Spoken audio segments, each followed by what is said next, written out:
All right, everybody. I'm super excited for this run coming up because I've got word that Ghoul is now ready to take us into Stranger of Paradise Final Fantasy Origin. I'm so excited to see this one. How's it going, RPG Limit Break?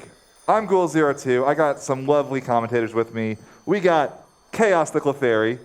We have PX Ghost Kumo. And we are going to be here with some Strangers of Paradise, Final Fantasy Origin, just released this year, retelling of Final Fantasy 1. So you guys thought you were done with Final Fantasy 1. You ain't seen nothing yet. Fant, are we ready to go? Oh, we're ready to go back here. I'm not sure I'm ready for this much chaos, though, because, fun fact, so Ghoul told me I was not allowed to watch any of this run or any of the cutscenes prior to this run so that I would be surprised. And I don't know if anybody else in chat has seen this run happen at all, but I'm hoping it's going to be great. I'm excited. Going in with no information whatsoever. Thanks, Ghoul. Alrighty, and then of course, since you guys were so generous with all of your donations, we will be showing off some of the better cutscenes so that fans can experience it with all of you as well. I'm so excited.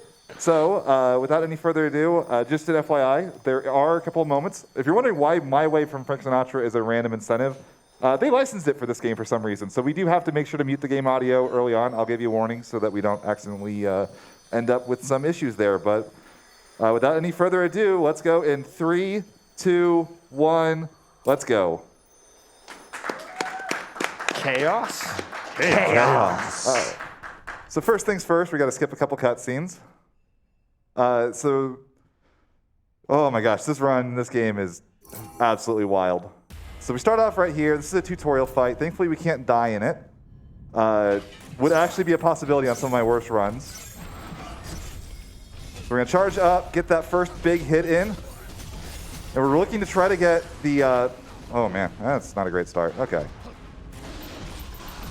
What do you say the run has gotten off to a chaotic start? Yes. Yes. Yeah. All right, so what we're looking for here is we're trying to deplete Tiamat's break gauge. That's the yellow health bar underneath the main one. We're going to do that by using special art to try to hit all the heads with them as much as possible. We're going to get our first soul burst, so there's the tutorial down. Actually, a decent little tutorial. It's not a fight I practice a lot because I figure I'll just kind of get it over time. I've had times that, usually at worst, you lose a minute or so. Mm-hmm. So I believe right here, you're going to want to mute the audio for just a little bit. God, I didn't know it was this early. And then we're good. Okay. All right, so right here we got a couple tutorials. Fant, if you have some time for anything you want to take over, go right ahead while we're doing these. Oh my goodness. Well, we got a $25 donation from Overlord SOS. I am doing a chaos check-in, showing support for one another. I need 6 jacks to post, not share, this message to show you are always there to kill chaos if someone needs it. Let's go, Ghoul. Good luck with the run. Why is chaos so prevalent, Ghoul? You know, I don't know anything about this run. I just hear chaos. I was going to say thank you, Sauce. Sauce is a good friend from back in the days. Yeah, so... God, where do we begin with this game? It is a wild video game. The first thing we'll start with is, if you're used to Final Fantasies up until 2022, this was the first M-rated game other than, I think, Type 0. I was about to say, this is the most blood I've ever seen in a Final Fantasy game. It's a very violent game, so if you are squeamish, we'll keep that in mind. So this here is kind of a basic tutorial to give you the real gist of this game. This game is developed by Team Ninja, so it has a lot of there's a lot that it has in common with Neo and Souls-likes that they say. Although this game has difficulty options, it has a full party members and a few other things that Souls games tend to avoid. Yeah, it's fair to say that this is literally the Dark Souls of Final Fantasy. That was kind of the intent. It's kind of what it was marketed as. It's got a lot of similarities with Dark Souls and FromSoft games. Yeah, there's a lot of sluggish kind of animations where it's you have to know how much time it takes to do any given action. This game also has executes. Anytime you drop an enemy's stamina, apart from the first phase of certain bosses, you can just press circle and do a pretty brutal looking finisher. Usually turning something to crystal and then breaking it. The animations will be a lot shorter in the actual run. In the tutorial, they don't shorten them. I believe I skipped this, and we should, right here, have our first cutscene.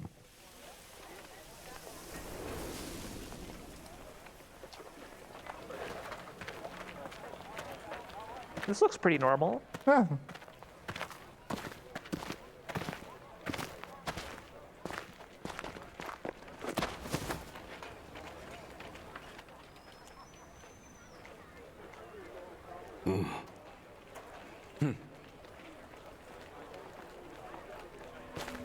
Look, and crystals can sense each other.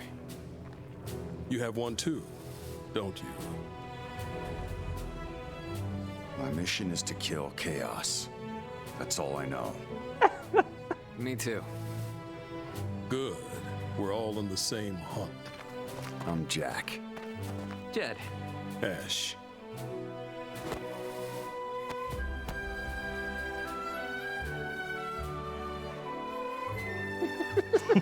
Jack, Jed, and Ash appeal to the King of Cornelia for leave to hunt down Chaos. Aw, Dane, it went away too quick. Tell me I tried my isn't. best. Tell me that isn't the most just like guy reaction you've ever seen. My favorite part about this is that like they say like, oh, you're gonna go off and kill a bunch of monsters to prove yourself, and then they skip you killing the monsters, which would have been the best possible tutorial. The actual next line is just 3 weeks later, you're coming back from your journey. This game is wild. It You are is skilled. an absolute experience, and like the crazy thing is the gameplay is actually very fun. It's a really fun video game with just some of the strangest like I don't even know what to call it, direction, like or lack thereof. I don't know. And like the marketing behind it also was just strange. This was revealed during the 2019 Square Enix E3 press conference where they spent 15 minutes on Guardians of the Galaxy. Like, by the way, this is the real hero of the game. Anybody that doesn't know? Just the guy I wanted to see. The Innkeeper? Heard you're off Yes, to the Innkeeper is shrine incredible. tomorrow. Why don't you spend the night here? Yeah. Great. Come on in. Okay, cool. We talked to the real hero of the game. That's really important. And apparently you can't skip cutscenes when they're on the black text. Very interesting. All right. But yeah, so like they revealed it at a weird time because that press conference just was kind of strange. They had the game coming out in a month, and Neil the runs with you, and like it wasn't in there at all. Just very strange decisions all the way around, especially considering just how viral that trailer went for just being weird, for lack of a better term. People had low expectations for this game from the get-go. And then, like, the second trailer dropped, and people were like, oh, it's one of these. And, like, hype for it skyrocketed, and not necessarily for the reasons people originally anticipated.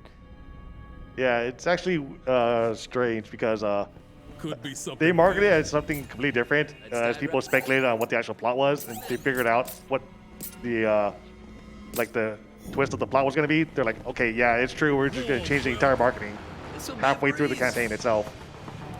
So this is the Chaos Shrines. First thing you'll notice, I went into the menu and I equipped a weapon. That is a free DLC weapon the game gives you.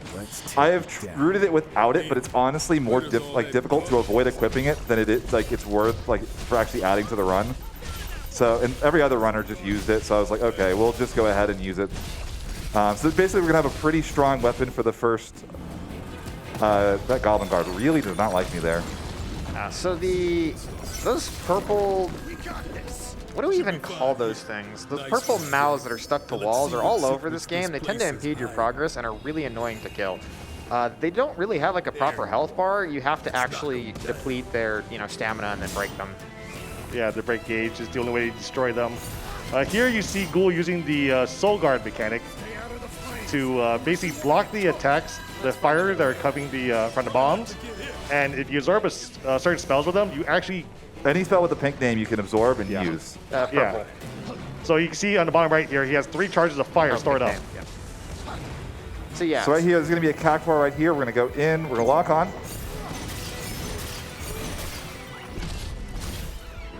Nice. That Cactar is a massive pain casualty.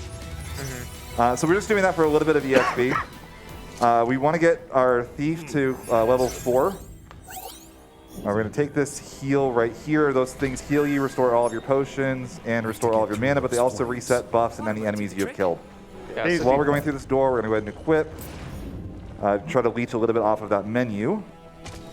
So Jack can be pretty much any of your classic Final Fantasy classes, from like White Mage, Red Mage, you know, Sage eventually, Thief, etc. Dragoon, yeah. Gladiator. Hence the, by the way, whoever's running the Square Enix Twitter account, I applaud you. They have a joke going right now where they're going through like all the Final Fantasy classes, and every single one of them ends with the same picture of Jack giving the fist bump towards the camera. Yeah. Well, I've been wondering about that because we've got $20 from Zick that says, "Hey Ghoul, who's your favorite White Mage, Dragoon, Black Mage, Warrior, Thief, and Final Fantasy, and why is it Jack Garland?" Good luck on the run, friend, and go kill chaos.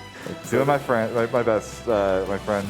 All right, so we're gonna go right here. These bats can be a little bit of a jerk. None of them got me, which is good. This is actually kind of a scary moment in the run because I skipped knocking down a ladder that would give me an easy access save point, and it's very easy to die in this section right here. I'm gonna have 3 of those little pillar things, for lack of a better term, that I've got to kill.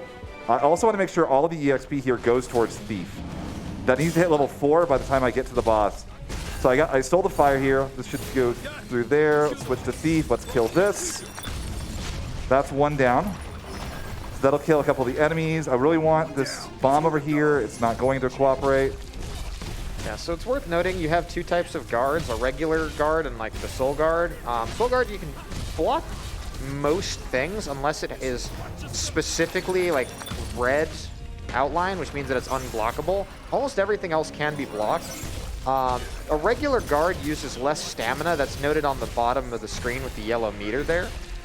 When you run out of stamina trying to do stuff, you can get staggered, take damage, and then basically you're a sitting duck. And because this is hard, Ghoul will get like eviscerated if he takes, you know, takes really hardly any damage at all. Kind of similar to like the Dark Souls Estus Flask system, he has potions that he can press down on the D-pad to use, up to 5. Those replenish every time he gets to one of the like menu points. But every time he gets to those, enemies reset, so he does have to be kind of careful with how he goes about it. So we had 3 friends that met with a crystal to kill chaos. Now here you are just destroying like ancient ruins and stuff. Like, what's going on? Yeah. So this is supposed to be like a full imagining of like the first area of Final Fantasy. Yeah, it's the Chaos Shrine. It's honestly, it's a pretty fun little dungeon. Like the dungeons in this game are they're all based off of old Final Fantasy. So this is the one for Final Fantasy 1. So each of them, I'll explain what the dungeon they're based off of is as we get to them. We're coming up to the end of Chaos Shrine. So you'll notice I got my Thief to level 4, and I've got the Swordsman to also to level 4. The only one that really matters to those is Thief to level 4. Any levels in Swordsman are useful, but not required at all. But I do really want to get the, sorry, it's not Thief, it's Duelist. So the base classes are not the traditional Final Fantasy jobs, it's the tier 1 jobs that are actually like Warrior, Thief, White Mage, Black Mage. Red Mage, and Monk. Yeah, so we're going to go here, and we got some menuing to do. So we're going to go into our job trees. First thing we're going to do, we're going to go to our Duelist, and we're going to learn Venom. This is going to be with us the entire game. It is so powerful. Also, on Swordsman, we're going to go to this. We're going to go to our battle settings. We're going to dequip Duelist. We will never use that class again. We're going to replace it with Mage. We're going to maximize our gear, and we're going to set Venom to our left slot. So Mage is actually, it's not so much useful for damage, it's actually really good for like support stuff. Yes, I want to use it here because I need to get a certain amount of, I want to get White Mage before, or at the end, by the end of the second dungeon. So I need to get a bit of EXP. Garland is not the hardest fight to do. But he will knock you down. Yep. Ghoul's going to try to avoid being knocked down the entire time. Another big element in this game is your MP bar. Whenever you go into a dungeon and start it off, you will start off with 2 MP bars. And the only way to increase them is to either soul guard attacks or soul crush enemies by killing with the circle button. And if you do die, you lose a lot of your MP. Alright, took a little more damage than I would have liked. So this is phase 1. Every boss except for 1 will have 2 phases. Where you beat the crap out of them, break something they have, and then you go to phase 2. So we broke Garland's sword. That was actually pretty good. He grabbed you still don't really want him to grab anybody. You just don't want him to grab you, because I'm dead. Yeah, that's hard mode for you. Yes, that is hard mode. So anything with red text cannot be blocked or soul parried at all. You have to dodge it, no matter what. That attack normally, if you're playing on normal mode, Garland will only use when he gets below a certain health threshold. On hard, Garland will use it anytime he feels like it.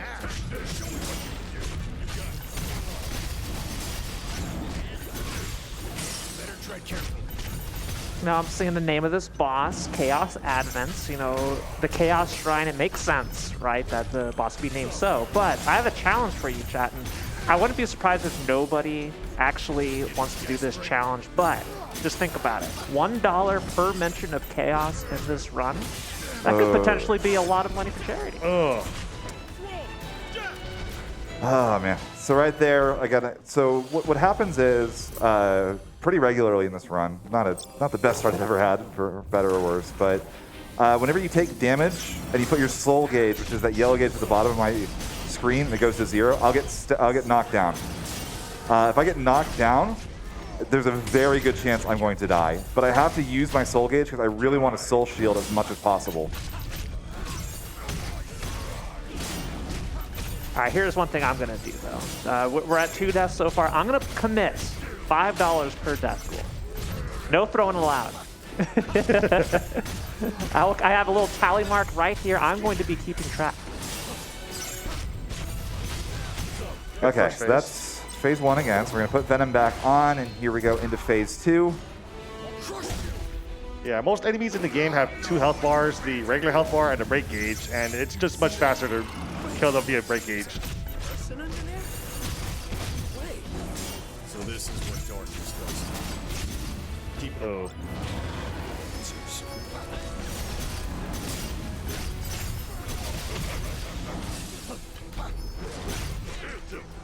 That was close.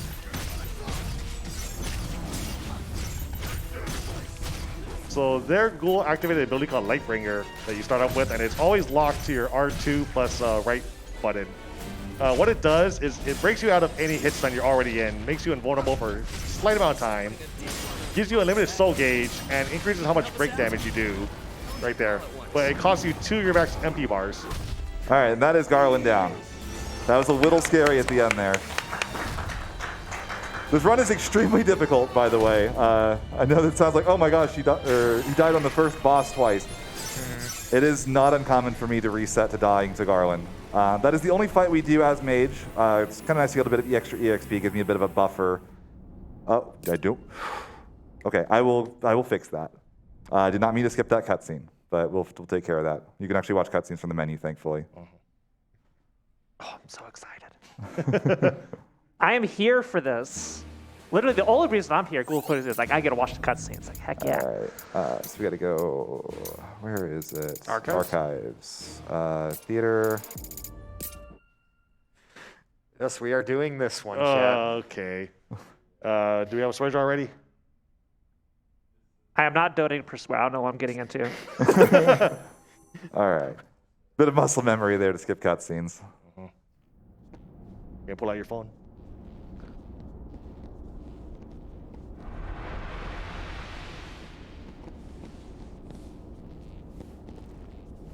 Time for the reveal.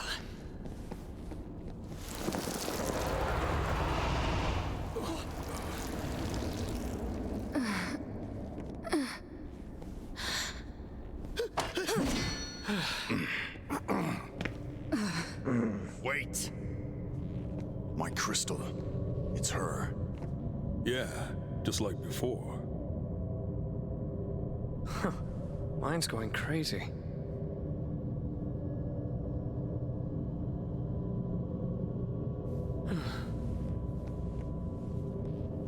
I'm Neon.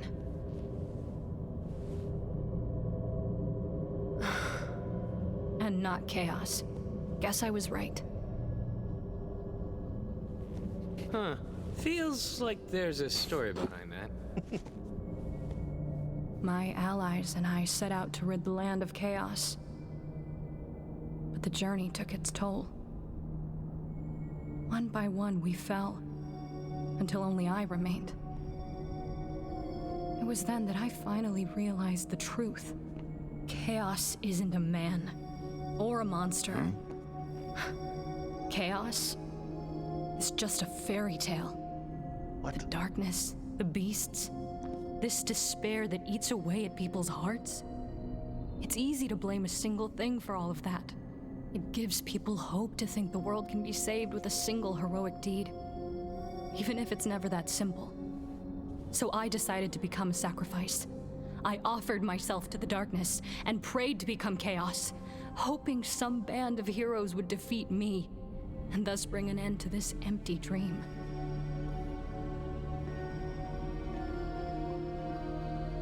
Bullshit. Wait, the best part.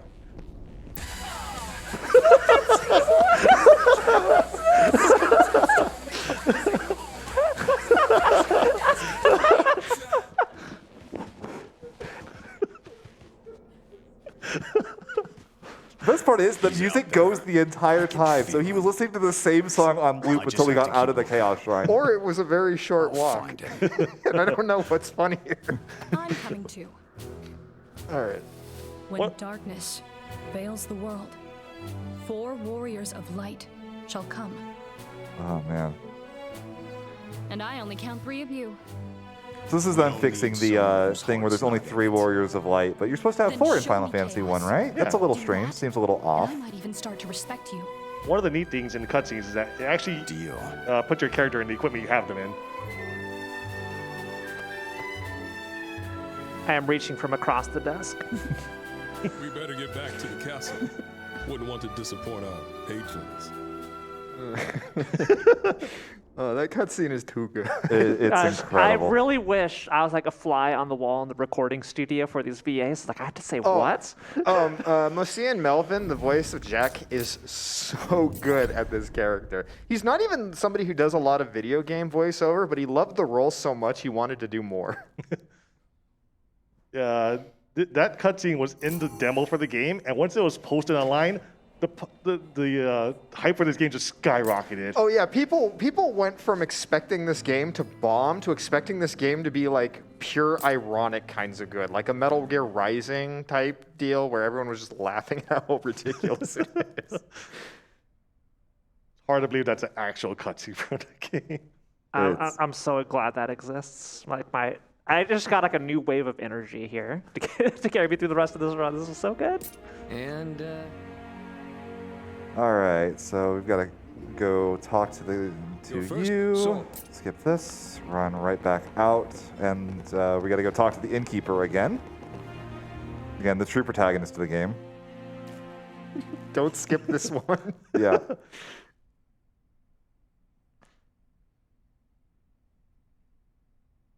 As soon as my PS5 loads it. Yeah, sadly, this game loads much better on PS5 than PC. And PS4. Hey there, It's sold out on Jack. PS4. You just got back from the shrine, right? The minister paid your room for the night. So why not get some rest? I was hoping you'd say that.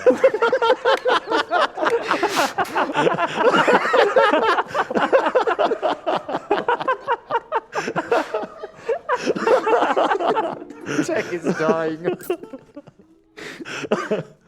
I saw some of, I knew the plays music on his phone cutscene from the trailer. When I got to that part in this game, like I was not expecting it. I was laughing for a good 5 minutes on my stream. So is it weird? Does the innkeeper look just like Ewan McGregor? Maybe. And so So this cutscene's actually kind of neat. You end up getting the classic Final Fantasy silhouette, but it's not what we're here for in the cutscene. So we'll get some better ones later on. Yeah, it's their iteration of the iconic crossing the bridge off the first continent. Which strangely wasn't built. That's another strange deviation from Final Fantasy 1. You know, I thought the whole thing was we had to go kill, Garland so they would build the bridge for us to go into the mainland. Very weird. All right, we got a $5 donation from Kaylor that says, all that grunting deserves something special. $5 grunt train? Let's make it a thing. Please. I will do my best to voice the grunts. No guarantees it's good. Please. I kind of wish we had Escort here now. Please, we need Fant for the next 3 hours. So this is, we're loading into Pravaka Seagrot. So again, every dungeon in the game is based on a different Final Fantasy. This is the Final Fantasy XIV dungeon. It is based on the first dungeon in Final Fantasy XIV in, I believe it's either Sastasha or Satasha. Sastasha. Aren't you the one who plays 14? Yeah, but like, you don't ever type Sastasha. Like, you just kind of go there and you cry a little bit because of how easy it is. So yeah, so you have like the same like pirate theme with like the glowing things everywhere. Hilariously, it tells you don't go through the spider webs. The fastest thing to do is to go through every spider web. Jack does not care about anything. He Jack doesn't does stop. not give a darn about anything. It's hard to breathe. Not gonna lie, I have like 2,000 hours of FF14. I didn't even know it was Sastasha until I looked it up. Yeah, it's kind of one of those like details. Like when you first see this, you're like, "Oh, this place looks kind of neat." Like you know, it looks a little bit like it. And then like eventually you start realizing like what they're doing, and you go, "Oh, there's just one of these for every Final Fantasy."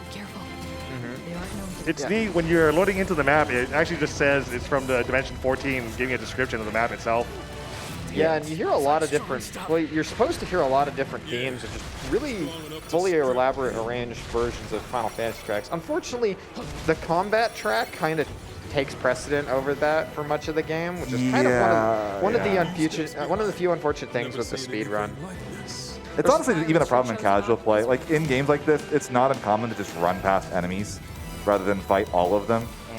And yeah, you just lose a lot of combat. So we're right here. This is the class we're going to play on for the majority of the game. This is Sword Fighter.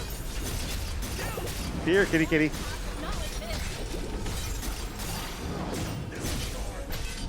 Few steps behind.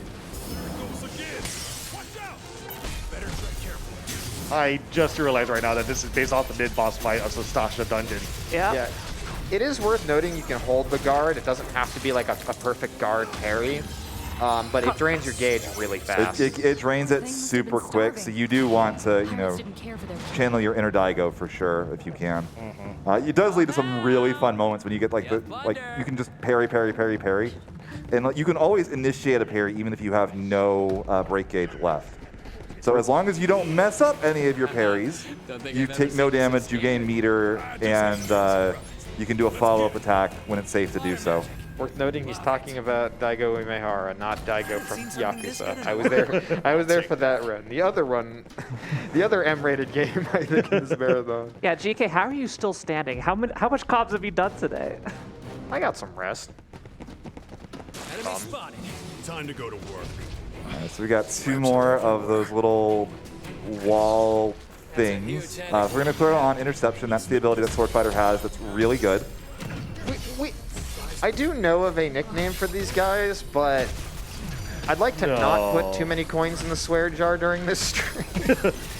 So, yeah, they're kind of nasty looking. I don't know, it kind of just reminds me of like the Predator. That works. So eventually I'm going to start worrying about gear, but for now, because of the DLC weapons that the game gives me, I really just don't care. I'll kind of grab it if it's convenient for me, but I'm not going to go out of my way to pick up any weapons. Later on, that will change. All gear in this game is random.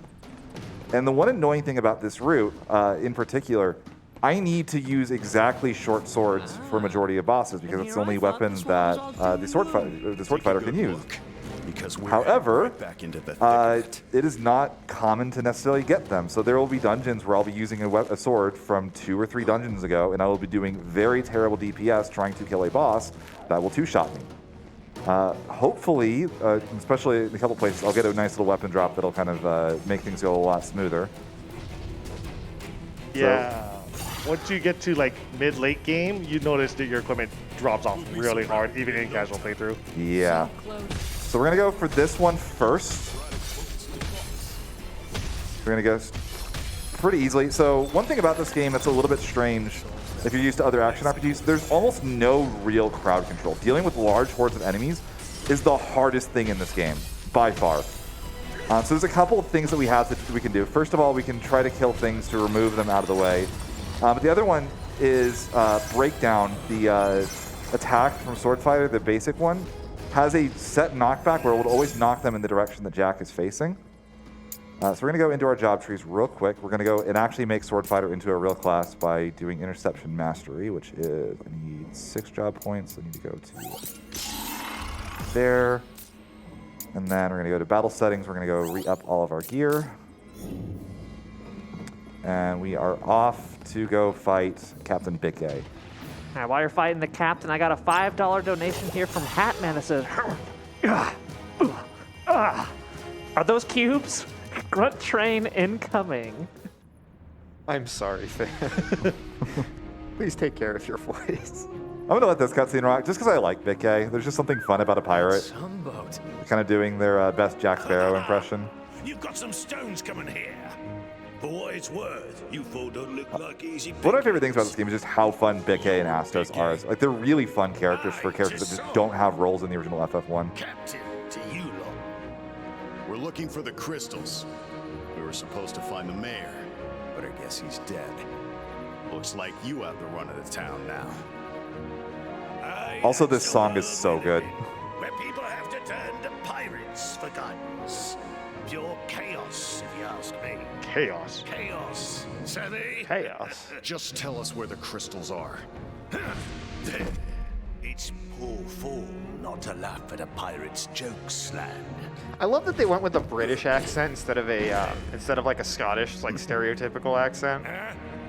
Jack Sparrow. Yeah. All right, so this is actually like a surprisingly difficult boss as well. Bickay is the only boss in the game that doesn't have 2 health bars, but Bickay is also the only boss fight in the game, one of the very few that has ads. And that can be a huge problem because again, there are no really good crowd control options. I'm going to actually take this opportunity to just kill these 2. There we go. So now I'm going to lock onto Bickay.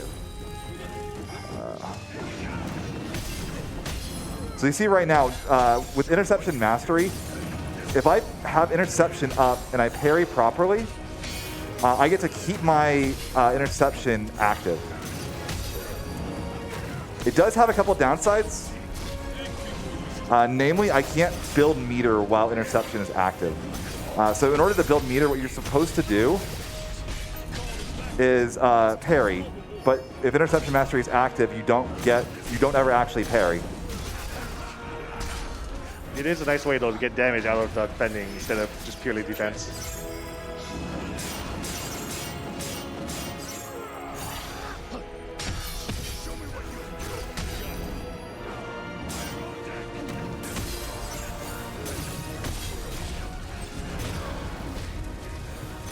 Save some of that. Mistakes.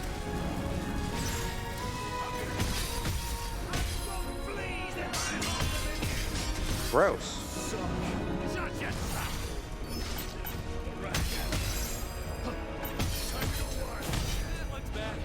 Dodge the command grab there. That's actually really hard sometimes. So, on the topic of dodging, dodging actually has 2 stages. There's a physical dodge itself, or Jack sidesteps, and that is invulnerable. But if you press the dodge button again, you roll, and that is not invulnerable. It is like reason. frame 1, you lose the invulnerability too. So that catches a lot of people casually because you just mash the dodge button. You expect the actual roll to dodge. This is not a great fight so far. I'm just not really managing to maintain interception right now.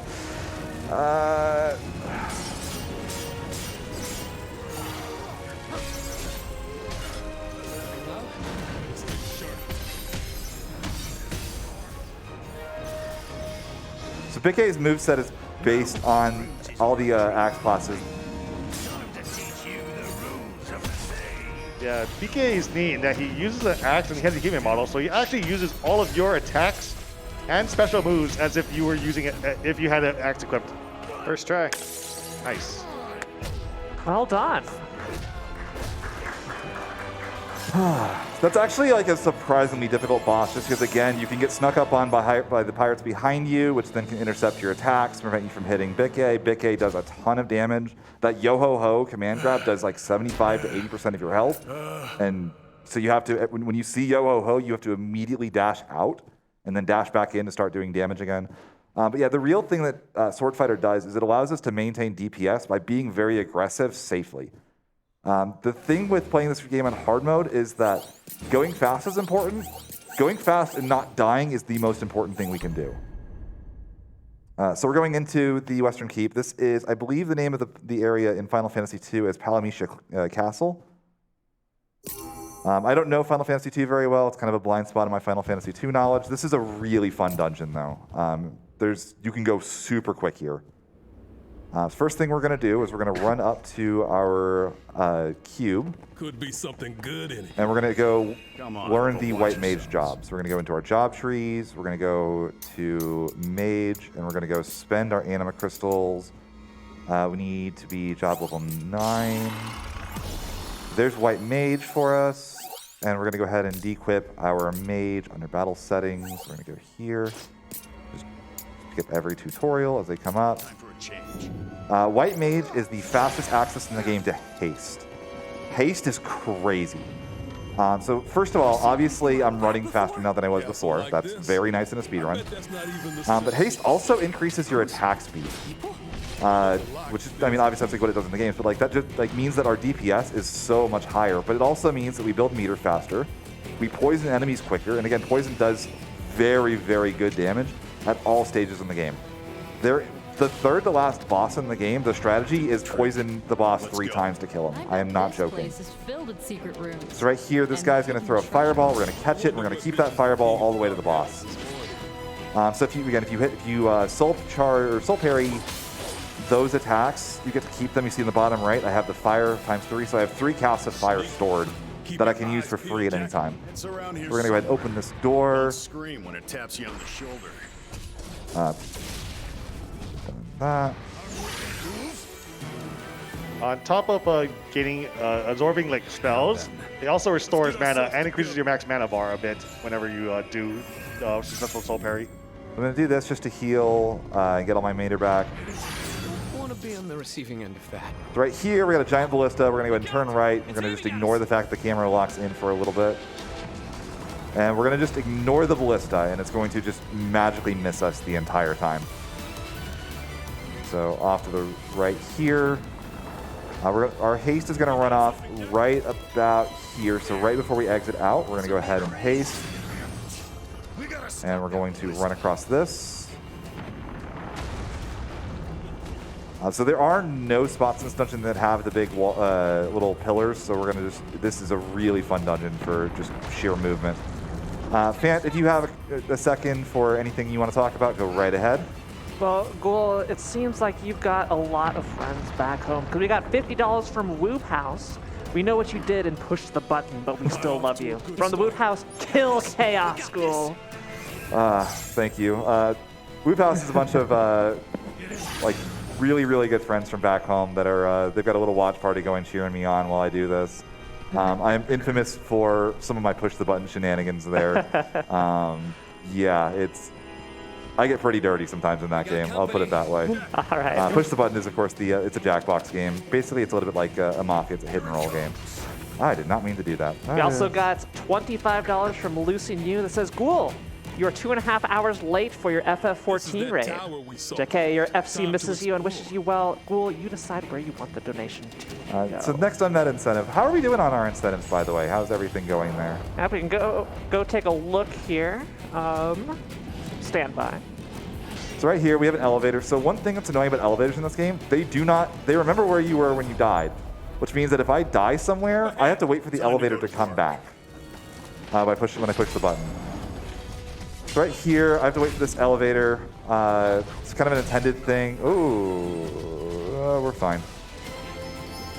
All right, well, I do have an update for the My Way sing-along, which, as you said, Ghoul, we can't play that audio for DMCA purposes, but we can do an a cappella version. And after the Stranger Paradise run, if we meet $1,000, everybody well, not me, is going to do an a cappella performance of My Way by Frank Sinatra. We are now over halfway through that incentive, $525.13 out of 1,000. So be sure to get your donations in.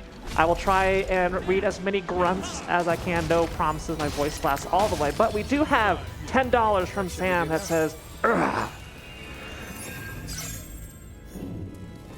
All right, so we're going into the Black Knight fight. So we're going to go throw on Haste and Venom, and we're going to go right on in. You lost your fire. Yeah, I got knocked down, so you lose a little bit. You lose a bit of meter, and you lose any stored abilities when you go in. It's not a huge deal. Just kind of adds a bit of early DPS to start the fight off. And this fight, by the way, first phase of this fight has the best music in the game. Unfortunately, it's a relatively short phase, so listen good while you can.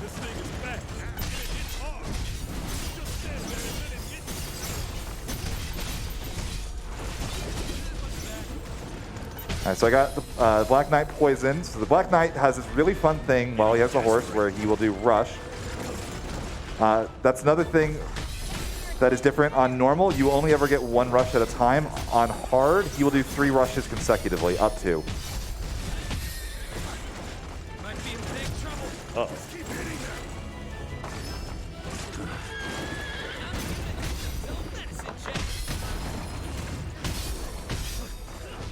I have no idea how you trample it back. You just break the ground. One of the neat things about absorbed spells is that you can use it to basically cut your own combo animation short and start another combo shortly afterwards. So it allows you to keep like faster pressure on the enemies. So you see right there just how powerful interception is. I managed to turn the boss's 3 attacks into hits against him. No other class in the game can do that. Any class that uses the same weapon. Ooh, I did not have interception up. Did not know that. And if they're haste on going into phase 2, this animation is so good, by the way. We're just going to throw the horse at him. All right.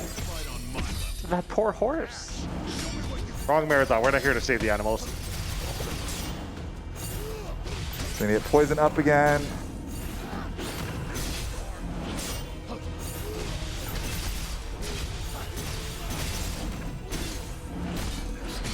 Oh. The Dark Elves? I thought I was dead there. Thanks for saving me $5, Ghoul. Hey, be safe, guys. One of the things about in combat is your 2 AI partners. Ooh, this is a rough attack here. Your 2 AI partners will generally only use generally use regular attacks. By hitting left and right on the D-pad, you command them to use their special attack for a certain amount of time, which is something that's not really well explained in casual playthrough. But it does add a lot of DPS when they do manage to start attacking the boss.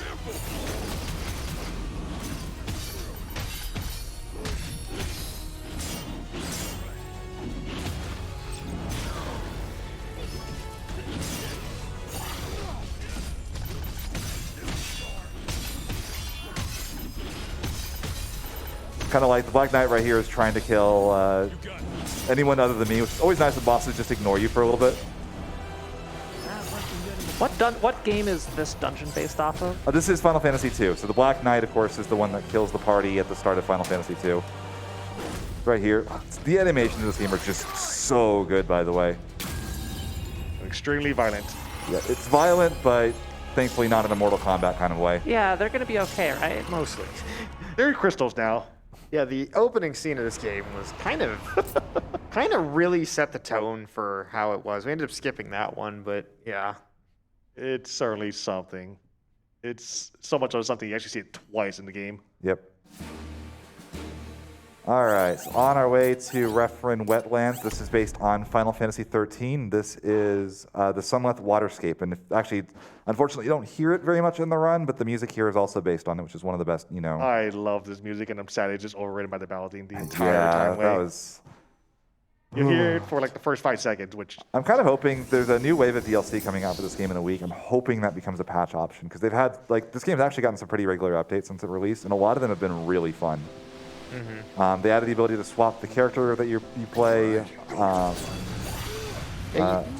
Yeah, one of them included the first DLC included the night fight, the Warrior of Light fight that we had as an incentive, which I don't think we actually got back. What is the status of the incentives? It's met. that was met before the run. What's that shine? Right. So the gimmick in this dungeon is it's got like an on-off switch. You can turn on the rain or turn off the rain. So while that's going, I'm going to go ahead and swap my gear. The forest is different. So I have to wait for the trees to do their thing anyway. Whenever you kill bosses, you tend to get a decent chunk of gear, so it's almost always worth it at the start of a dungeon to just go in. You can like actually pick your gear, and it's a little better than optimizing it, but not better enough to be worth actually doing for the Just something I purposes of heard. a speedrun. So right here, I'm going to hug this wall here. You can go kill that elemental to try to get a bit of extra meter, but it's not super important. Looks like we can pass through now. But yeah, once again, this is based off the Sunless Waterscape from FF13, and if you ever played that game, that level area had a gimmick of changing the weather to basically move enemies in and out of the way. Yeah. So right here, we've got one of our pillars. The enemy that spawns is going to be a griffin. Let's be the first to welcome these monsters into the world. God, I wish I knew about interception in my casual play. It's also just really fun to use. Oh, I'm alive. undid all the damage I did to the thing, but this worm really wants me, and I don't know what to do about it. So yeah, your crowd control options once again are very limited. One of the few that you have access to is Soul. It's a Lightbringer, but you don't want to use your empty bars for that. Stay sharp, guys. But one of the neat things is when There we go. One of the neat things is when you do kill these pillars, it does kill everything gets summoned. Seriously awesome. Yeah, so I actually got a nice chunk of gear and EXP once the game picks it all up. Really quick, we got a $10 donation from Chaos Enjoyer. What a view. My crystal is sinner. telling me to donate. Are we watching the Lich cutscene? Please tell me we are watching the Lich cutscene. We're watching the Lich cutscene. Okay. Come on. It's a little tricky sometimes, like hitting objects in the overworld can be kind of finicky. It's gonna hurt. So you kind of got to line it up right or you won't do it.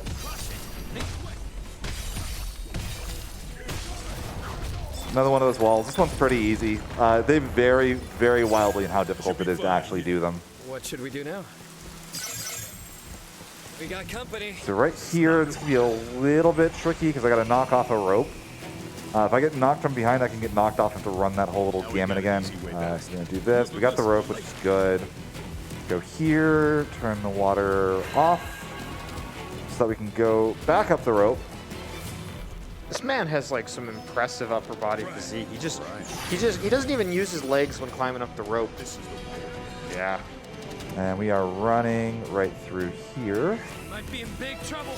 We gotta keep our heads cool. One of the stranger things about this game is run is L3, so you tap it as a toggle when you start moving. Sometimes you'll see me be a little late to actually start a run. It is just because that L3 is such a finicky button to actually hit on the controller. Yeah, it's really annoying, but you can rebind it. You can rebind it, but it rebinds it to a hold on a button you have to use for other things. Yeah, Were those cubes? controls are so nice that it's really unfortunate that the run button is L3. It's unfortunate. I don't know what they could have done. Is kind of the weird problem with it. Every button on the controller just about gets used. Maybe you just get rid of the regular guard button because you never use that. I bet. I have a perfectly healthy beer. You go. So right here, we're gonna go down here, kind of avoid everything. Tap this. It's gonna be an enemy up ahead. We're gonna go down here. Remember you said I really want to see a fireball out of this one. So come on, see fire, fire, fire. Death Lament. I'll take it. Does Jack remember? So we're gonna use that against the boss. Any chance? This is actually one of the coolest bosses to do quickly. It's also just one of the coolest boss designs in the game. It's a very cool boss design. I will say phase 2 can be really frustrating. We're gonna go across a bridge here. I think I'm okay on MP right now, so I'm gonna go ahead and just skip that checkpoint. Bold last word. Those little wind attacks could be really trolly, knock you off the ledge, make you run around again. So we're gonna go run through here. Another thing is that if there are no walls, you can get knocked off the map. You will respawn, but you do lose a bit of HP. It is worth noting that as far as conventional level ups go, this game doesn't quite have a system like that. You have your job levels, which you go into your tree to really get new benefits out of, and then you have weapon levels, which those are heavily based on where you get them. Like, you can upgrade equipment in this game. It's really not worth it. Yeah, you get new gear so quickly that... Time for a change. I love this when it boss. gets to This the boss is sunlit. so cool. All right, so here we go. This, I love when we get to the sunless theme though. It's so good. blink and you miss it on this boss, and hopefully I execute this properly, because this fight gets a lot harder if I die.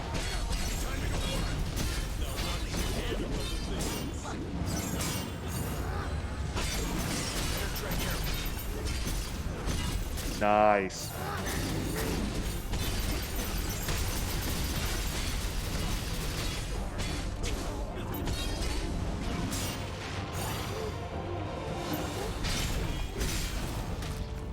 That's phase one. So yeah, the gimmick of the boss is that it has the it's an elements of core with two different elements there, water and fire. And phase two, they basically merge into this. Can't say I expected this form for phase 2. Oh, Yeah, that command grab is so hard to avoid.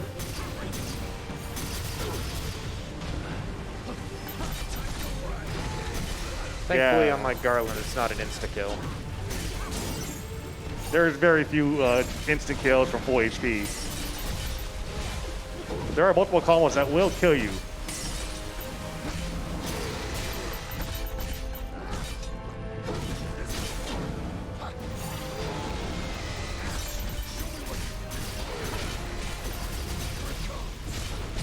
Got me again. That's fine. It's already got it pretty low, so... Just a nice, I've friendly got plenty hug. of potions here, because phase one went so well, too.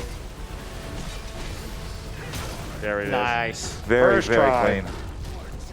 I do really, really love how, you know, you're the swordsman, right? But a lot of these finishers, you're just punching them. It's great. It's like, I don't need this sharp, dangerous weapon here. I've got my fists. Hey, he's one of the best monks in the Final Fantasy series. And white one of mages. the best swordsmen. And white mage. And thief. And dragoon. Is there anything Jack can't do? I have yet to see it. Don't think there's any archers in the Find game. love. What are you talking about? I say that, but I've played this game, and it's complicated. All right, so here we are. We're going Oh. into Crystal Mirage, which is very poignantly based off of the Crystal Tower in Final Fantasy III, and also Final Fantasy XIV, as it turns out. All right, I'm getting up and going to get a drink. I'll be right back. All right, see ya. This is the worst dungeon in the game as far as actually clearing it. Oh, GK actually left. I didn't think they'd actually go. Yeah, it's a massive said there'd be pain. a You're gonna crystal see atop why the once tower. we head towards like the middle part of the tower. There's chaos. Come on. So right here, I'm going to try to have this water elemental will hopefully cast water on me so I can steal it. Perfect. Thank you very much. And we're going to go right on up. We're going to try to use, we're going to have 2 hastes to get through this first section of the dungeon before we lead to our first real mini-boss. The coral in, I call them by their names, Sestasha, is like meant to be the first mini-boss, but it's not too difficult. This is the first mini-boss that is actually hard. And mini-bosses in this game are honestly borderline as hard as actual bosses a lot of the time.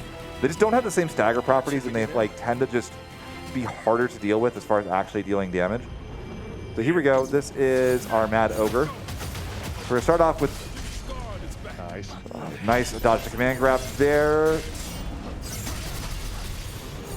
And I did not dodge that one. Don't break me. Good. Okay. I can keep my buff, which is good. We are just loving our command grabs right now, aren't we? Dodge left, dodge the Grand Slam. Right here, we got the Venom ticking. One of the A little early. That was clutch. One of the really nice things about Soul Parry is that Soul Guard is that you can interrupt your own attacks with it, which Ghoul did there earlier. So You can actually, so when they did the first wave of DLC, they made a couple of balance changes. One of them is you can actually now Lightbringer out of downstate, which you could not do on the early parts of the first version of the game. So if you ever got downed and the boss hits you, you were dead. Now you actually have the ability to spend 2 bars of meter to like get up and try to survive. Good stagger. Very at the good end. recovery from what was honestly a pretty terrible fight. Yeah, once you do enough damage to enemies, a lot of them will stagger, and that just gives you a few seconds of free hits, which is what happened there. That portal is so weird. If you step on it too soon, it just won't work. Now we're on to the annoying part of the stage here, as you can see. So the design of this section is meant to be, there's an elevator in the center, and you're supposed to take the elevator Knock 'em down. Path is just all the way around. gone. There's got to be a switch or That's something. Let's find it. not ideal. So we're going to try to do this all in one shot, which is not easy in the slightest. That camera did not behave there. What the heck? Okay. So I have to do all this section of the dungeon in one go. And there are a ton of enemies to deal with. So hopefully we don't have any issues. So there's these lasers that only activate when they're hit with magic. And the goal is to use them to shoot crystals I feel to like I've climbed this activate tower before. the ramp to the next section of the map. Also, this guy's just going to get a nice trip down the tower if we can aim. Okay. Yeah, luckily, he's not just used like a fall down wall, but also enemies as well. And they will die if you knock them off platforms. Yeah. So we're going to go do that. I don't know. The invisible bridge works there. Was this a skip? One of our little pillars, which is very nice. Monsters. All you got? Still have 5 potions here, which is really, really nice. I did this earlier in practice with, I got to the top of the tower with no potions and about 20% of my life bar. Very scary when that happens. Means you have to take the elevator ride of shame at the end. I'm back. What I missed? Not much. I have kind of negative associations with the Crystal Tower. Alright, so we got that, which is nice. So yeah, we're going Cool. to Knock those Yeah, off. later. The laser also does a ton of damage if you have to be in the way. Ah, that hurt. That's a bummer. Yeah, that sucks. All right, that's $15 raised for charity. If you have some time, it's probably a decent chance for anything you want to talk about, Fant. I got to run up to where I was real quick. Oh no, I'm gonna have to grunt more. Whew. All right, we got $5 from Kuros. All aboard the grunt train. Ugh. We also have $20 from Count Zero Ore. Ugh. Ugh. Ah! Gotta kill chaos. And also get the Eureka Boss incentive. Oh, go ahead. Go ahead. I was just saying, yeah, speaking of Final Fantasy III, we have plenty of Final Fantasy III in this marathon. It's actually its RPG Limit Break main stage debut. Yeah, you're watching it right here. That means that Limit Break has officially ran all mainline Final Fantasy games. Yep. And almost every spin-off Well, too. non-MMOs, technically. Not counting MMOs. Oh, we don't count those. Speedruns of those are a little bit different. They do exist though. I have a friend who does run F14, and that's an endeavor of a couple of days. Okay.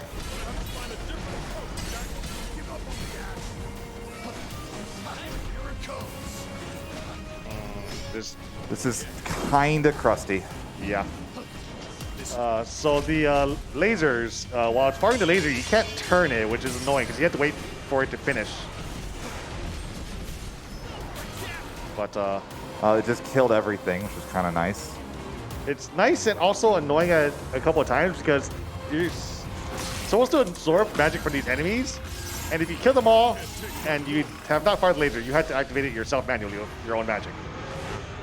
You saw right there. The nice thing about White Mage is you can just use conventional White Mage skills to heal in place of having to use one of your more limited, easy access potions. You can also charge your skills in this game, make them a little bit more effective. That's how you go from Fire to Firaga.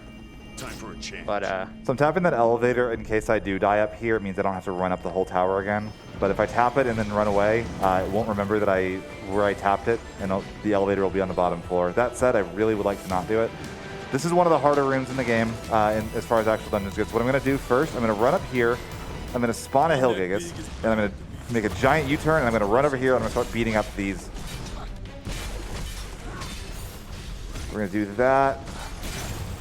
Water Elemental. I really want that Hillgigas to come towards me. They're not quite to me yet, so I'm going to go over here. I'm going to kill this Guardian, get a bit of extra mana while I'm at it. And then I think the Hillgigas is probably out of there by now. It is. The worm will let me out. Okay, so now I'm going to take this Water Elemental. Didn't get to carry it with me. You want to carry that Water Elemental with you so you have a target to hit that'll let you build meter. On top of that, if you do break the Water Elemental, you could Soul Crush it, which does a lot of break damage in the AoE around you, which helps a lot for killing this. Oh, he's back. Oh boy. He's occupied at least. Good. Okay. Good. So Jed is dead. Thankfully, if you do have a potion, you can use one of them to revive your allies if you find their corpses. Let's tear out the roots. That is a decent-ish crystal tower outside of the death. Yeah, that's actually like surprisingly difficult to do. That Hillgigas is really annoying to deal with. Killing them is just hard in general.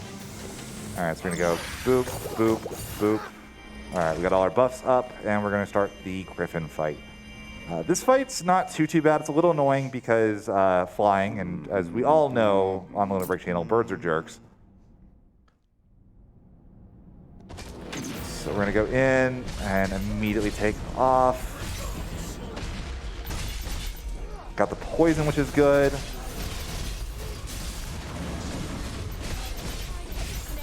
Got a bit of meter, I'll burn that.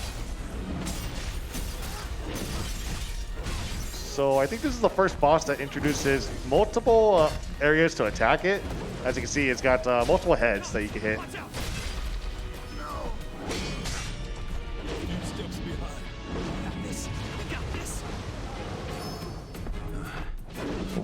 Playing it a little safe there.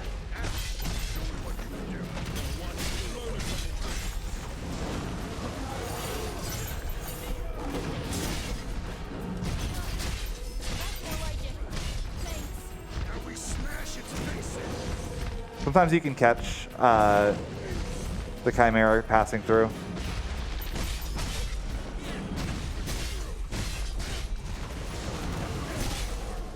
Chimera is really embracing his jerk bird side right now. Yeah, just a bit.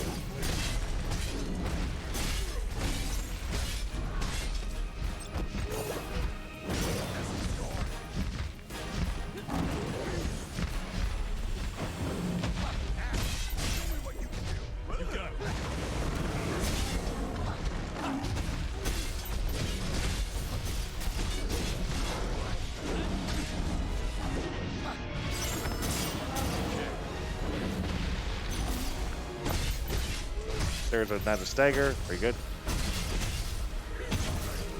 So that's first phase down.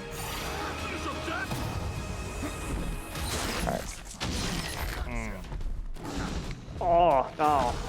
It's okay. It got better. Which just means that we have more weak points for us to hit.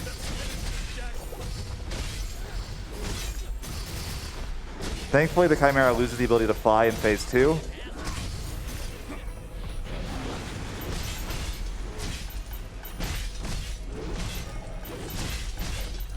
And Why? No, they are really cooperating with me right now. Give up on the guy.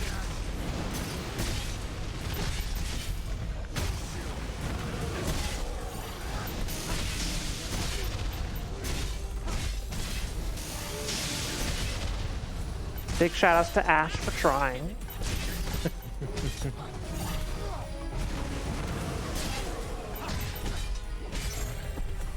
Here you can see he's broken like the Hydra heads on the back.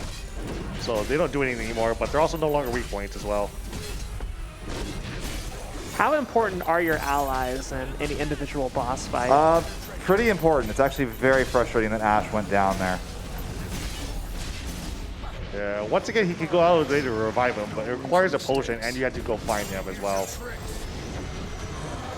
Like that. And now Jed is dead. Ooh! Oh! All right. That was one hit away.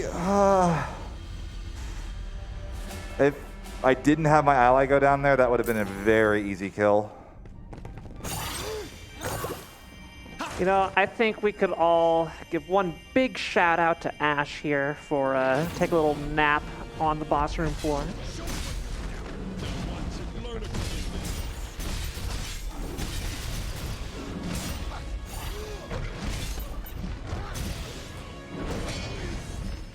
Have we mentioned this game is hard yet?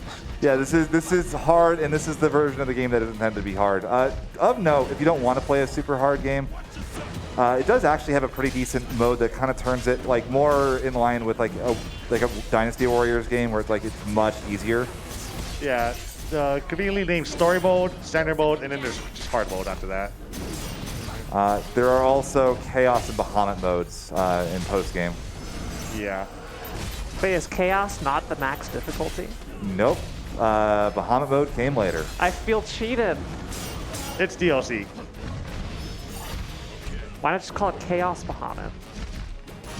That's Final Fantasy 13-2. Oh, they've already used it. Okay, of course. Yeah.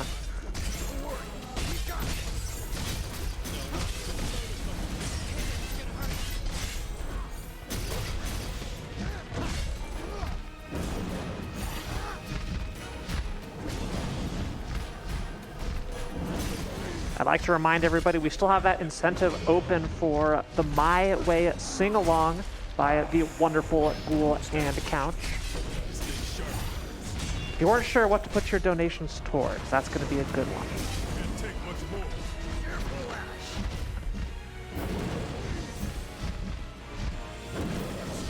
Generally, allies seem to take damage as you do. When you run out of potions, they tend to as well. I say that.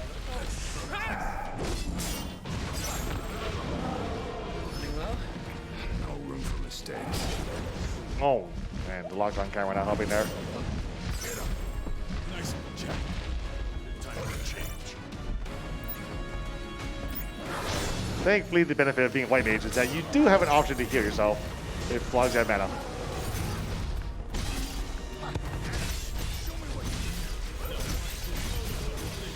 Nice double stagger. All right. So see right there, I did not do even like 2/3 of the Chimera's health bar. I'm really focusing on break gauge damage. Break gauge damage. Words are hard. Break gauge damage.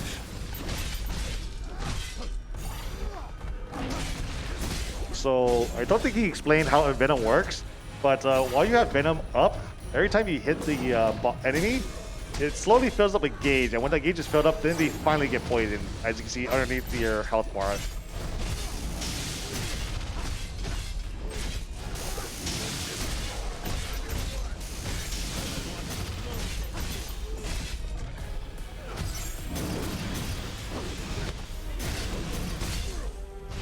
I know we were talking a lot about chaos and everything, but if there was one word I could describe what I've seen so far, Ghoul, it'd be extra. Extra is a good word for it.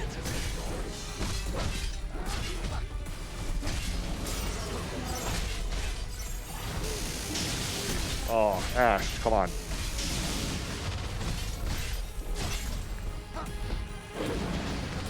Gosh, I'm glad I didn't put any money down for how many times Ash was gonna die. I'd be broke.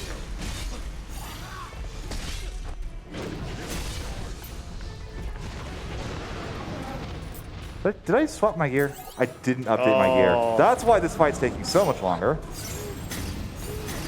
Yeah, look at how much damage I just did there. Casually switches gear in the middle of a fight with no potions. What a giga chat. There's a break. This, yeah. There we go. There we go. Gosh, look how easy that was. Wow. I just wanted to make it on like very hard mode for a little bit. So yeah, just like other Soulsborne games, pausing the game does not, opening the pause menu does not pause the game, but there is an option to pause the game while in the pause menu. Yes. Of course there is, because why wouldn't there be an option to do that? Because Dark Souls. Yeah, Dark Souls really doesn't like you pausing at any point. Yeah, to be fair, like, this game actually does have kind of that little integration mode where you can join other people's games. Yeah, this game is basically playable entirely in multiplayer, which is pretty cool, actually. Yeah, we'd considered briefly possibly submitting such a thing. Admittedly, the submission very hard to set up. It is very hard to set up, and it's Would the setup be chaotic? yes, Yes. unironically. So this is Flying Fortress? Yes, this is, I believe it's based on Tower of Babel in Final Fantasy IV. All right. That would make sense. Yeah. So, Are those? this is another one of the trickier dungeons in the game to actually get through. We're okay. We're going to run right on through. I'm not going to equip the gear that I just got. There's a couple of elevator rides early. I can die right here, which would make me feel a little silly, but I tap this. They're ignoring me, and into the elevator we go. Ooh. And I got an intruder. It's hard to see with this close proximity. Oh my god. Yep. Yep, that happens. I don't know where the elevator is going to respawn. That's actually potentially really bad.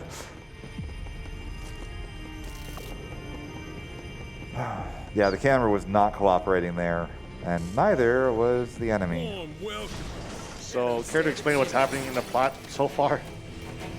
Right now, it's the basic Final Fantasy 1 plot. We go talk to Astos. Well, we don't kill Astos in this one, we just talk to him. Now we're off, but weirdly, we're not going to fight the traditional Final Fantasy 1 first boss, which is Lich. We're instead actually going to fight Tiamat at the end of this dungeon. Let's go ahead and use that. Too busy talking and forgetting to equip gear, as it turns out. Very bad to not do. That's probably also why Ash and Jed died in that last boss fight, was they're probably under geared a little bit. Right here, we're going to go right on through. Yeah, the auto-equip option is real nice in that it equips every person in your party as well as both your jobs at the same time. You can actually set that. That's an option in the game to have it only do the current character and all kinds of different fun little things. There's a decently robust options menu for this game, which is kind of nice. Yeah, in my playthrough, I manually equip myself, but like after doing that a lot, I just figured it's just better just auto-equip because there's so much menuing. There's a lot of gear in this game, and managing it's kind of a pain sometimes. Your inventory space is like 1,000 max. And you will hit that if you don't cull your inventory once in a while. Yeah. So we're tapping the key. Again, that's just replenishing our MP, which is the pink bar in the bottom left of the screen. It takes 1 MP to do basically any action in the game. Some of them take 2. Yeah, but for the most part, any action that we're doing is going to be 1. The only one that really is going to take 2 is going to be Cure, which is why you really don't want to use Cure outside of an absolute last resort. Like, I'm out of potions, and I really want to... One of the nice things is that using the basic campfires will restore you to 5 potions, but you have more than 5 potions from item drops, you do keep the excess ones. Yes. The Spiteful Barrow, this is another one of those things. So instead of putting on haste like you might expect, we're going to throw this on. The lock-on is very finicky at times. Yeah, I was trying to take an enemy with me, so...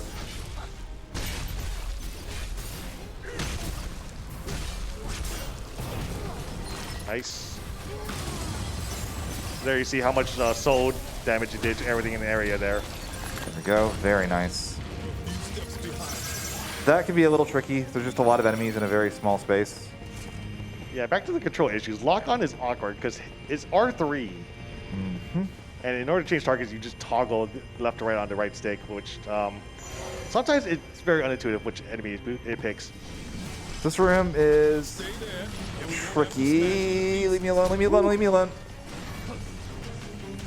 So we're going to use the fact that the first dash has invuln here. We're going to get the elevator, and we're going to do 1 lap around the room. Just getting some exercise while waiting for the elevator. There's a lot of enemies we just really don't want to fight here. So while we're taking our lap, we go around, around, around, around, around. And oh my gosh, the elevator door opened right as I got there. Very convenient that it works out that way. Meanwhile, Ash and Jed are going to get the crap beat out of them. If you're very lucky, they'll kill something and get like a small amount of experience for you. So here he's charging his haste. So does that like increase the speed as much, or is it just the duration? No, Haste Dega is AoE. Makes sense.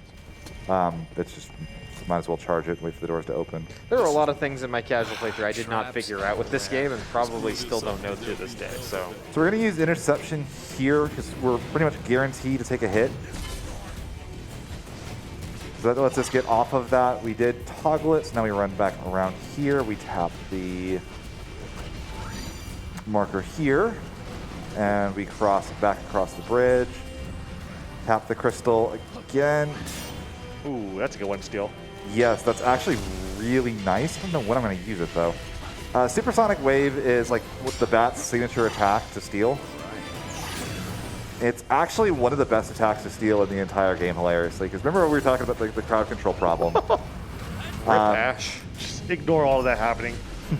Supersonic Wave gives you that crowd control for a short period of time while doing a ton of break damage. So anytime there's one of those pillars you want to destroy, if there's a boss you want to do a particular amount of break damage, Supersonic Wave doesn't do a lot of HP damage, but because it does so much break damage, it's useful anyway. So here we go into there. We're going to go get a damage reduction with that. White Mage, we're going to get our Divine Sigil. We're going to start, go to Swordsman. We're going to spend, I need 5 points. So I need to go, what level am I now? 4. This will do it. I need to go to Ronin. I need to get to level 9. Which is thing. So the way to unlock jobs is to basically level up the previous jobs to the bottom of their tree there, and meet the requirements to unlock there. So he just got Warrior. Yeah, I didn't quite get enough EXP to do what I want to with it. That's fine. We're gonna put Divine Sigil on.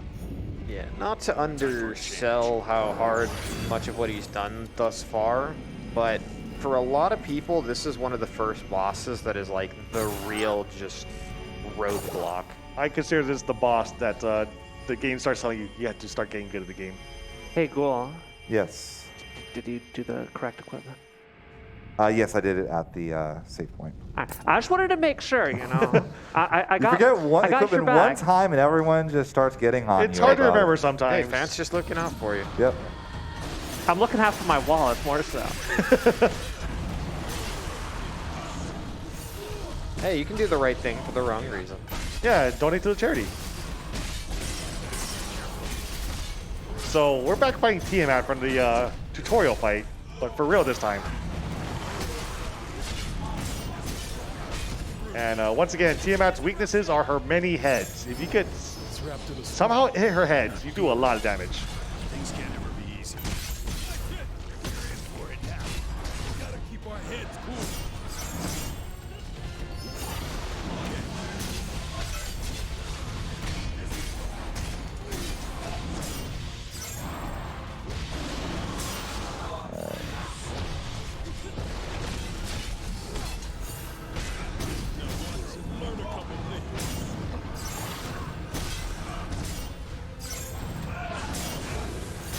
That's a good move to absorb there. Okay, so here we go into phase 2. So the thing about phase 2, Tiamat's health bar in phase 2 does not matter. The only thing that matters is her break gauge, and she will full heal. So the first time I'm damaging her, I'm really just trying to get her break gauge down. Her health bar really does not matter until I get below a certain point. So this is really the casual wall for a lot of people. Let's see how we do here. Unless you have Runic, surprisingly. I spent a good solid 2.5 hours just fighting this one boss non-stop.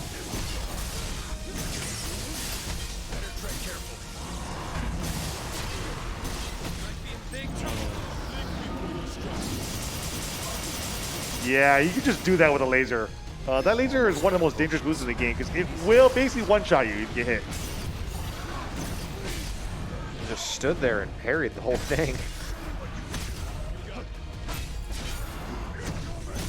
So you see on the right of the break gauge, there's like the red and black break gauge. That's basically permanent damage you've done And there you see Tiamat using regeneration, which basically heals her to full.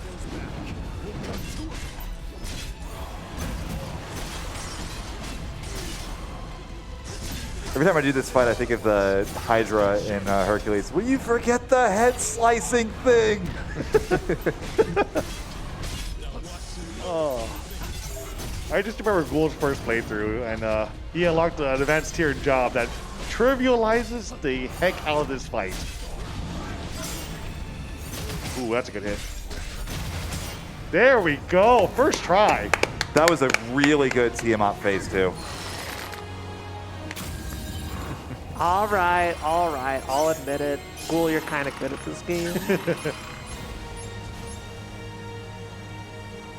Yeah, this boss is brick walls everybody I know except for Ghoul, of course, because he just... Because he's played it a lot. No, his first time at the boss, he just ran right through it. It still took me an hour my first time here. Do not undersell how difficult this boss actually is. Oh, it's very difficult. So this is Sophia, the 5th crystal bearer. Yeah, the 5th warrior of light. Weird. Yeah, so here you can actually choose which boss you fight first, the Earth Crystal or the Fire Crystal. We're going to Lich first. You're gonna get that cutscene. Oh, every time we show this cutscene to someone, they just burst out laughing. Yeah, it's incredible. We got a little while to go before we get there. So this is the Final Fantasy X level. This is, oh my gosh. Mount Gagazet. Mount Gagazet. I always get it mixed up with Mount Golg, and I'm like, I know that's not right.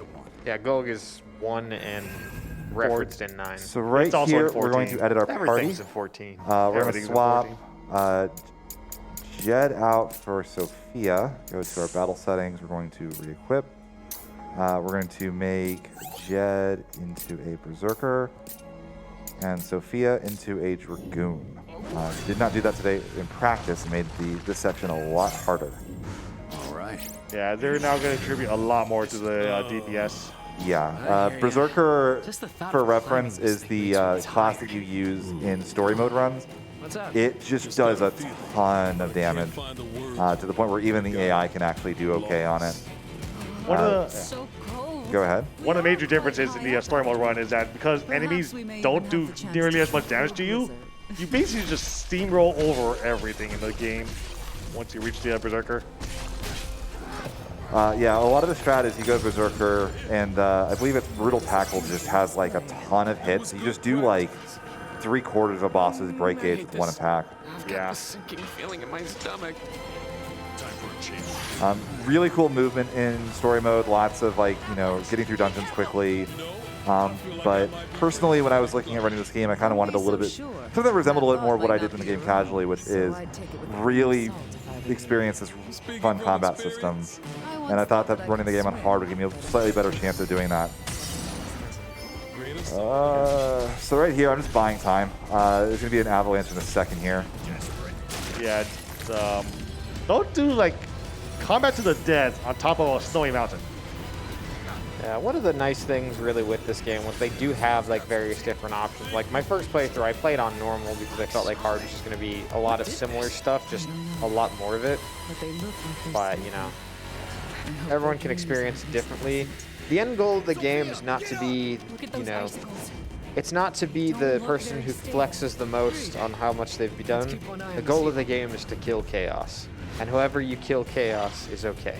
I like how even there was like a set of memes when this game came out that it's like, if you're playing this game on story mode, it's not because you're weak. It's Oh, he's got down. Never done that before. It's not because you're weak, it's because you want to kill chaos faster. Yeah.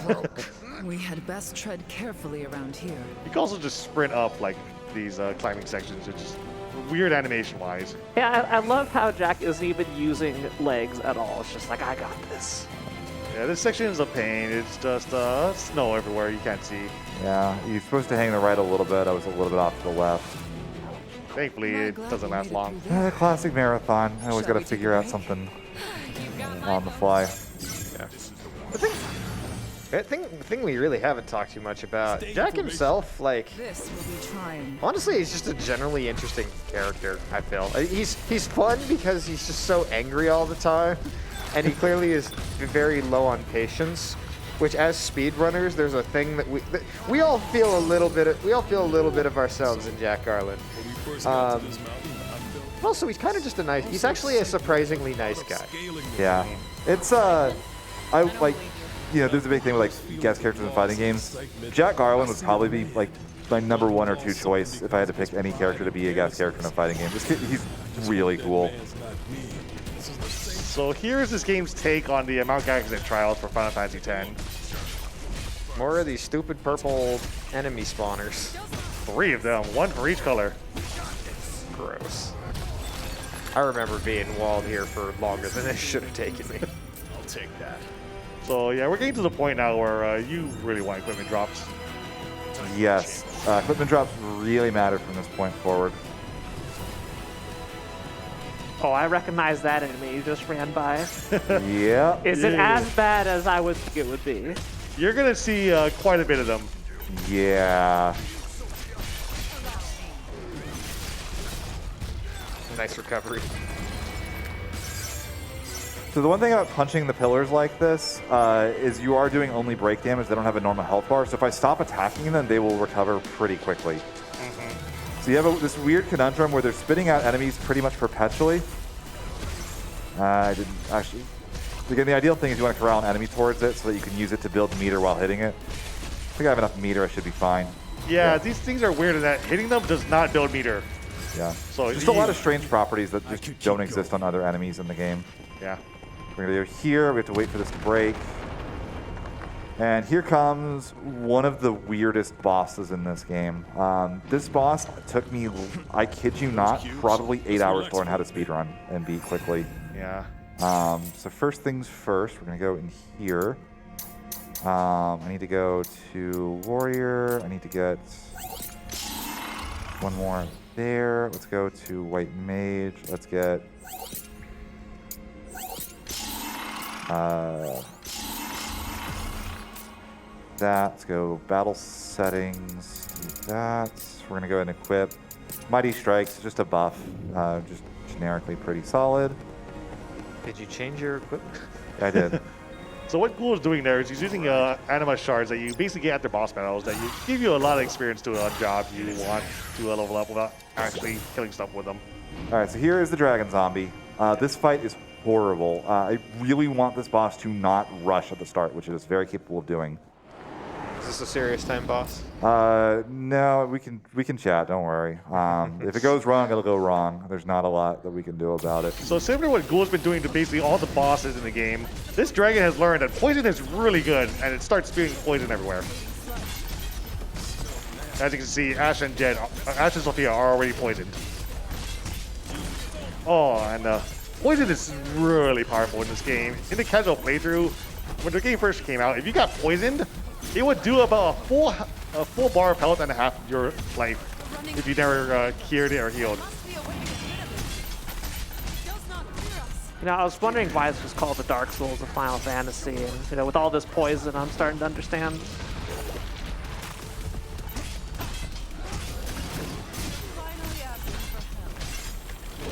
Oh yeah, and Sophia's very sassy.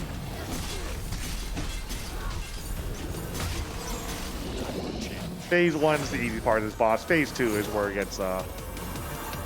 It's funny to me how Tetsuya Nomura is just known for these like wacky character costumes, spiky hair, a billion belts, and like everyone in this game is kind of plain by his standards, and yet they still are like genuinely solid character designs regardless. So here's when you learn that you can actually target different parts of the boss, like these giant legs coming out the back of that zombie. And destroying them does a lot of damage to the boss here, so he's trying to hit them with a splash attack.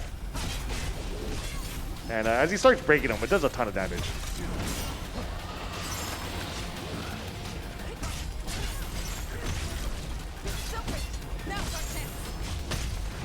Yeah.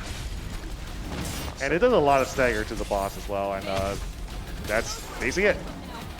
Oh, I kid you not, that boss took me 8 to 10 hours to learn how to actually speedrun. And the weird thing about it is, you don't see it there because it looks so easy when you do it properly. If that fight goes poorly and you start getting poisoned, you have to go quick on this boss or it will go horribly for you.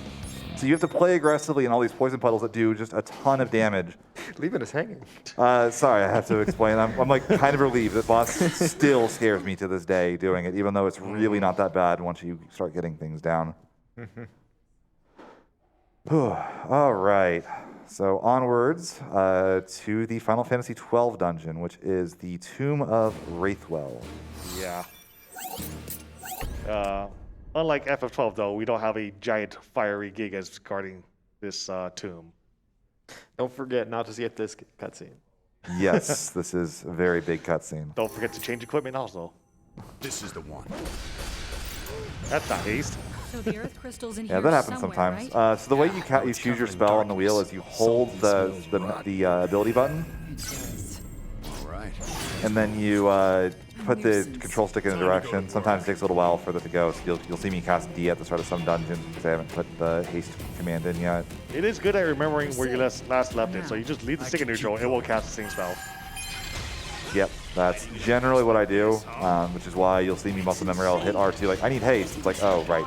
Default isn't haste, it's Dia until I change it. Nice try.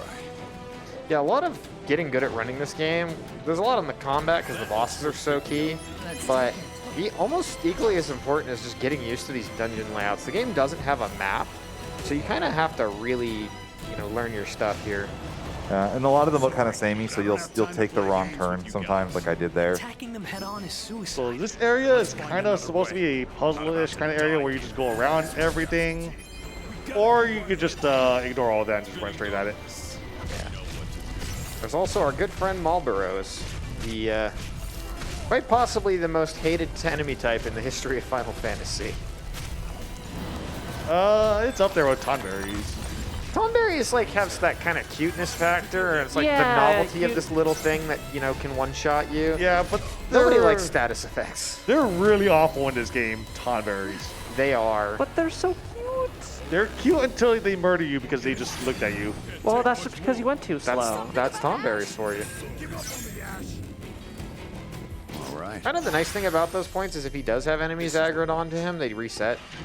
Yes. So, this is a demon wall.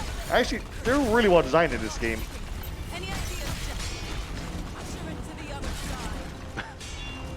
Oh my. It really doesn't want you to drink it. That was ridiculous. Yeah, that was weird. I had that happen in practice today, too. I don't know what's causing that. Very weird. All right, I put my first $25 in for the number of deaths so far. That is 5. If we get more people coming in, matching me on this, we'll for sure hit that my way incentive. That's where I put my money towards.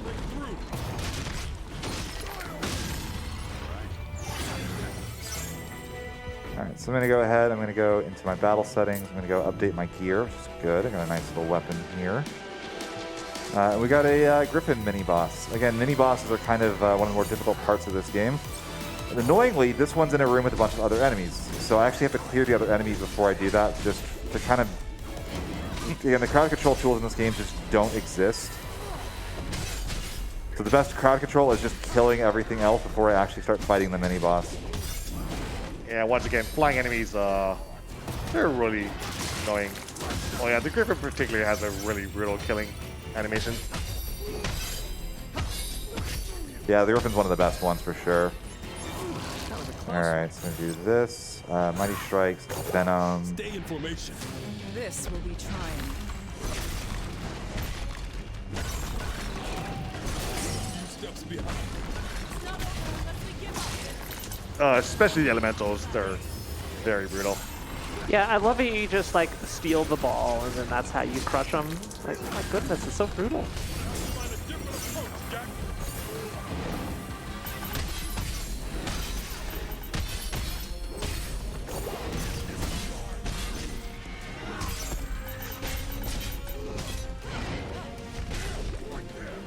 Okay, cool. I got the poison off, which is really nice, considering the Griffin decided to fly.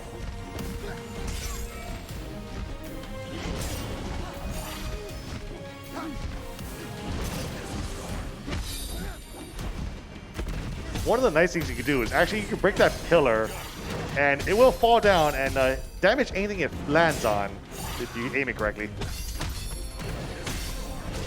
It's hard to get it to line up sometimes. This time the Griffin's just not cooperating. Can we hit? There we go. Yeah, there you see the full animation.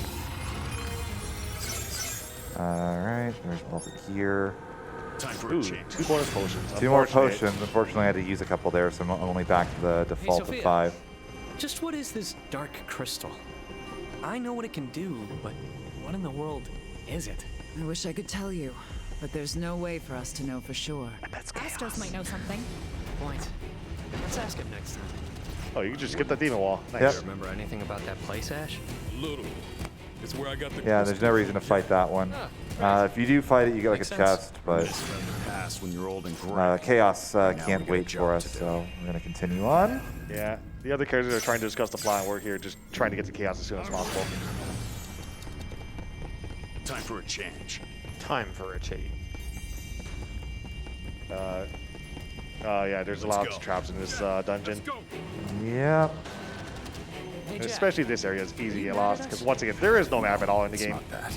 I touched that black mist those monsters leave behind. Oh, that's right. Tomorrow, bro. That spawns here.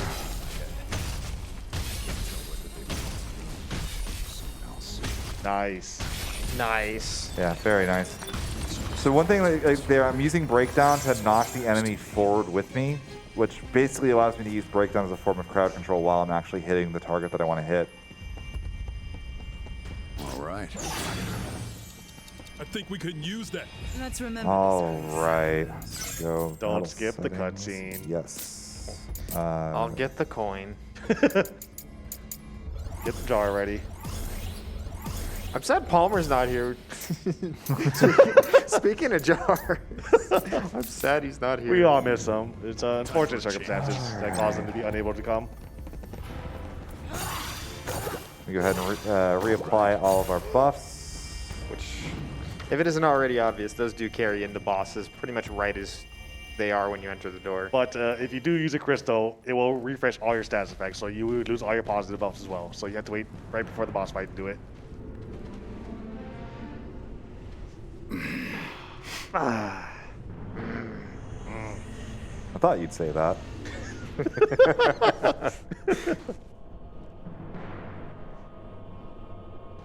Wait, is that Ash? Jack, it's up to No, you. it's a stranger. Ash? Of Paradise. Yeah. Jack, snap out of it. Don't let the darkness win.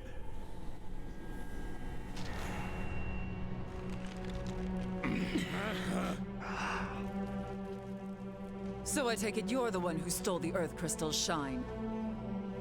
The crystal's gentle waves resonate through the verdant land, enriching the soil and nurturing the trees. Harvests are bountiful, and from summit to sea, people sing the praises of the earth. A foolish dream, no matter how much you wish it, that season will never come. It will remain a dream so long as I live. Who I am, I don't give a fuck.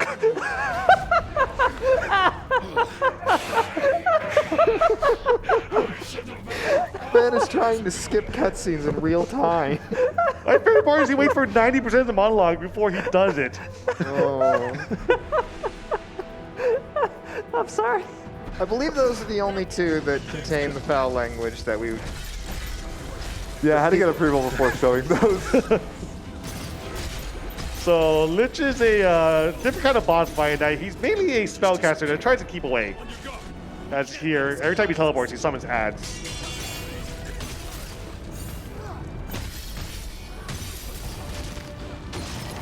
Oh, nice. All right, so who on the couch is donating for the swear jar? Would that technically be Ghoul since he's the one playing? I'm spent. This is the 8th run I've been a part of this marathon. Please stop asking for more.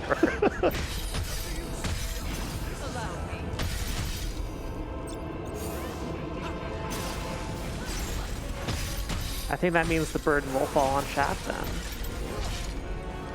So one thing about Venom, bosses do develop a resistance to it. So once you poison them once, it's a lot, you have to wait a while before you poison them again.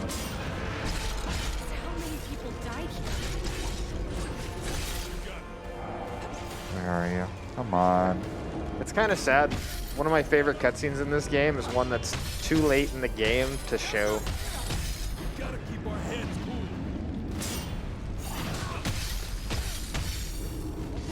cool. Yeah, once again there, you could just hold the Soul Guard as long as you want. As long as you have meter to spend. Yeah, you can still use it even if you have no meter, which is a great thing.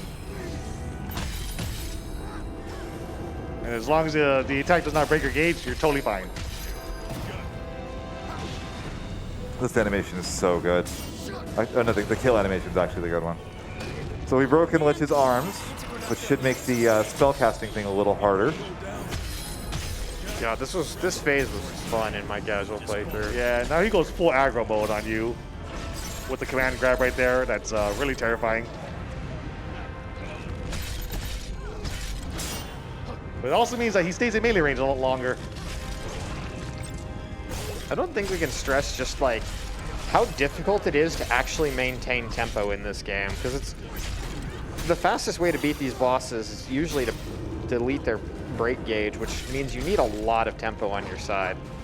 Yeah, most casual playthroughs basically devolves into you running away while letting your allies kill the boss because you just don't want to die.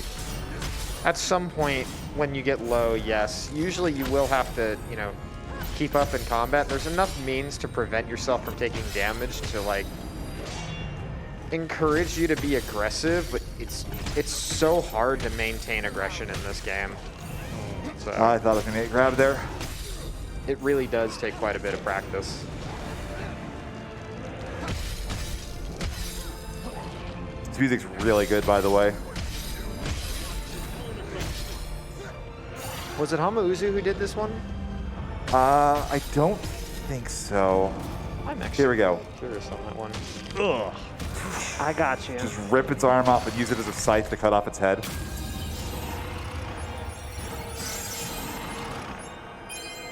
Like, some of these kills put, like, fighting game supers to shame. It's so impressive. They really put a lot of care into them. Naoshi Mizuta from Final Fantasy XI and a bunch of Capcom games. That's right. It's interesting, actually, because Final Fantasy is a series so dependent on its legacy with, or so, like, that leans so heavily on its legacy with its music. I mean, Uematsu is one of the most iconic composers of all time, but they've also had the likes of Hamauzu, Hitoshi Sakimoto, Shimomura did 15. Shimomura. Soken was a bit of an anomaly in where he came up, but he's pretty much become in that like pantheon of composers. So it's interesting that they, you know, they left this game to, you know, some other people, and they did a fantastic job arranging a lot of the tracks. Have you ever seen things in Cornelia? Astos is great, by the way. Love Astos in this game. Yeah, so anyways, plot-wise, we've liberated the Wind Crystal, and we've liberated the Earth Crystal. Unfortunately, what's happened is now the wind is way too powerful, and things are going way too fast. So this area... Is this the one I'm thinking of? This is the Evil Forest from Final Fantasy IX. Yes, Final Fantasy IX. The first real portion of gameplay from Final Fantasy IX. The Evil Fortress. Which takes about as long to get to in a casual playthrough of that game as we've taken to get here in the speedrun. AKA the Petrified Forest. And this area is really awful. It's very easy to get lost in because everything looks samey. It's very dark. Yeah, it's hard to see where you're dark going. and neon. Neon's the non in the party. Boo. Yeah, Neon fulfills more of a spellcaster role in your party, which it's not too useful. It's not as good, especially the speedrun setting. I really just want my party members to be adding DPS whenever they can. Especially in the Red Mage role, because Red Mage learns both support and DPS spells, and more often than not, they're going to start using support spells. So instead of the typical summoning gate wall pillar things, instead we got these poison plants that spew out poison. We need to kill to break walls. Just picking up spells along the way. Yeah. Want to get fired, does a little bit of extra damage to those flowers. The battle theme isn't bad, it's just how much it plays in the game. Yeah. Like, we don't want to downplay that this is a good theme of music, it's just It's it overtakes the music when you're not really fighting. So tell me. Do we have time for a few donations? Yeah, go right ahead. We've got $100 from Llama, who says, "Shoutouts to my good friend Ghoul while he is on his important mission to kill chaos. Maybe when he is finally done with killing chaos, he will join us in our endeavor of learning Richi Mahjong. All of us at the Whoop House are watching and cheering you on. Good luck, my friend, and again, kill chaos." They're in all caps, so I had to read it like that. So. Thanks, Llama. We also have $40 from VL39, who says, "Good luck from the Final Fantasy trading card game Dallas Fort Worth." You'd get the cracks. It ain't like.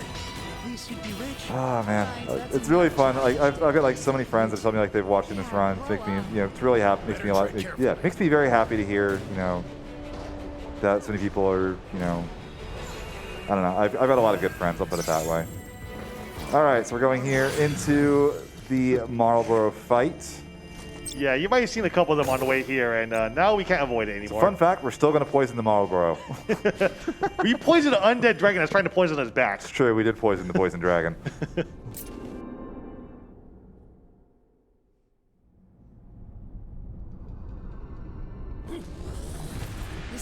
It's a great Marlboro. Oh yeah, here.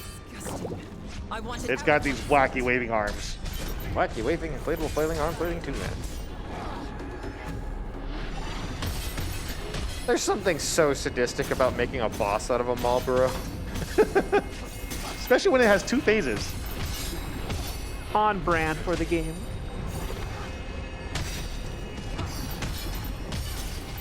Yeah, and it does spew out negative effects like a regular Marlboro.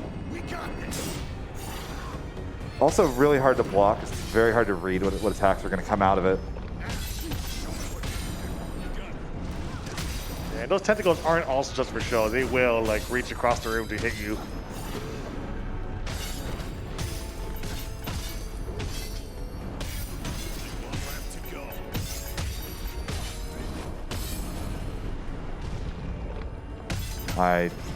Very lucky I got to use the iframes there. Good job. Good job, team. Let's get haste on while I have a chance. Can you just sit there forever waiting to do the No, their break gauge is recovering. Yeah, you have until that recovers, which is kind of nice at least because you can use stuff like regen and let it replenish your health, but in a casual play. Unfortunately, you can't smack the boss and recover MP, so you got to do what you got. But once you do break the boss there, you will recover a lot of MP once you reach second phase.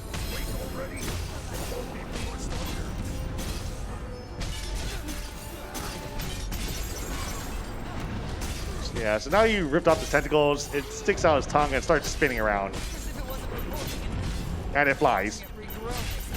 Of course it does. Oh, more like it hangs to the ceiling. But yeah, close enough. All right, well done. Oh, man. It's not a super difficult boss, thankfully. It is one of the funnier kill animations. It just like jumps on you to eat you and then just explodes.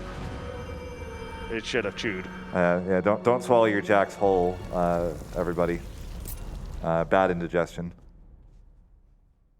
Fan, do you have any more things you want to talk about real quick while we're going to the next dungeon?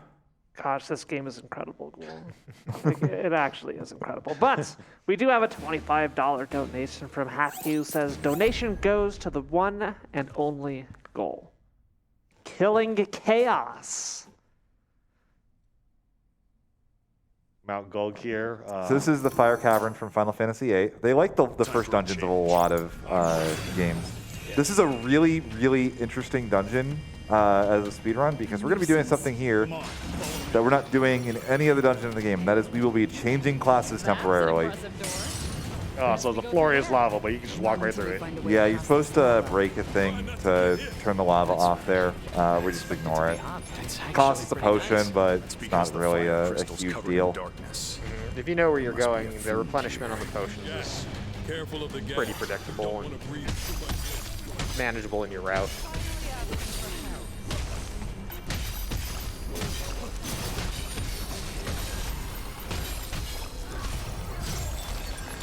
All right, go. And Always running back, grabbing the gear just in case it's something useful for us. So we're gonna go into our battle settings. We're gonna swap our sword fighter out for a lancer. All right.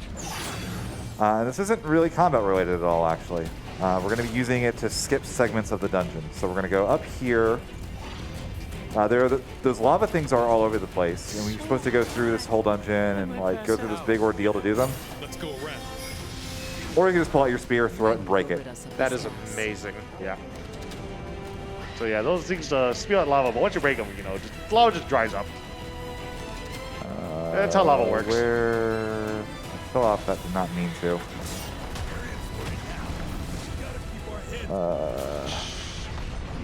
Rolling boulders.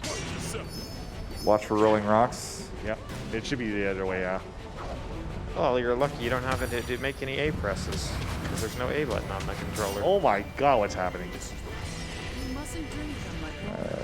Thankfully, White Mage is also a pretty capable offensive class because of the mace weapon. It's pretty decent. That's good enough for breaking these purple void monsters. God, I just love how visceral it feels every time Jack punches something open. Yeah, you gotta make sure to keep up with gear here. Yeah. Jack is a man who does not believe in doors. He makes his own doors. Mash A to outrun rolling boulders. All right, so right here's our second little lava thing. So, God, I wish I knew that in my casual. Yeah, this dungeon is huge casually. I think in my playthrough, I just shot magic at it from a distance.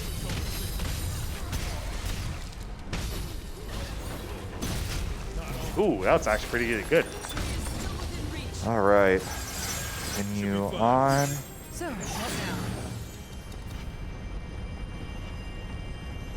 I think we could use that. We should collect Cool. We can ourselves. replenish our potions here, which is great. Time for a change. We were just down there not long ago. Yeah. And we have one last one to break, so we're gonna go run up here. And we've just skipped The world gets slightly smaller. a ton of the dungeon. I think we got time for a donation or two here. We're in for it now. All right, we have $25 from Field94 who says, well, how can a girl ignore a call to action? Here's me doing mine. So much. Also have an anonymous $25 donation. And again, we're trying to hit that My Way incentive for the group here to do an a cappella version of the song at the end of the run. Actually, when is that? Is that at the end of the run, Ghoul? That would be at the end of the run, yeah. The end of the run. There you go. Now then. Let's get ourselves together. Got some time, but don't wait too long. Are those cubes? Let's relax. It is the credit scene of this game, somehow. Because of course it is. It is officially the main theme of the game. Yeah, as soon Yeah. as that was announced, that was a big part of why everyone did a 180 on this game. And we're still on Lancer? And we are a little over $400 We are away not from meeting that incentive. We can do it, everyone. We can do it. So the boss is up ahead. I'm supposed to switch back to Sword Fighter. Check your equipment. I did check my equipment. I just didn't check my job. It's actually interesting that, you can get all these advanced classes, but he's beating the game with a starting job and a tier 1 job. Yeah, I mean, to be fair, you could probably do Red Mage. Just Red Mage takes 2 classes to unlock. White Mage only takes 1. So I have been thinking about it. Does Jack ever go through a door in this game? Yeah. Yes. The Okay. first dungeon, we opened a few doors. Okay. He does a few times. He's just usually too angry to open He also doors. literally does it to end the game. Yes. Yeah. All right, so here is Malorith. This Malorith is annoying, not because this fight's particularly hard, because the fight doesn't actually work sometimes. Look for an opening. She's gonna petrify me. The nice thing is, when she petrifies you, usually she just taunts you. Yeah, her weak spot is her tail, but you can't target it, so you have to just position yourself and hope you hit it. Well, the other thing, the only thing about the Malorith fight is that it just doesn't work. She'll just randomly whiff. So like you'll brace for attacks that will miss, and then you'll not brace for an attack, and then that one will randomly hit.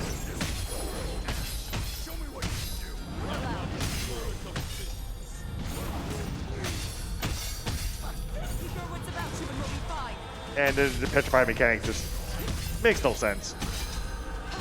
Phase 1. This is the easy phase. Phase 2 is where it does get rough in a casual playthrough. After she sets herself on fire. Yeah, you saw there that the diving attack just whiffed completely despite going right through you. Blocking those will leave a mark.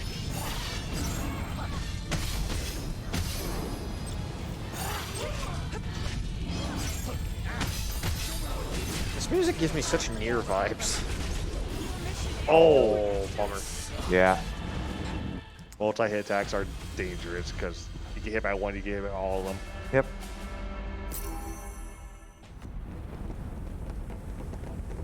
The game does give you hints on how to beat a boss if you do die to it. And phase 2, that gives you a second hint on how to deal with phase 2. So it does try to help you beat the game. So when you die, you lose all of your extra meter. If you go back to it, you can recover it. Normal Dark Soulsy stuff.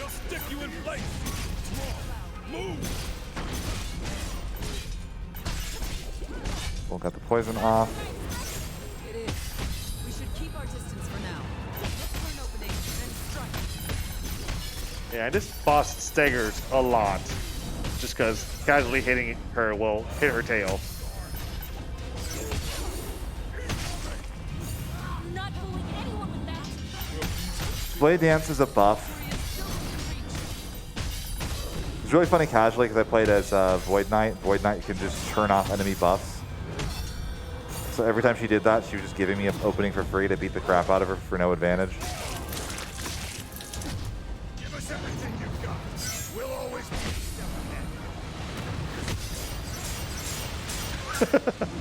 Just ping-ponging back and forth. I got one shot by that earlier today. I got stuck between the wall and it. It just ping-ponged me off the wall over and over again until I died. Sounds a bit familiar for our Yeast Runners. Not to me, no. Not to you, fortunately.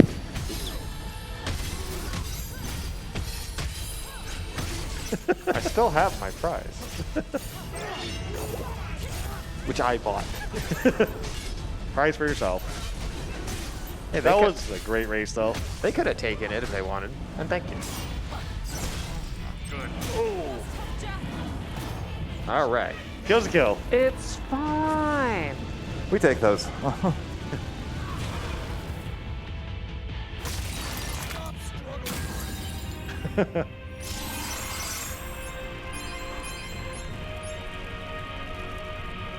Surprisingly, no potions used. Yeah, pretty close to the end, though. I would have used one. I didn't really have a safe point to do it at the end. I thought I was going to die, actually. It was nice that the Lightbringer has a hitbox on it. Yeah, you're not invulnerable when you use potions, so you do need to find a safe place to use it. Mm-hmm. Yep. Otherwise, you're just chugging potions to replace the potions you just chugged. All right, so up next we have the Final Fantasy V dungeon. This is Ronka Ruins. So the gimmick here is there are these switches. When we get there, there's going to be these switches that we pull that turn on the electricity in the dungeon that allow us to proceed forward. The beginning of this isn't super critical, so Fan, how are we doing on the singing incentive? I'll go ahead and get a refresh for that right now. We are sitting at $575.13 out of $1,000. So we have about, let's say, like an hour and a half-ish left in the run to get your donations in. So I highly encourage everyone to put it towards that because I haven't heard this crew do that song before, and I really want to hear it. So we all missed karaoke too. All right. So here we go. All right. That looks pretty old. I wonder. So one nice thing about this dungeon is there are a lot of elevators. It's something I haven't done until now. When they released the first wave of DLC, they added an additional class, and they added a new type of gear. Let's go. So there's now accessories in the game. Whoop. Here we are. Okay. Hey, Jack. Let me guess. More memory talk. So I haven't really had a chance to look at my accessories at all. Usually what I'll try to do is I'll optimize my gear. Which actually I should do right now for a bit of safety. And when I'm on an elevator, I can check my accessories and try to find one that I actually like. So we want that chest, but we're going to come back to it. So we're going to go over here. We're going to pull this switch. And usually there's a quake that happens over it. You're invulnerable while pulling the switch, thankfully. My man Jed just casually getting owned in the background. He's trying to talk about the lore here, and we just want to kill Chaos for now. Okay. I didn't see the chest contents on the screen, so I'm make sure I got it. Chests are generally consistent on what kind of gear you get. Sometimes, usually it's like within a range. Some of them will always give the same thing. Some of them will give wildly differing things, which gets annoying, especially because, again, we need those sword fighter weapons to actually be able to kill bosses quickly. Run right through. So you see, we activate the switch to turn the power on, and all of a sudden everything comes and tries to kill us.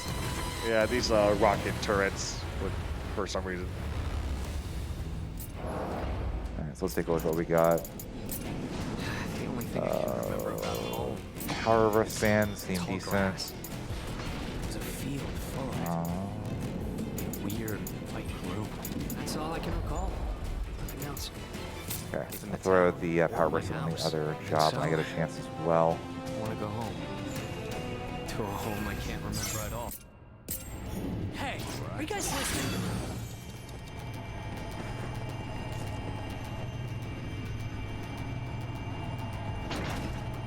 Go, turn on the power. Now everything in here is going to try to kill us. Yeah, just normal Jack Garland things. Just break everything on your way to destroying Chaos. Yep.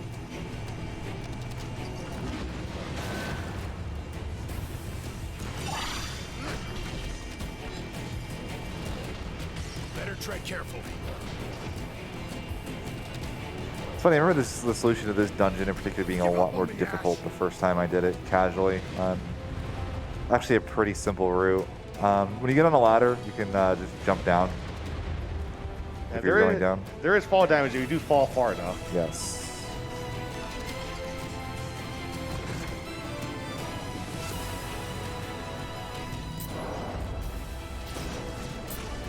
Why are you so afraid of the past, Jack?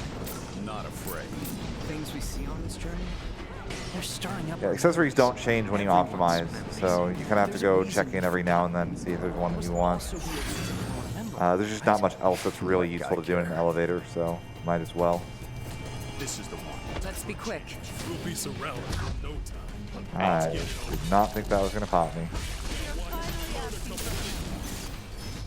So ghouls typically hitting these from the side because when it spawns an enemy like that, the balls do hit you and knock you down.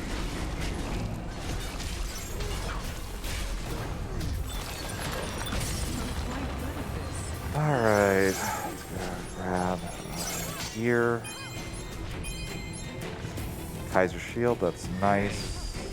So aside from becoming warriors of light, I feel like we had a greater purpose. Do you two remember anything? I remember being from here and getting the I crystal. do want No, I this. don't want to lose anyone else. This room's actually pretty cool. Yeah. So there's supposed to be this big, long-winded path you're supposed to take. Dad, if that thing hits us, there must be a way to stop it. We're just not going to do that.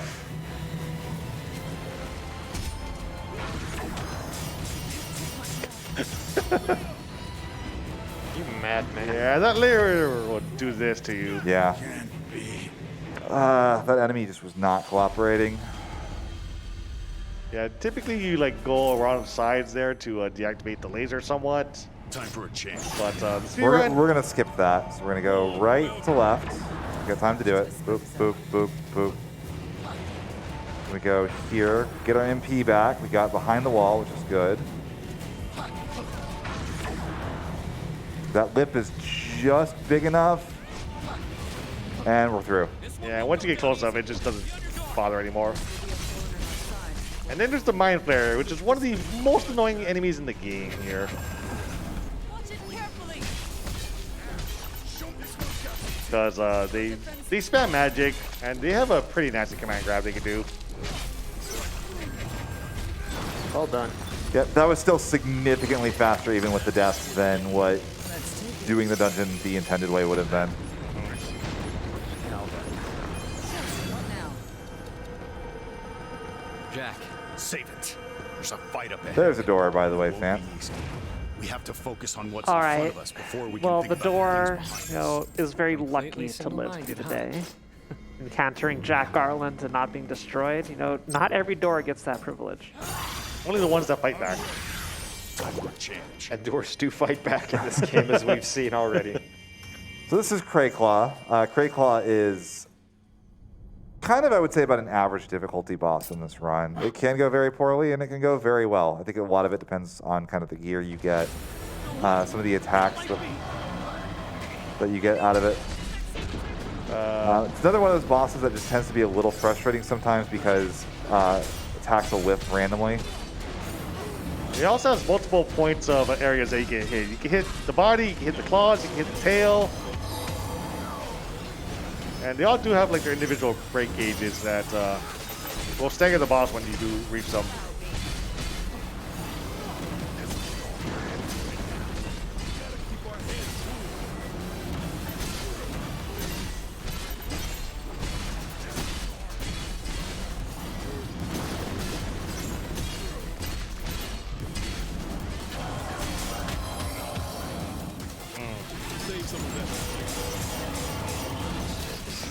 There you go, one of the arms just got destroyed. Yeah, I'm trying to multi-parry the wave cannon because you could do a ton of break damage quickly with it.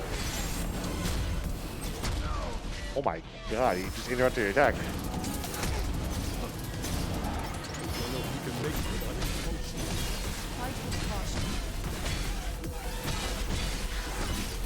I never realized this music is just techno dubstep going on.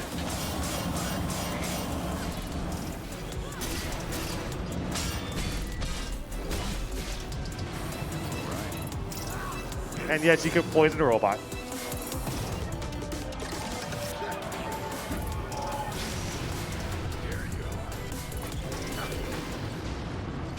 like that set it off.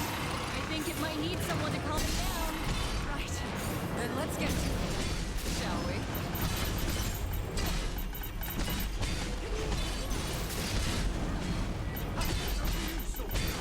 we? And there goes the legs on the left side.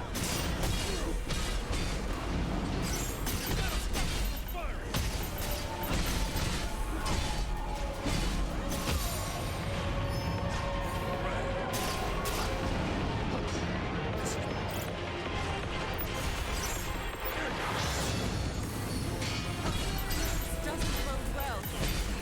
You need to try something else.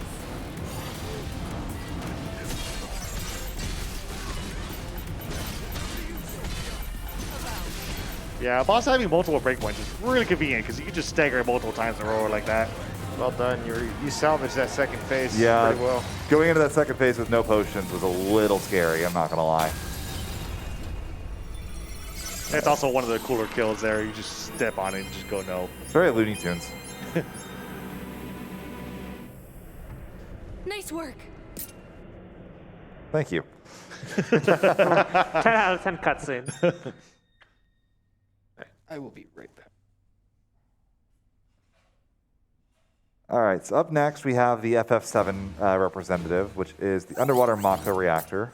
In this game, it's called the Sunken Shrine, this is the home of the Kraken, which is the final of the 4 fiends we're going to be fighting. The Kraken, I would say, is in the speedrun the really big difficulty spike. It's when the bosses start getting really hard again after the first 2 in the game. Thankfully, when the fight goes well, it's really fast when you do it really well.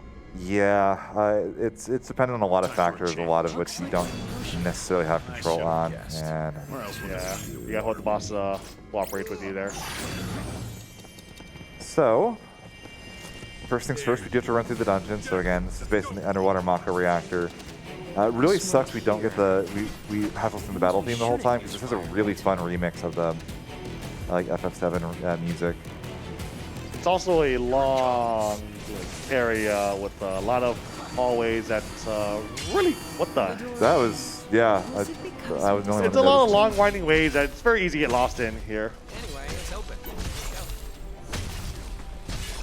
There's also these electrical batteries on the wall, and if you do hit them, they will explode. This is also a dungeon with not one but two mini bosses. So, if we can find a generator. It's not just you, but the enemies can also do collateral damage to the batteries. So if they hit the batteries, they also explode. So fun stuff. Yeah, they explode also in one hit if you put electricity through them. Something that I'm sure Gamer is well too aware of. Gamer is the person who's been kind of behind a lot of the scenes with the tech at the event so far. Yeah, he's very critical to making this event work as well as it has so far. Speaking of, it's really fantastic to have a chance to do this run for another break. It's been a blast. I'm so happy to be back in person. There's a dark aura in the air. All right, so right here we're coming up on the Hagen Prince, which is, in my opinion, the single hardest mini-boss in the entire game. At least of the ones we have to kill. What? At least it's not talk of the past. I'm back. I'm asking Welcome back. about you Welcome back. now. This guy's rough. He's got a bunch of ads with him. Here you see these electrical batteries around. If you hit them, they do a lot of electrical damage in AoE. But they also hit you if you're happy to be in it. That's up to the royal family. Yeah, he's got the nasty multi-hit attack there. But here you see the battery exploding.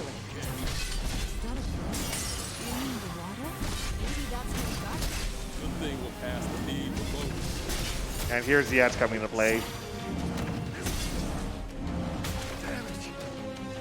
Yeah, and unfortunately you can't knock this one in either.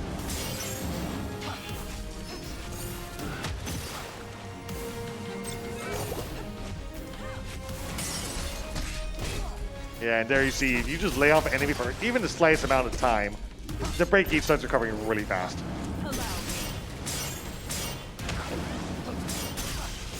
Uh-oh, there's the second battery going off.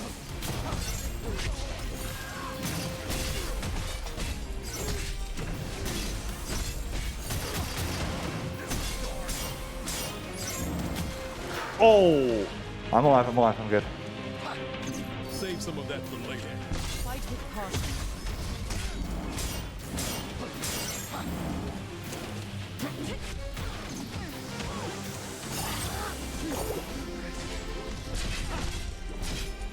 Yeah, when the enemies do target your allies, though, that allows you to just run in and get some free shots in before they turn on you again.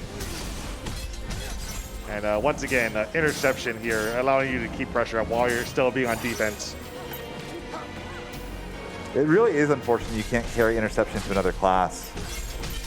Because it's so fun to use, but it does have some pretty significant downsides. Here, breaking him with a classic wrestling move there. This must be the key to that That door. was not bad. If I get out of that with 2 potions, I'm usually pretty happy. All right. Unfortunately, keeping potions does matter because we do the 2 bosses consecutively. We don't actually have a save in between them. Right now, they are at the mercy of the We wind. play a little safe. Usually you But can if we drop off of revive that the and water fall down, but you crystal, take a bit of fall we damage. can With only 2 restore the potions, I balance, really don't want to and risk the it. sea will be itself again. Be itself? And this I mini admit boss I is a wouldn't clear pain on the because details. it's our I doubt those pirates very know good either. friend. Something tells me they'd be in a bad mood either way. This is the. It's another Marlboro.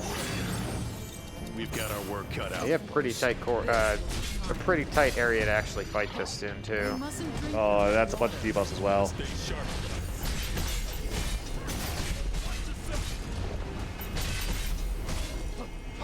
I think in my casual playthrough, like due to just some quirk, my allies were just hitting it without it being able to hit them. So I just let them slowly kill it. Obviously not an efficient speedrun strat, but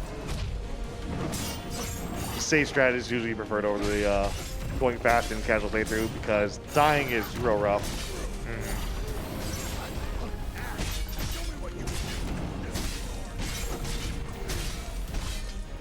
And And you do want to keep it away from the walls there because the battery's exploding. While it does do damage to the enemy. No, it's actually pretty good if he hits them. Oh yeah. It does a lot of break damage.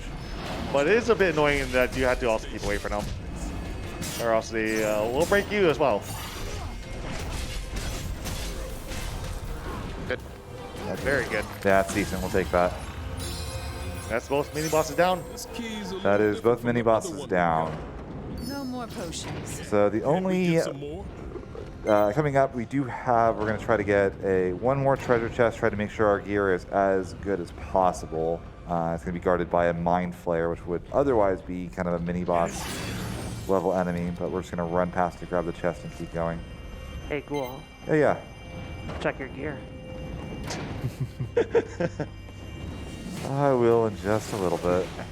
But now would probably be a decent time for a donation or two. Of course. We've got $20 from Agent Jones, who says, I'm a simple man. I see singing incentive. I donate to singing incentive. Loving the marathon and especially the Stranger of Paradise run. Thanks, guys.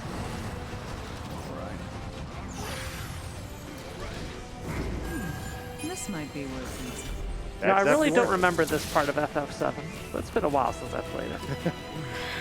Honestly, that sinking feeling. Honestly, I get some strange feelings of like FF7 remake. I know they're different engines and whatnot, but just that whole like part of the first bombing mission in 7 remake, I get some similar vibes.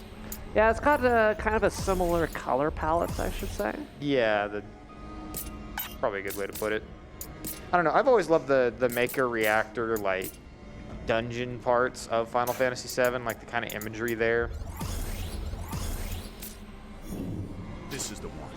And coming up is now the Kraken fight here. Yes, there's no Scorpion tanks this time. This is the one.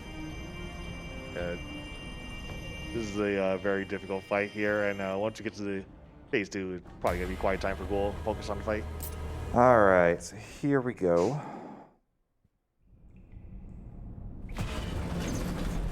Getting desperate. Let's lop off those tentacles. Okay, that is not what I expected the Kraken to look like.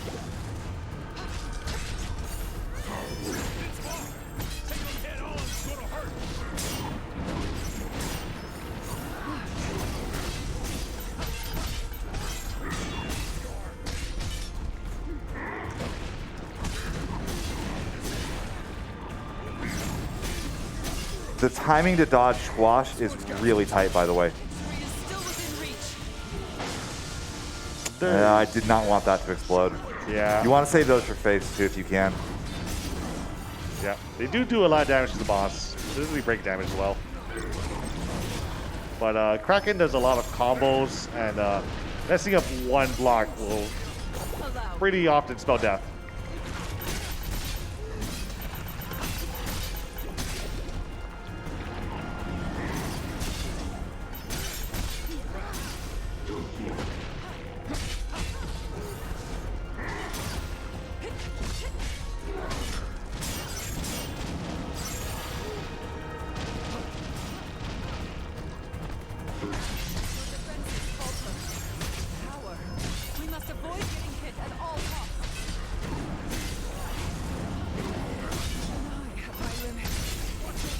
Good stagger.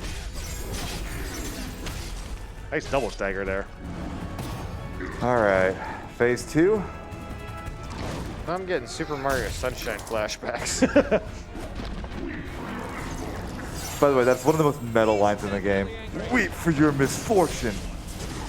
So yeah, in this phase he's gonna jump in the water, and you need the battery to break him out, or else, first off, I was dead there if I didn't. Lightbringer.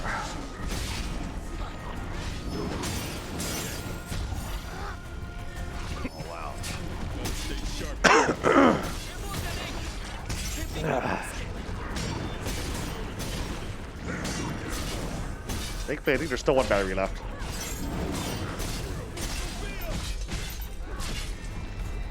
Unfortunately, there's no Sophia left. Thankfully, you won't need her for the rest of this if the boss starts using Rush right about now.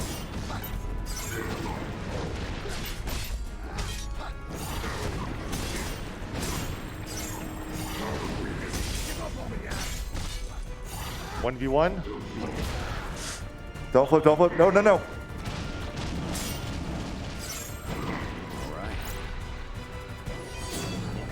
So this is what happens if you don't use the battery to knock it out of the water.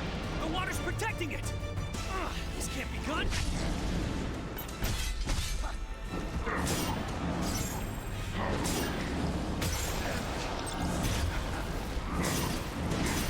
Yeah. Nice. First try. Wow. I have no meter and no potions, and one more hit would have killed me. And no allies. So yeah, the battery is very useful when phase 2 because when Kraken dies in the water, that does a ton of damage, knocks it out of the water, and prevents it from using that protective water shield. It's usually the difference between winning that fight and losing that fight is if you get at least one bomb off while Kraken's in the water. That boss has walled me for 30 minutes before. All right. And with that, the 4 crystals have been liberated from the dark fiends. Yeah, so we're done, right? We still gotta kill Chaos. That's true, yeah. I mean, thought guess that we can was do that. chaos. I thought every boss is chaos. I mean, yes and no. They're chaos, but they're not chaos. Oh, okay, gotcha. You know, it scratches that itch, but doesn't quite get rid of it. Well, fun fact, in the trading card game, they're actually listed as Job Chaos. That's all the fiends are listed as Of Job course. Chaos. That is So amazing. this is chaos, but we need to go take out chaos. How are we doing on the incentive, by the way? We're still we're just a little over $400 remaining. All right. So here, this is Cornelia. I believe this is going to be BitGay 2, if I remember my this correctly. Usually I have splits in front of me, so I know what I'm doing, what's going to Yeah, happen. it is Big A2. Hey, Ghoul. Yeah. Welcome to Cornelia. I love 8-Bit Theater so much. So 8-Bit Theater is an old webcomic. Gosh, it's almost 20 years old now. Ran for like a decade. Yeah, it ran for like a decade. Just they used the FF1 sprites. Some of it hasn't aged amazingly, but some of it is just so fun. I love like their take on the "I Garland will knock you all down." In that one, a bunch of goblins stole the script that Princess Sarah wrote for Garland to sound evil, and he just made it up on the fly. Because goblins were the true nemesis of Garland the entire time. I do really like that they brought Chris Sabat back for Garland's voice in this game, despite him being a minor character, because I believe they have like different talent agencies from the ones that they used for the dubbing of this game, but you know, going out of that way for like, you know, a little bit of continuity fan service. For all of Square Enix's faults, they are very good at retaining voice actors. If they get a voice actor for one thing, they will almost always keep it for something else if they can. Somehow they got like almost the entire OG Nier cast back. That excited me when they did that for Replicant. These pirates have all gone mad. No mercy, or we die. At this point in the game, or my casual playthrough, I got tired of fighting everything on the way and just decided to just run past them. Sarah said, Yeah, there's a lot kind of going on here. everyone can handle it. Yeah, I would have noped out after seeing that Malboro. If we save them. Gratitude? Huh. They think we're to blame. Just a weird black hole in the background there. Don't worry about it. All right. Wait, you're going towards it? Yeah, that's like the marker for a boss. So we're gonna have to fight BitGay again. BitGay has a couple of extra tools in his arsenal this time, but it's a relatively similar fight to the first one without the ads. Just also does more damage now. Yeah, it's also got a new name. The Possess. I guess we missed some critical story here about why Decay is possessed. Yep, Yeah, that was the kill combo. I got knocked down into immediately crushing blow or into death. Honestly, Big A's a pretty good description of what you do in the story percent run. Run over everything with the axe. Yeah, just basically just everything is coming undone. That's the most, I guess, laconic way I could describe what's going on in the story here. Yeah, restoring the crystals has had a very adverse effect on the world in that it kind of overdoing it. This is the one. And everything has gone to chaos as well. The other kind. And also the kind we're thinking of.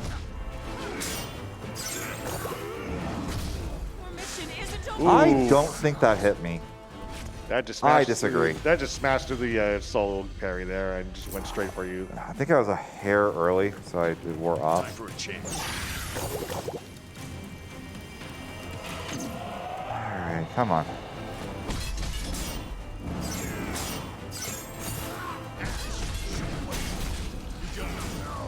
Kind of just demonstrating how narrow the margins Ghoul really has to work with here, like pretty much across the game. Made a lot of these look a lot easier than they are. Yeah, basically taking 2 or 3 hits from pretty much anything kills you in hard mode. No matter what you have equipped. This one's got some teeth. Victory is still within reach. Thankfully, just like the first BK fight, he only has 1 phase. Your mission isn't over yet, Jack. Yeah, 1 mistake easily snowballs to a death. Yep. I tried to Lightbringer there, didn't have enough meter.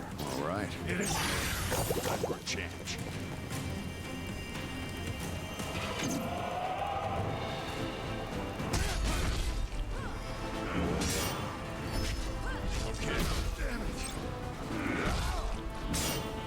Not dead.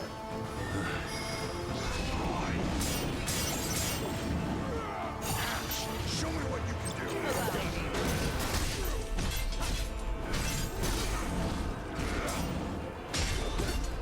Okay, cool. I got the poison off. That's really nice. It does not fear us.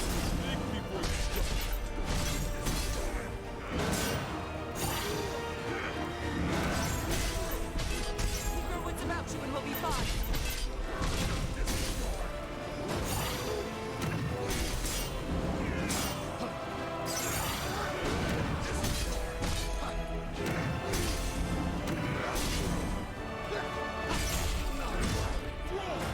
Oh, man.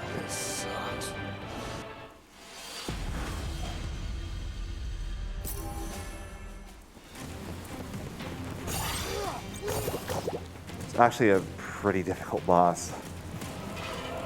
You got this, Ghoul. I believe in you.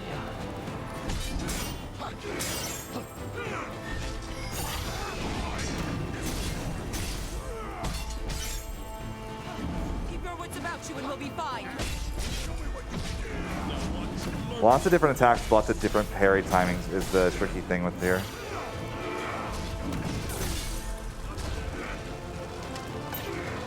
On top of everything, just being heavy hitting.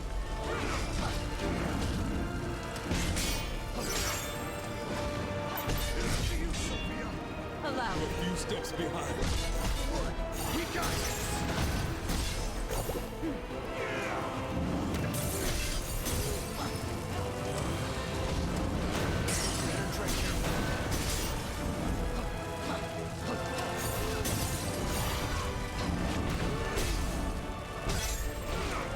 Can I just say this music slaps? Oh, it's great. Yeah.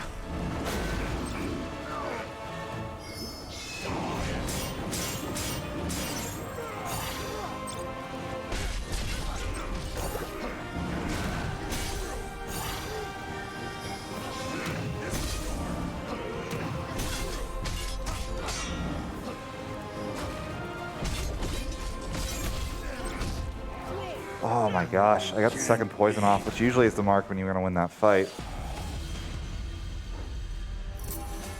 Alright. Time for a change. I'm ready.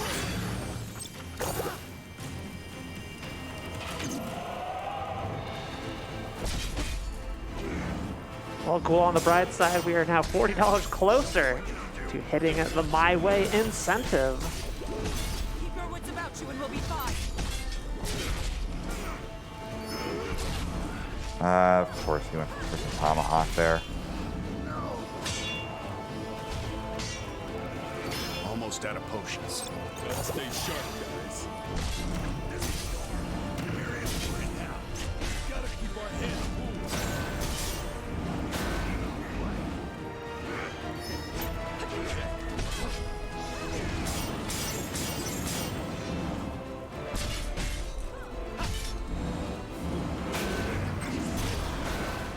Is that the last one? No room for mistakes.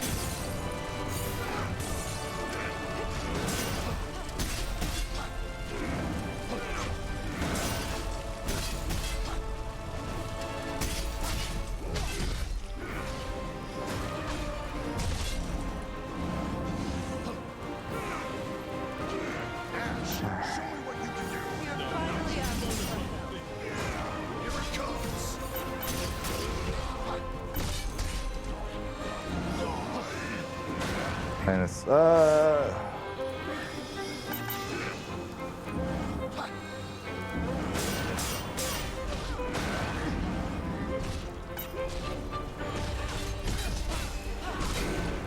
Oh, that what? hit me? Are you kidding?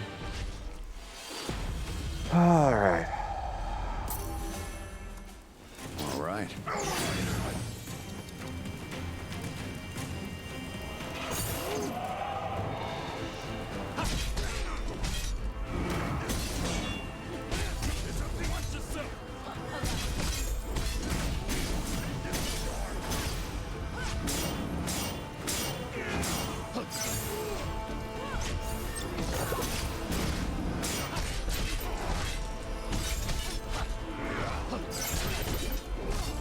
I'm very careful with Furious Blow. The hitbox is huge.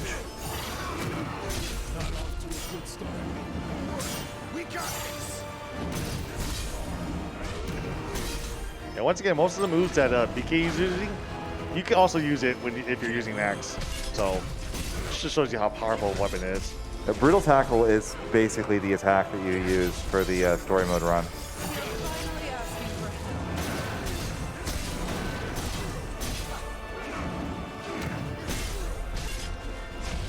Yeah, Brutal Tackle and some Furious Blow as well.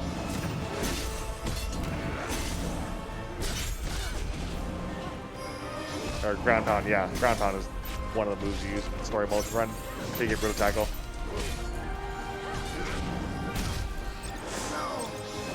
Oh, come on.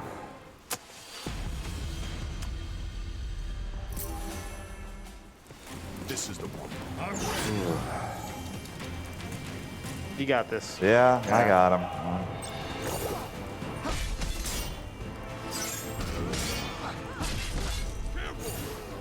Game still hasn't given me the game over warning yet, which is kind of funny.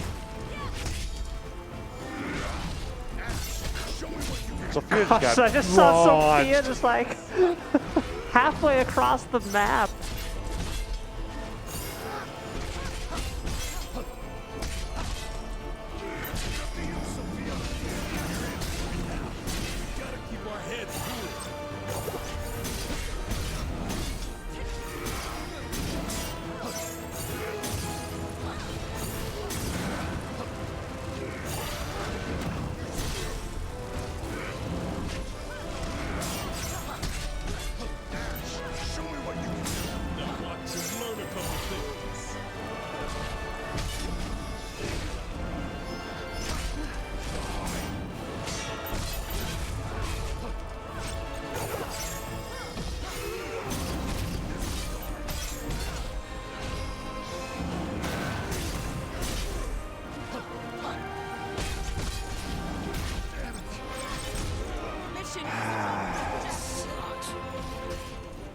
I'm like this close.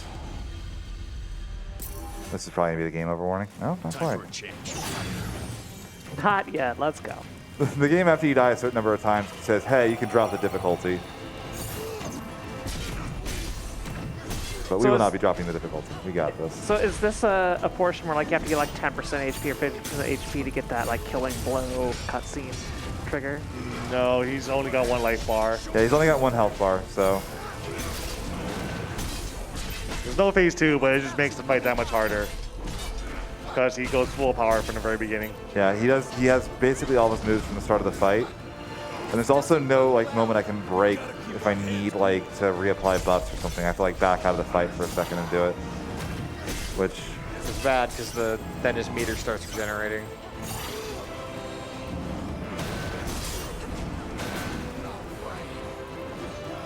Ooh, he missed. Yo, let's go the whiff.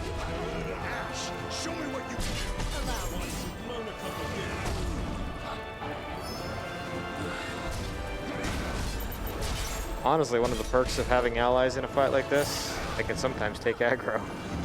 It's very helpful when they do take aggro.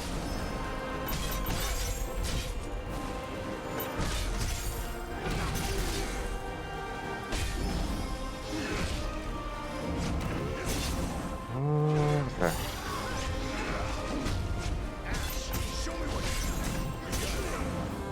It's up to you, Sophia. Allow me. Okay, that wasn't that bad. Yeah, here he's looking for soul parries just to refill his MP and get some interception attacks. Ooh, it's fine. It's all good. Fight with caution. If I can poison him again, I've got this fight. He's staggered. There's the poison.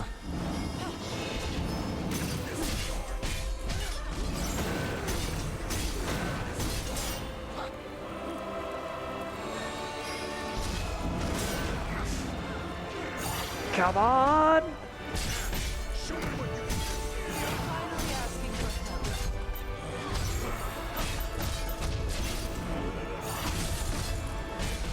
You had me worried there. Don't talk until I kill the boss. All right. Oh my gosh. Yeah, like the fight is so tough. You actually like get very close to him on HP alone.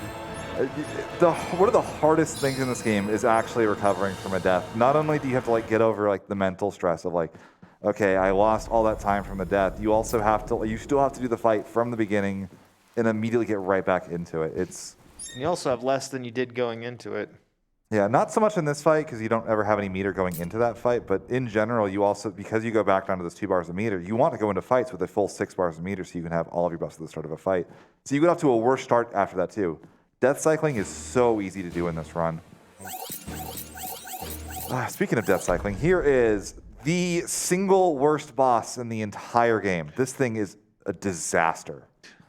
Yeah. It's really rough. It combines a lot of things that you really don't want to see.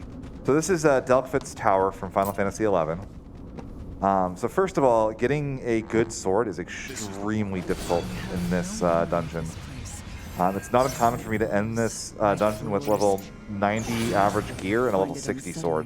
Well, we're here, and we have. Yeah, weapon is the hardest thing to get from gear drops because it'll give you a ton of armor that pretty much anything you can use, but weapons are specific. Yeah, and the class I'm using can only use short swords. Normally, you can use, like, Warrior can use, like, axes, or it can use the 2-handed swords. But because I'm using a basic class, I can only use the one weapon. This area has a couple of breakable walls, which open up shortcuts and new areas to explore. That's the gimmick of the map, along with these teleporters. All right, I got my donation in for the rest of the deaths there, but my phone's actually almost dead, so I can't do it anymore. But we do have $150 from Shaftycon, who says, donating 1 cent for every time someone mentioned chaos or grunted. And with that, we're getting super, super close. I'm just going to do a refresh here, and we are sitting at $780.13 out of the $1,000 to get that My Way acapella. That's just a little under $220 away. God, we're so much closer. We just like cut that amount we had to get in half with that. So let's go, everybody.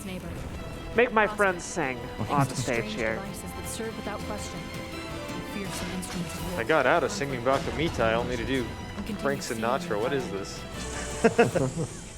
I had the excuse of a call delay that time. I never finished my story about the Lufenians. There's not much left.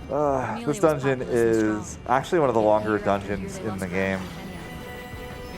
We're gonna go here. We're gonna grab this chest. Then we're gonna. See, that's always gonna be that level 90 judgment. So chests, some are always the same, some aren't. We're gonna grab the key here.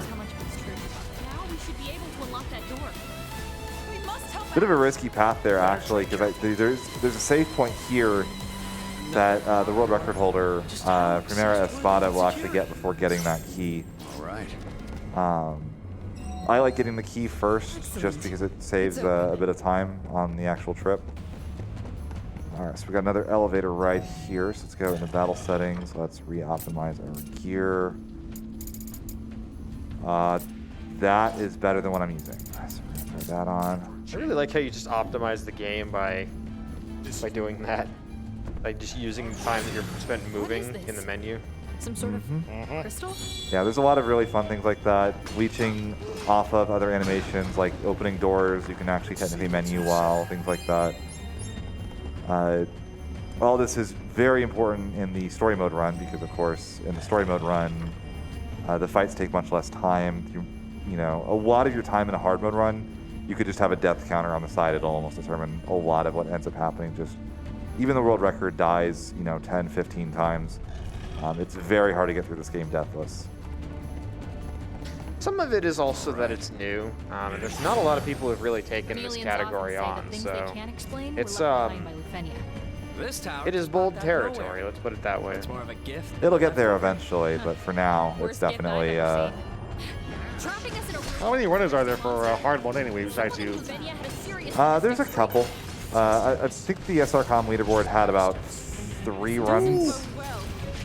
So really right here, I just want my allies to distract the Gigas, because I'm not fighting it. Yeah, thankfully you don't need to kill it. You're just trapped by the wall generator there, so you can just take that down. Let's get ourselves together. It's funny how this dungeon is massive, and we're seeing only a pretty small portion of it, and this dungeon still is one of the longer ones on the run. Let this be the final one, please. I think I'm going to swap Jed's accessory to the one we were using before. But while you're doing that equipment swap, GK, I think you got some friends who really want you to see or sing My Way by Frank Sinatra, because we have a $200 donation from PX Micaiah saying, doing my part to finish this incentive off. Here we Take it are. home, everyone. We are $20 away from the acapella My Way by Frank Sinatra. Just offers me a fist bump for that. I can't turn it down, not when this game's on stream, but...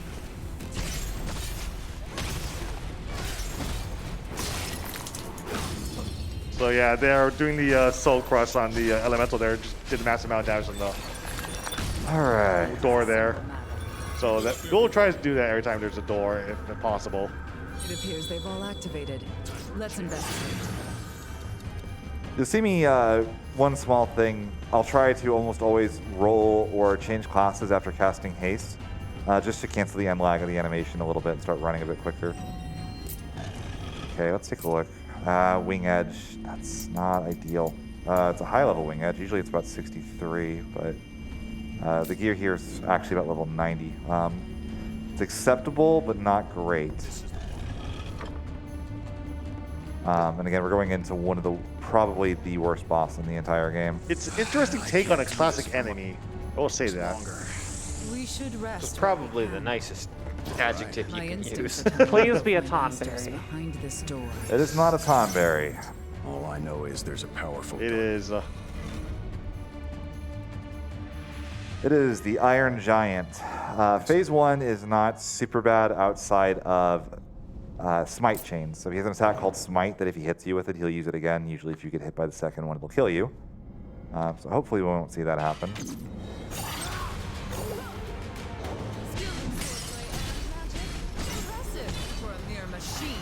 Yeah, it has a gimmick here where it changes elements.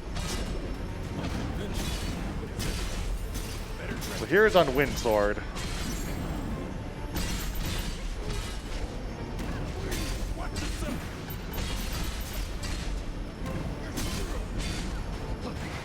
Strangely enough, one of the safest places it could be is right next to the boss.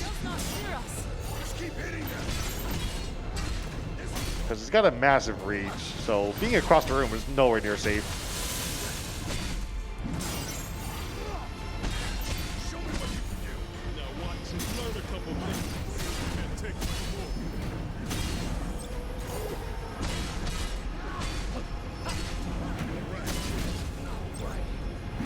That Smite right there. There was not a very high chance of that one happening.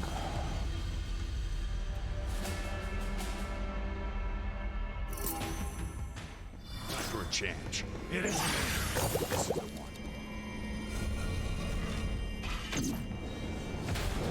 Getting desperate. Allow me. Learn it.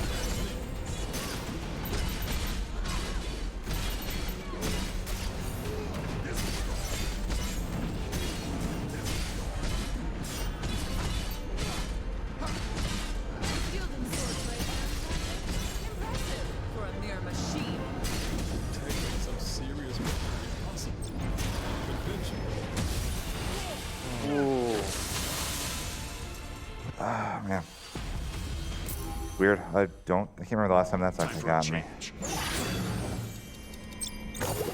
All right. You got this. Yeah.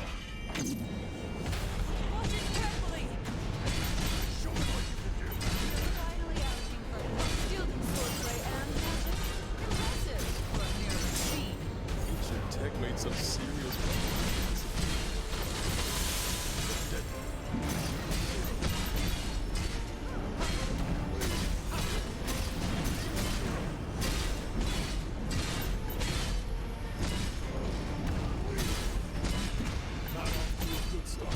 It's not over unless we give up. Can't take it. Show me what you can do. You got it. You so young. Allow me. Your defenses falter.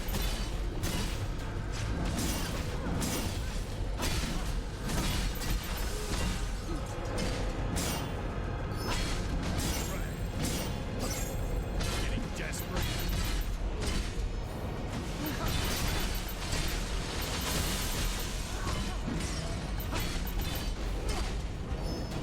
Okay. Show me what you can do.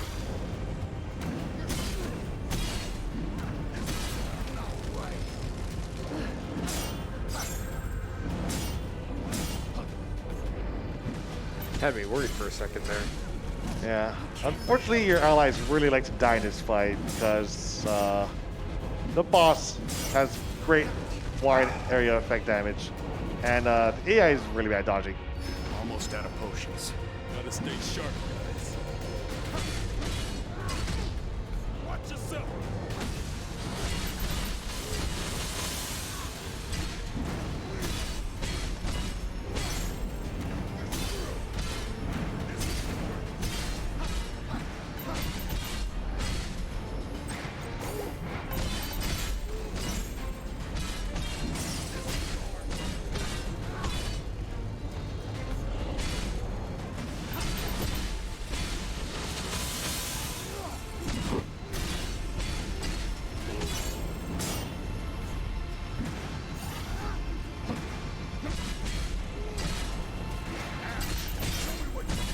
Now watch you learn a couple things.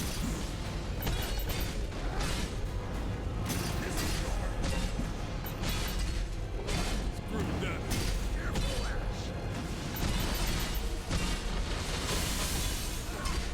Ash is doing a good job of staying alive for that. Jeez, what a tank. Okay, phase 2. Yeah, This is actually the worst part of the fight. You chop off his legs, and it just gets worse. It's just a mindless beast driven by darkness. Because the boss decides to become a Beyblade. And it's really awful to deal with when he does. Let it rip.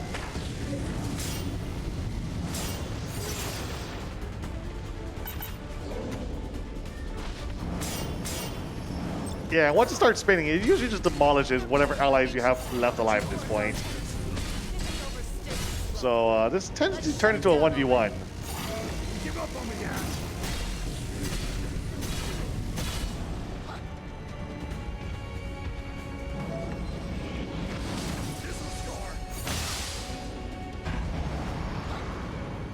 Time for a change.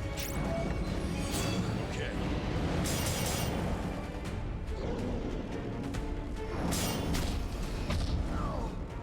How did that hit? I don't know.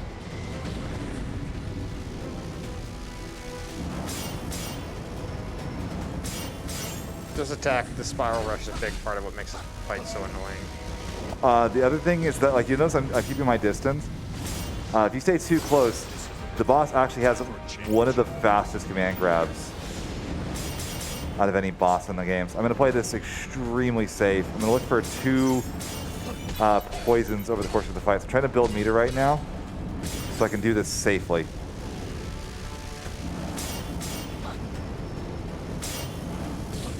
Okay, I should have almost enough. Let's get one more bar so I can get everything I need.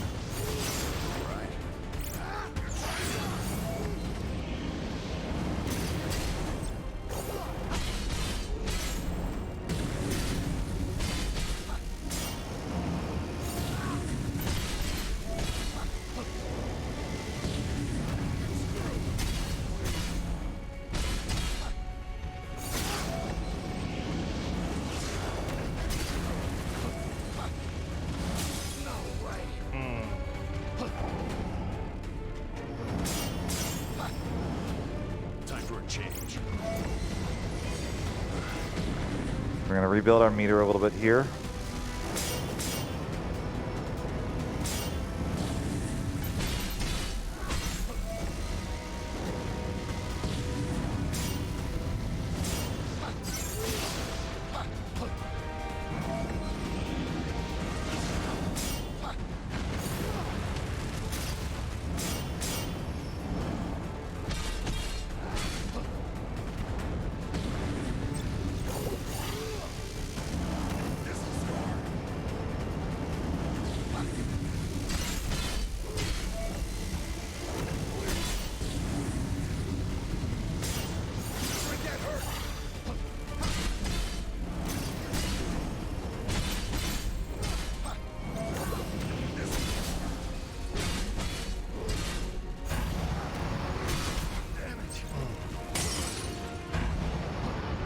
Storm Cyclone is especially dangerous if you fail to guard it. It's just hard to parry. Yeah. The tornadoes are just really hard to read as they just constantly change distance.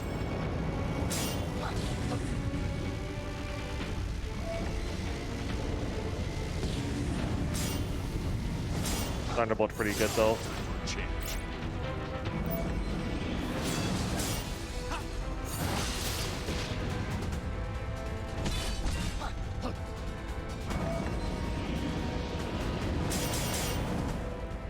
Come on.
Yeah, I can't go in.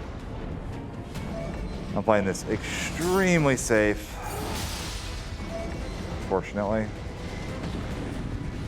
Yeah, once again, Kier costs 2 bars of MP, so he needs to get quite a bit before he can heal himself back to safety. Because right now, any one hit will kill him.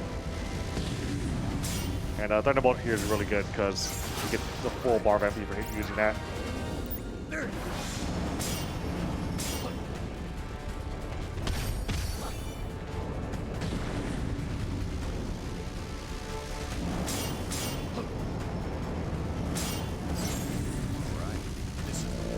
Come on.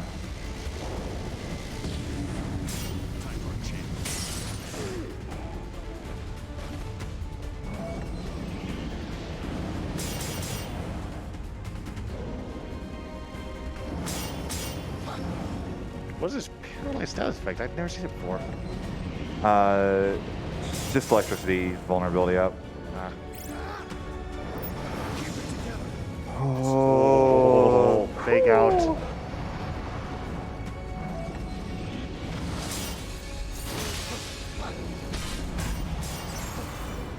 Good thing is, yeah, when you parry the, you're vulnerable for a small bit of time.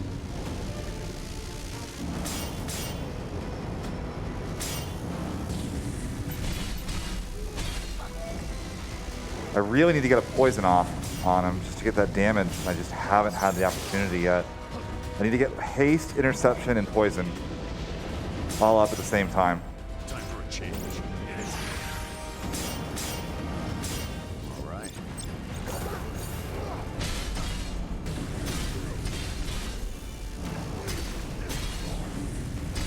There we go. There it is.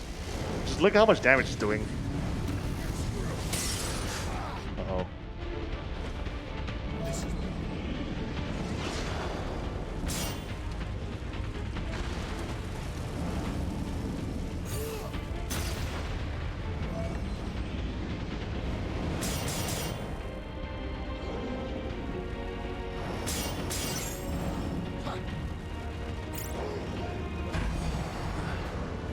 Okay, come on.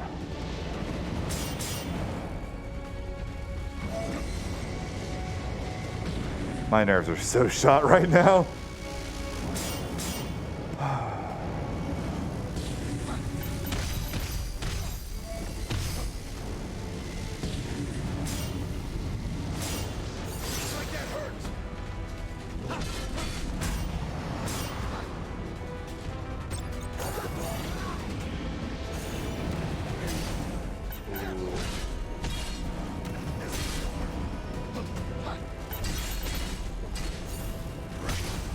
This is a really aggressive play right now. There's the stagger. That's it. Let's go. Oh. Woo. All right, Ghoul. How are you feeling? Horrible. Oh my god. Well, what if I told you we got a $20 donation from Astos that says, "I believe in Jack's strength"?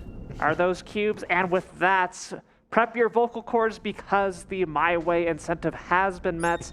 We are going to be doing some acapella singing during the credits of this run. But that's not the only incentive that's going to be happening post-game, is it, Ghoul? No, that will not. We also have the Blindfolded Warrior of Light run. That'll be the first Warrior of Light run, the air fight, the one that you get as soon as you unlock the DLC. Welcome to Cornelia. Oh my gosh, my heart is freaking pounding. Dude, It's annoying because like that fight went so long. It's like I have to get it this try. Like I committed to it, and my allies were down the entire time. It was a literal 1v1 the entire time. Usually, you want your allies to help you do at least the first third of that second health bar. Yeah, so we have, I believe, 2 sections left, and then the final one. 3. Vigila Court. Back to Cornelia. Yeah, and then, but there's only 2 actual dungeons. It's Vigila Court, which is the Citadel in FF15. And then there's Terra Tortura, which is the floating continent in Final Fantasy VI. And with that, we cycle through all 15 mainline games. All right, so this is probably the other decently difficult of the actual dungeons to go through. So there's these wall of lights here that are being projected by these projectors here, and basically get past them, you just gotta destroy them.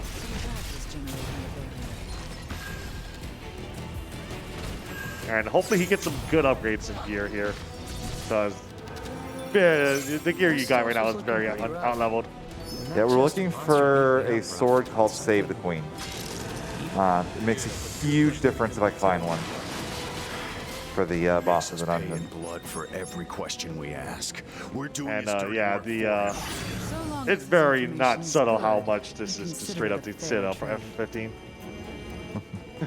Not even subtle at all. All right. It's up to you, Sophia. This room can be a pain. Ow! What a combo. That ain't Falco. Yeah, you're not dead yet. Okay, cool. That's that. See ya, Sophia. So the barrier should be down. Your allies do have 5 potions each, but sometimes they also get combo to death. That's an unfortunate weapon. Yeah, that can be a Save the Queen. At least Sophia gets a weapon upgrade. Yeah, sometimes they're not always able to equip weapons. Sometimes I don't know why.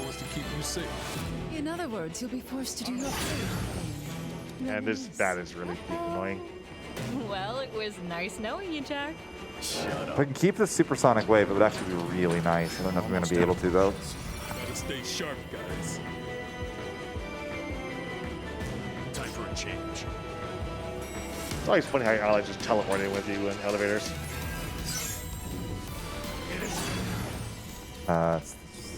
First elevator. You go through here and then around the circle. What are we even doing here? Killing all the monsters. Duh. We do this for Astos, and he gives us the info we want. What info is that? I get the feeling you know lots of stuff. Oh, these horses are a massive pain. Oh, right. You first encounter them in the evil forest, but pretty much walk past them there, but here you can't. I just suddenly remember how much I hated these enemies for my casual play. Me out. Thank you. We lost Sonic, Super Sonic. We got Arrow Thunder, which is pretty decent still. Alright, so right here, I really want, there's going to be an elemental that's going to spawn right in front. Perfect. Get up. Thank you. Yeah, that's fine. Sorry. The goal there, usually, you want to carry the elemental into the pillar and go from there. Alright. Thankfully, the game does a decent job of saving your progress when you die. Expect to be impressed. Yeah. A lot of objectives, when you clear them, they're cleared forever, so you don't have to go back. Let's get on with it.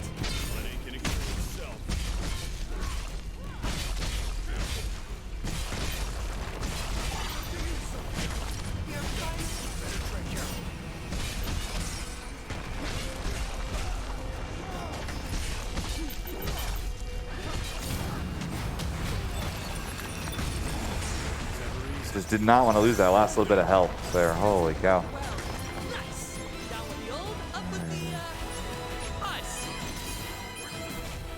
Still no save the queen. I don't care about any of that crap. I do, It's not Jack. chaos, killing chaos, or light and dark. Who cares, right? Wrong. Alright, this game is so self-aware.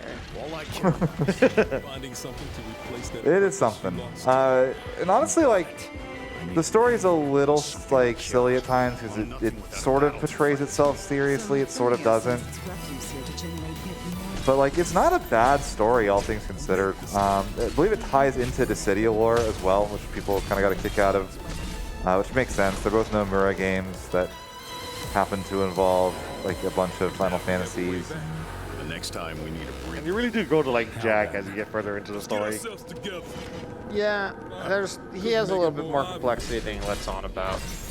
Despite how much we all meme about how angry he is and how much he likes to skip cutscenes in real time. So right here we got these 4 pillars. Really, I just want Ash and Sophia to distract the Hellgigas so I don't have to deal with it. He's doing a pretty good job of that.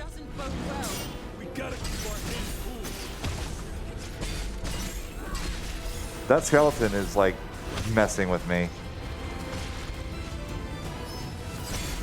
He's got the footsies game down, all right. I did not want to hit the Hellgigas there. Okay, cool. Killing Hellgigas takes forever. You okay? That drive inside of you is what kept you anxious. Alright, Now there's it's Seraphim's gone. Mace. We're worried Still have about not seen our Save the Queen. It's not like our job's over. Euphenia's darkness is still out there, growing stronger. Jed's right. Still a decent weapon upgrade. Jackins fine if you're rattled. See. Just stay on point. Remember, you got your Still on the wing edge from before. Re-up our potions. And there's like 3 or 4 places I can get a Save the Queen drop right here. So we're gonna check this chest. Nope. Wow. It's lovely. Huh. I never pegged you for a nature lover.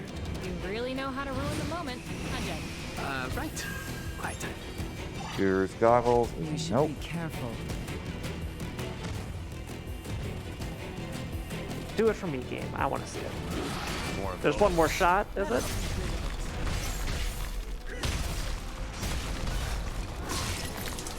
Oop. Alright, last chance for the Save the Queen right here. Yes. Save the Yes, Queen. there we go. Let's go, Thank RNG. you, video game. Save the Queen, save the run.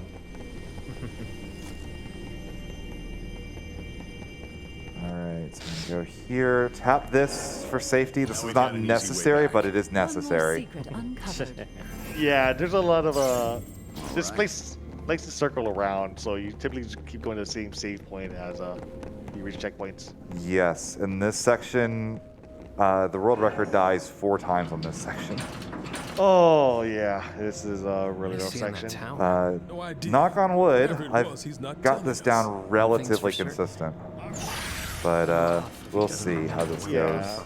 The demon pillar door wall things. We got 3 in the same room. Another blight on the land. And we also have a Hellgigas in here.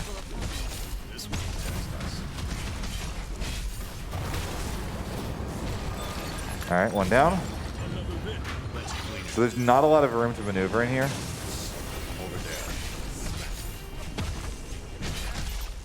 I want them to distract the Hellgigas for me. That's all I'm looking for out of them. That's 2 down. Yeah, Sophia's down. 2 allies down as well.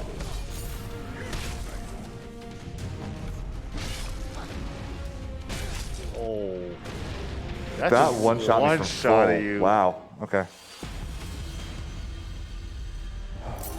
I thought about actually running off the side there. So now we get to see the very fun thing about elevators in this game.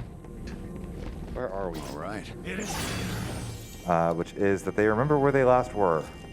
Meaning I have to wait for this elevator. So Fant, if you have anything you want to discuss, go right ahead. Well, we do have a $20 donation from Nathan Collins with no donation comment, but thank you all so much. And I don't think I've mentioned it so far during this run, but you know, we do have a couple prizes open for you. And right now, any $20 minimum donation gets you a Distant Worlds vinyl set. If you don't know what Distant Worlds is, that's the orchestral Final Fantasy concerts. So if you're into vinyl, just a $20 donation there will get you in for a chance to win all that. And also for a $5 minimum donation from now until the end of Crystal Project 80% easy unrestricted will get you in for a chance to win the Final Fantasy 14 tote bag.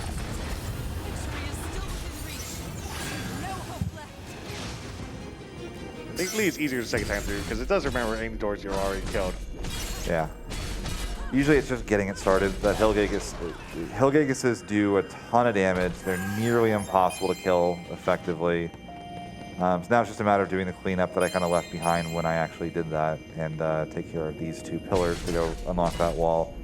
Getting that second try is fine. That is more than acceptable with how that room in particular can be. Time for a change.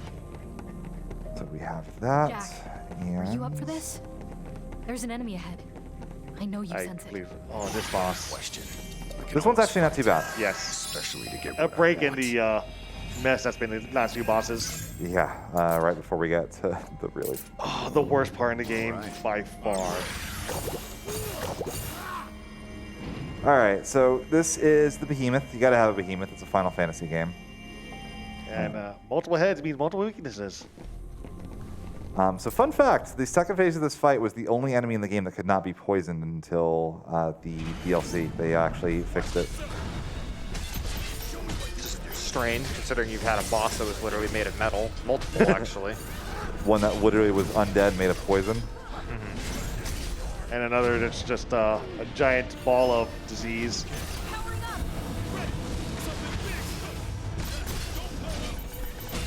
I'm slightly sad that Meteor isn't a spell that you can absorb. You can absorb Comet, I think, though. Yeah. It does not fear us. Just keep hitting them. Assuming Comet actually hits me. Lightnings are really good, though. Thought that was gonna hit me.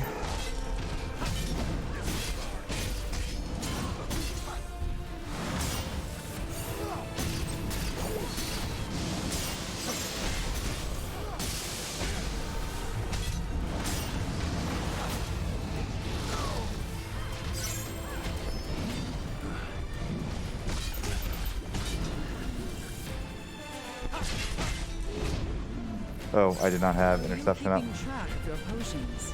Stay sharp, guys.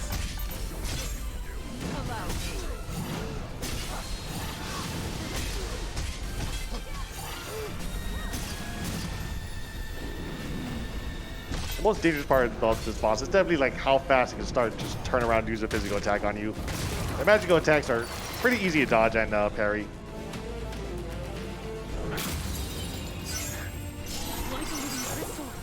And you just powered up the boss. This phase is way easier because all the crystals around it are breakable, which with multiple weak points. So the key on this boss is we are going to attack its butt over and over and over again. It has a lot of blind spots towards that section. And if you stand in front of it, you see how big that AoE is. It's practically impossible to avoid.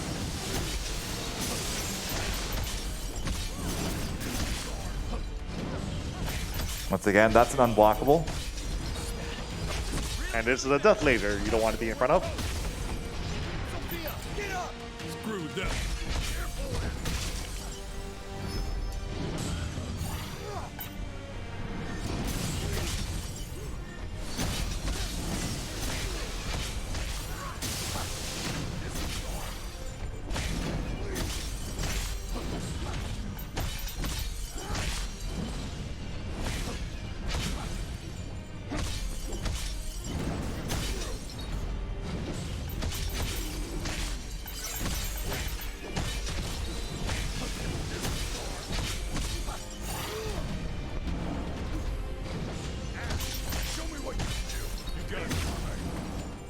Good stagger.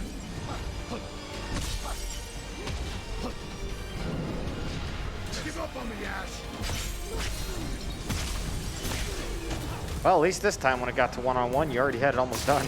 Yeah. Let's go.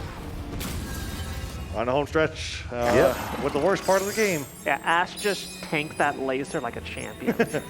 Hey, another Save the Queen. It is raining Save the Queens, which is nice.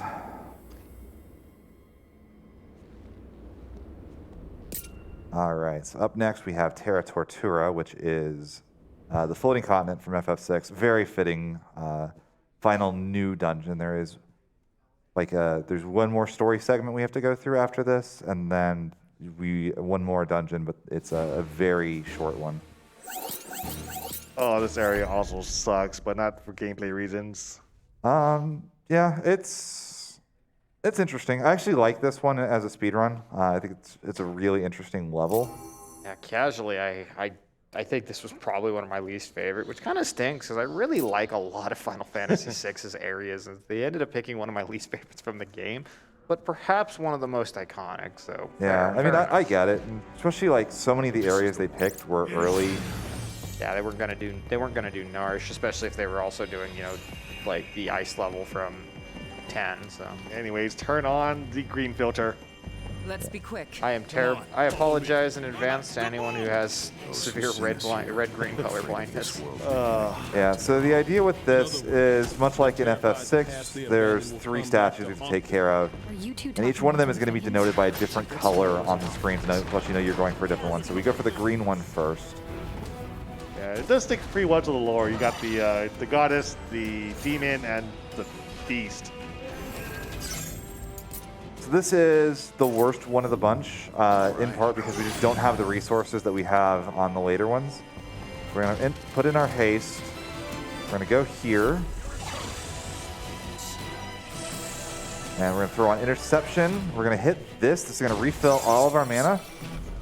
And we're going to pray the Mind Flayer doesn't do exactly that.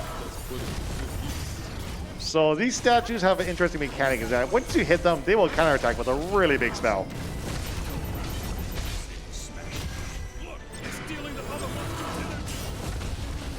That was close. Yeah. All right. Nice. One down. And just plunder the loot here and get out. Yep. You grab all of the stuff, or most of the stuff, as Pidge would do. That's Pidge 01. I think we overdid. All right, so there's our first one. We're going to go tap here. We're going to take our heal. We're going to go up, get all that gear, see how much it's changed. And into the second segment we go. Into the red filter. Yep. I apologize in advance to all the red colors. No, it's red. It's red-green color blindness. That's the usual one. Yeah. But this area just not visually appealing at all, especially with all these filters. Kinda. There's so much bloom on this filter. It looks like, just because there is that additional red light. It's kind of an eyesore. Time for a change. And you can fall off a lot. Yeah, this is They went a little all out. Do that. Take our... Those little wads like that are just free meter refills if you hit them. Yeah, and this statue here is Zervan, the demon, who will counter with Meteor.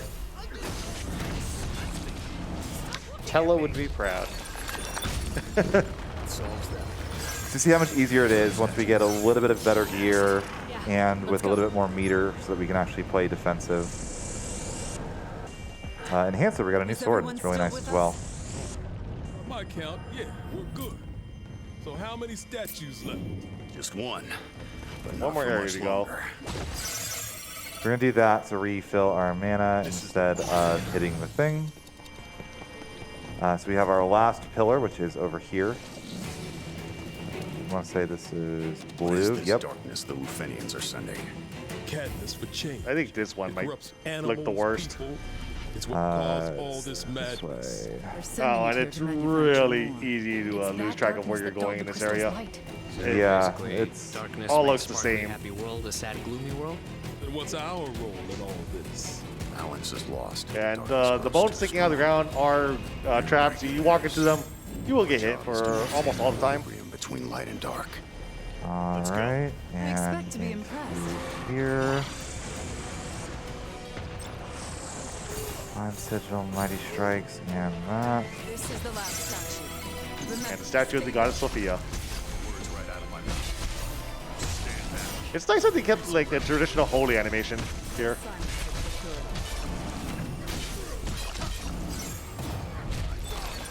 There's your third statue. Yes, I see that. Now let's try not to go down with it. And on to, we have one more pillar, and then we have what is the single hardest boss in the entire game. I made it down. Time to confront Aztecs. Let's go. We fought to dispel the darkness as warriors of light, to save the world. But we did too good of a job. So the Lufenians sent more darkness. Maybe it wasn't just us getting rid of the darkness. Maybe someone was adding light. Come on. Come on, let me through. And there's a Doom counter. Which is the first and probably the only time you see that in the game. No, you'll see it one more time, potentially. There's another Armin in one last segment. Don't forget to change your gear. We should collect ourselves. Don't remind me of that segment. Oh, I want to yeah. think about it as little as possible until we get there, and then after that, I want to think about it as little as possible. Here's a reason we refer to it as the worst part of the game. And it's unfortunately like the very end of the game too. All right, here we go. Astos time. Yep.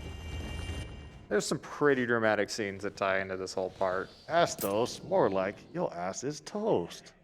Come on, Peter. Why is dark? That counts for the jar, by the way.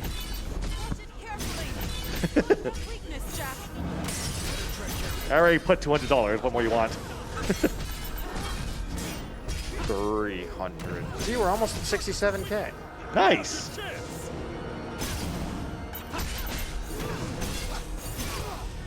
Yeah, we're on to the final day of the marathon here. Gonna hit that 100,000 by the end of the day. Hopefully. It's hard to believe that we're almost over. The week has gone by pretty quickly. Except for maybe Ghoul. It went by quick for me. Too quick for my liking, I'll be honest. Oh wow, I dodged Dark Hammer. Usually you want to dodge Dark Hammer in. If you dodge it to the side, it will hit you. And it it is- tracks so well. And it is unblockable, which makes it super annoying. Yeah, Astos is pretty quick. It's a very quick fight. Wow, no potions used. I know. Anyways, we get a really dramatic cutscene here.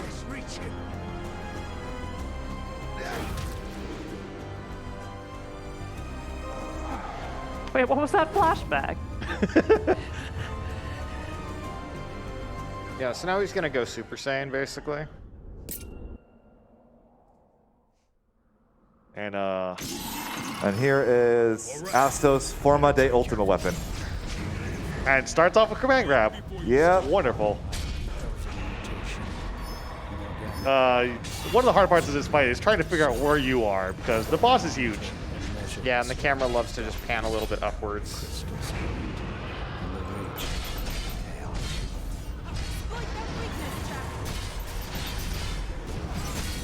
Watch my back. I'm counting on you.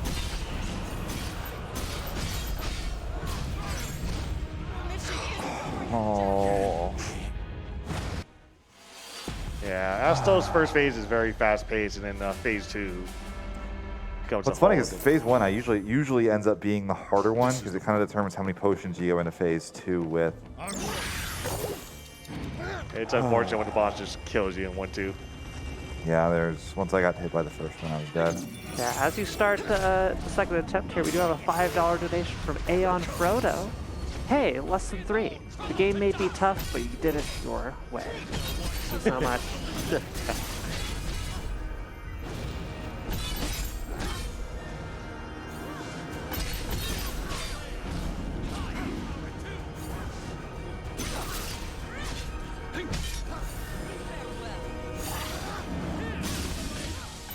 Not aggroing onto me. Okay.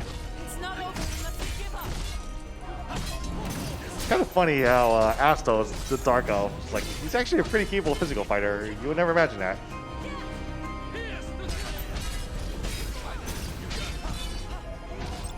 Better tread carefully. All right.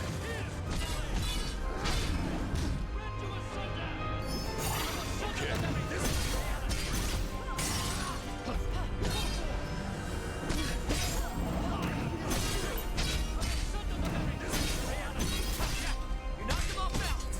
Go for it.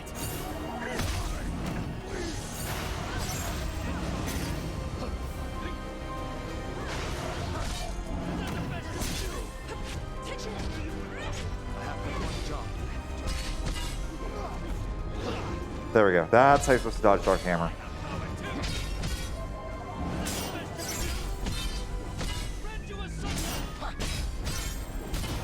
Fortunately, I did not mean to start the phase 2 immediately. I was trying to parry the attack, but I actually did enough damage to put him into phase 2. Okay, here comes Astos into that. So we do have to watch the first part of the cutscene again.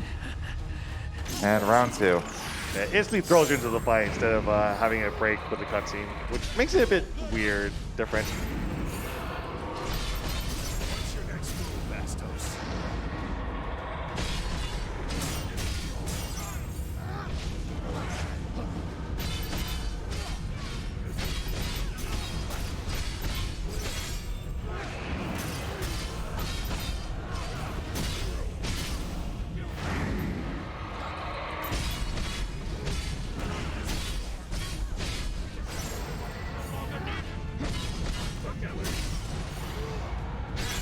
Show me what you can do.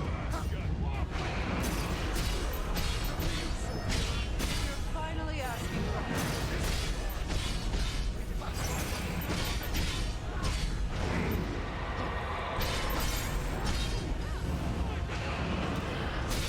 Kind of interesting how their interpretation of Shadow Flare is a press attack.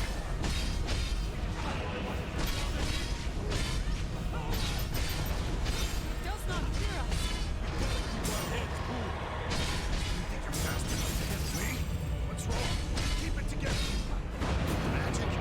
Oh, screw that. Do something about Ash. Save some of that for later. Fight with caution. The other thing about this fight, Ultimate Weapon has massive range. Yeah. It can hit you from the other side of the arena very easily.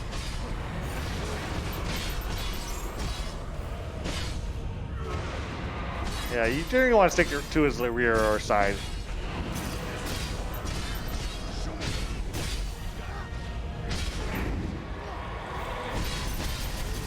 There we go. Nice. There we go. Now we're going to do the Beerus level 3. Don't get cocky.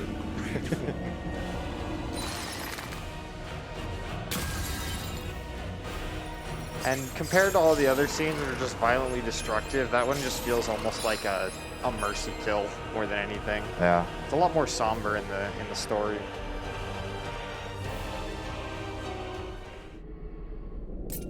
All right. The less we think about this part, the better it is. Yeah, so that's pretty much it for the like main dungeons, at least. Yeah, so that's it for the dungeons. There's 2 little segments left. This next one is miserable your first time doing it casually. It's still miserable. It's miserable learning it too for the run. Yeah. I remember seeing you struggle with this one. Yeah, so what's going to happen here is we're going to go run through Cornelia, much like we did for Bit Gay. And at the end, it's going to throw 3 mini bosses at us at the same time. And if that's not bad enough, you're doing it solo. Yes, you also do not have a party, so we mentioned earlier in the run how there's just not really any good ways of dealing with hordes of enemies. So now you've got 3 mini bosses plus a couple adds. It's our job to guide it. No cold. Yeah, it's bad enough that it almost makes you want to just quit the game at the very end. Yeah, it's.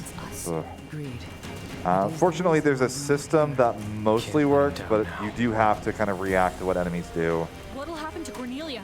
We'll protect it. So. We have no other choice. No need to fear, Neon. Yeah, it's going to be the Ariman, the Mind Flayer, the Hillgigas, and a couple of other small ads that are just there to annoy the hell out of you. I can't believe Bit Gay 2 was the fight I struggled with the most. Astos like a second try, and then Bit Gay 2. That's just how it sometimes goes with this game. Yeah, no, it really is. Like, you just kind of get streaks almost where it's like you're doing well, and then you'll just hit one boss, and you just can't time something. Again, I'm trying to get all those soul parries off so that I'm building meter, doing damage, staying aggressive, and doing things. And if they get off even just slightly, which can happen for a lot of reasons, sun's out of alignment, sun's in your eyes, marathon nerves. And soul parry is just naturally one of your safest options on defense too. Yeah. It really is cool how this run works, though. Like, the way it allows you to both play aggressively, attack. You never, like, outside of the Iron Giant, there's not a point where you kind of stand on one side of the arena, let your allies do a bunch of stuff while you, like, cast spells from the other side of the arena. Like, it's a very aggressive speed run, which is very cool, I think. I think it's... I tend to find that that's what makes, like, the hallmarks of a really good action RPG speedrun, is one where you have a lot of agency in what's going on. You're perpetually responsible for what the damage you're doing is.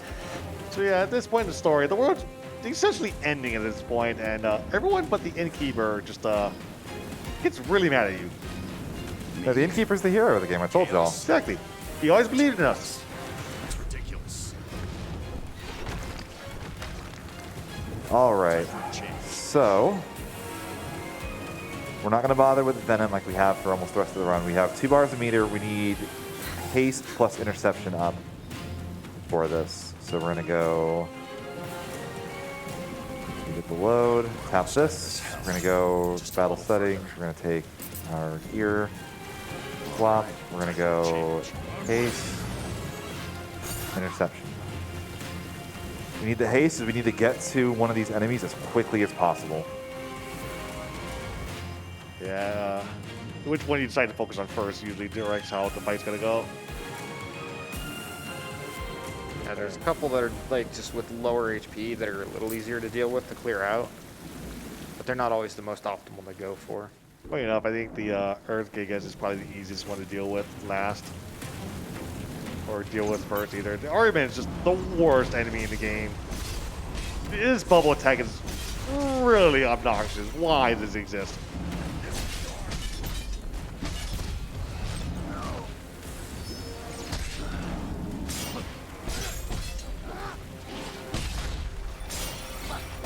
All right, good start. So that's that.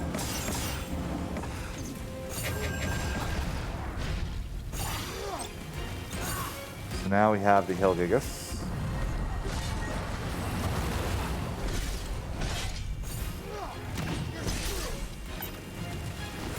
Thankfully, there's a bunch of small mobs here to restore your mana if you need to.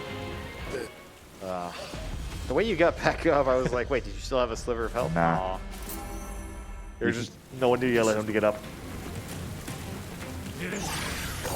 But yeah, you're basically always going to be 2 mana for this part because you're not really going to fight a bunch of mobs on the way here solo. All right.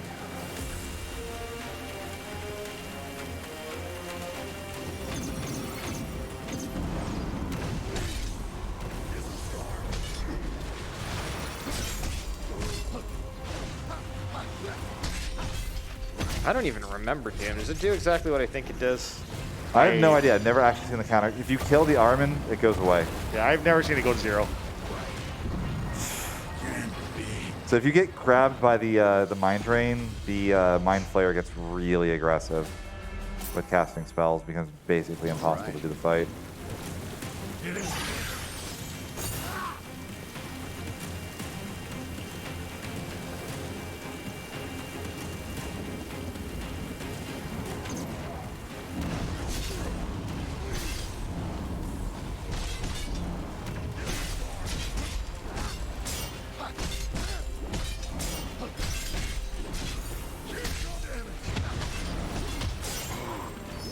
And just like that, it goes from 100 to like 10.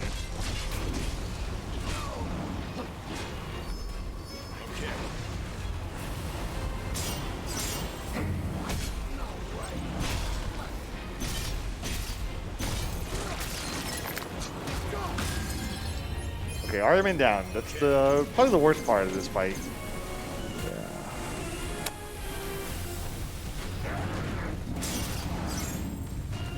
Hellgigas is mostly a pain just because of how tanky he is.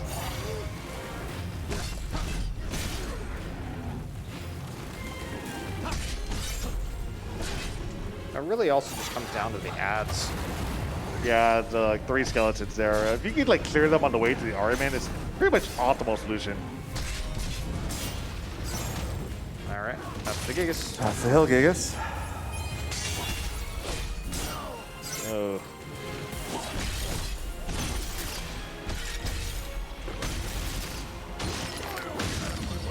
They are a good, nice way to restore MP though. Oof. Oh, there's another one too.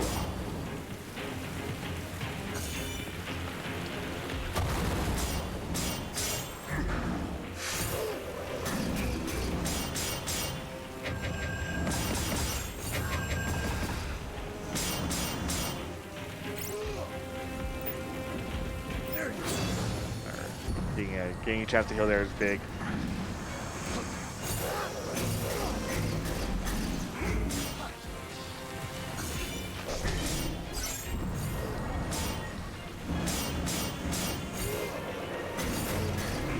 Can he stop spamming that? Yeah. Oh, man.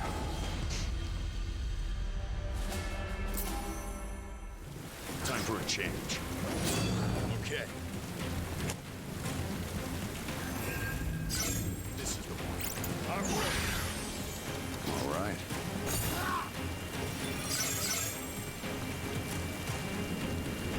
So, Ghoul, have you ever done this on Bahamut? This is not even available on Bahamut.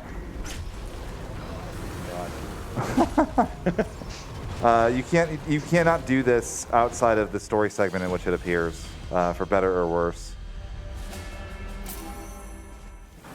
Time for a change.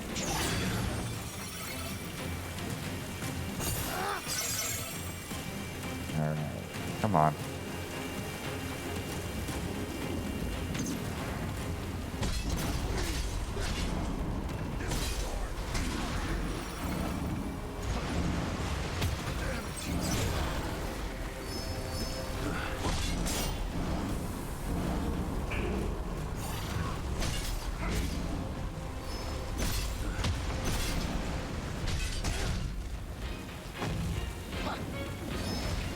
Okay.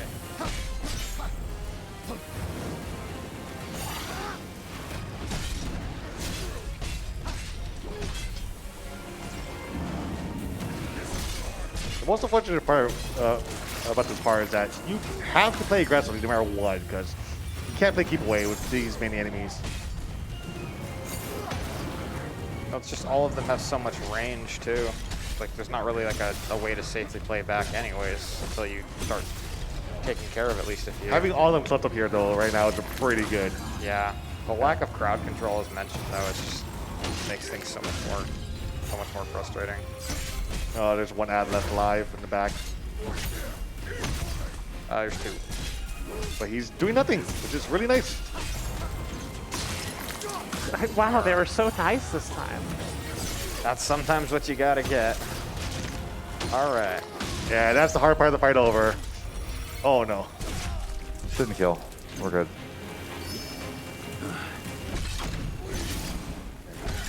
Even the trash mobs like are deadly in hard mode. Okay. GG. Anyways, time for a nice break in the action. Yep. So now comes a story segment. We have to kill all of our friends. Wait, what? Yep. One by one. Thankfully, I can't die in this segment. Yeah, you straight up take no damage from whatever they do. So it's effectively, I guess, a glorified auto-scroller. The chaos that gnaws at this world. Yeah, basically. Sad in the It's pretty sad though. lost their battles against darkness. Actually funny, they're gonna go through a whole speech here, and you're basically gonna kill them before they're done with that. We're So it's a lot of overflowing unwitting world, text on top of each other. destined to fail time and time again. Outsiders who don't belong here. This time, Astos played his part as guide flawlessly. Until now, we've never made it this far alive. All that's left Come on, is for Sophia. you to master the darkness. Master the darkness. Darkness is our enemy, no matter what There we go. it takes. One down. For every ounce of strength. These kill animations are just so brutal, by the way. Yeah. Especially Neon's. Yeah, Neon's is... The rest is up to you. Because canonically she's supposed to be a red mage in the party. You know you're stronger than this. Stop holding back. What's wrong with you? Stop this. You're mine. Am I all right? Sorry, it must have hurt. Are you sure this is the right choice? No more hesitation. Yeah, you just killed Jed, and because you killed them so fast, they're still talking. I got them stuck in the hallways in practice today, and just it was hilarious how quick this fight went.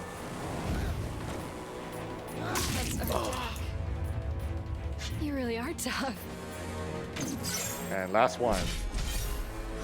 The one who was with us from the beginning and stayed with us the entire game. So why are you killing your friends? You'll see in a bit. What are you talking about? Chaos. Yeah, chaos. Chaos. It's actually chaos. I should have known. Unironically. So the story here is that we are actually Garland. We are not the Warriors of Light. This is a prequel to Final Fantasy 1. That's not gonna happen. But you're still in a time loop, unfortunately. Yeah, well, we're the ones that kind of cause it in a way. Yeah. So like the Strangers of Paradise, we are basically mercenaries sent from another world to go here and collect negative energy to send back to ours. But we have to like maintain it and stuff like that. There's a lot of like really interesting lore to it, but we kind of realize that like we're being horrible people by doing that. And we try to like break the cycle of like injecting, terrible things into this world. Now this place might look a little bit familiar. It's also really funny because the game just assumes we did everything our first time through. So like there's a ladder we're going to use that we didn't touch. All right. Also, we have, if you look at the bottom left, or the bottom, we have unlimited MP. We finally partitioned Yeah, so your friends, Jack concocts a master plan in one of the previous loops where they basically infuse him full of chaos to break the balance here. So your friends, by attacking you, your friends attack you, causing Jack to kill them all. And all these negative emotions just allows them to channel chaos within them. So that's what's going on right now. You're being fueled by the power of chaos. Chaos. We were looking for chaos the whole time. It was within us. The true chaos was within us the whole time. Yes, but Yeah, so we run through here. See, like we skipped like a solid like half of this dungeon from our first trip, just because that ladder is there. That's how you're supposed to have a safety save for this segment originally. Remember how I talked about this segment can be really deadly? That's the nearest safety save, is you knock down that ladder and go back to the previous one. So you'll notice all the enemies here are like super upgraded. We're not going to fight any of them. We don't have to. Jeff, Neon, Sophia. And we are on our way to the final boss of the game, which is going to be Chaos himself, or Chaos Manifests, I believe is the name of it. Yeah. Chaos. Lufenians don't deserve. You show him who the true Chaos is. Alas, that is about the extent to which we can really play the game. All right, so here we go. Final boss time. But first, we gotta fight a giant crystal.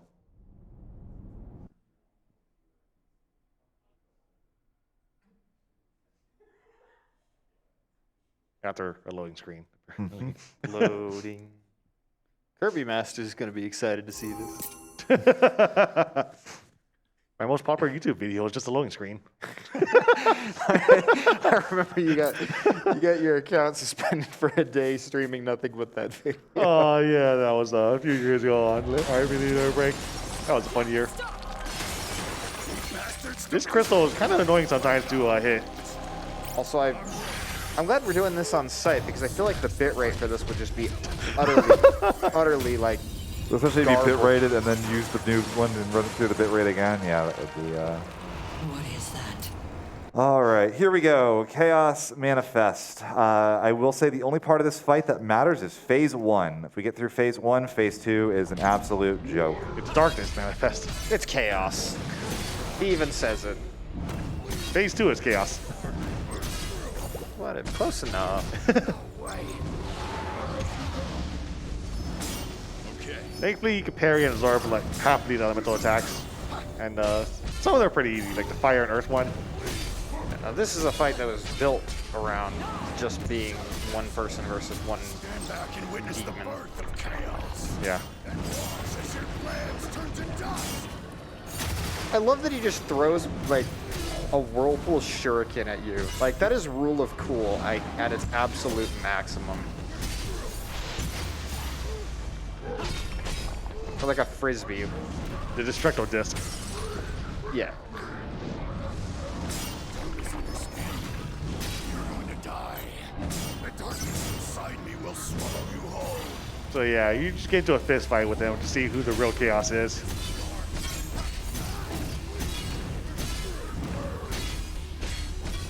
In some techno space thing simulator.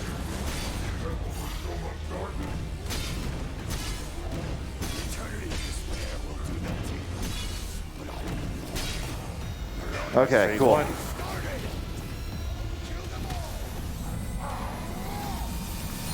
So phase 2 of this fight, we go back into chaos mode, which is really funny because I have an attack that says I can't take damage.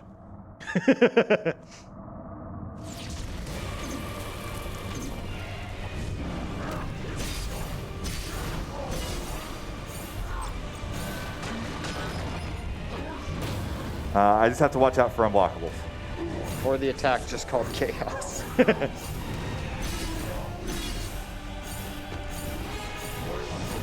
I'm kind of disappointed the boss isn't called Chaos Manifest. Well, that's because Jack is chaos manifested.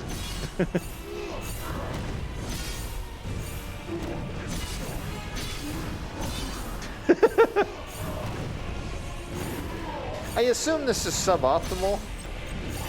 Slightly. It is extremely funny. Yes. Uh-oh. Oh no. Bad corner. Yeah, that happens sometimes with that. This is the one. It's about the only way you can die in that fight is if you just get stuck in a corner.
just getting started.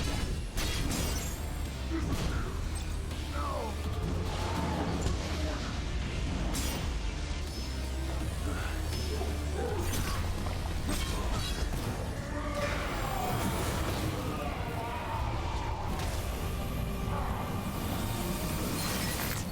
All that darkness in my hands will be mine.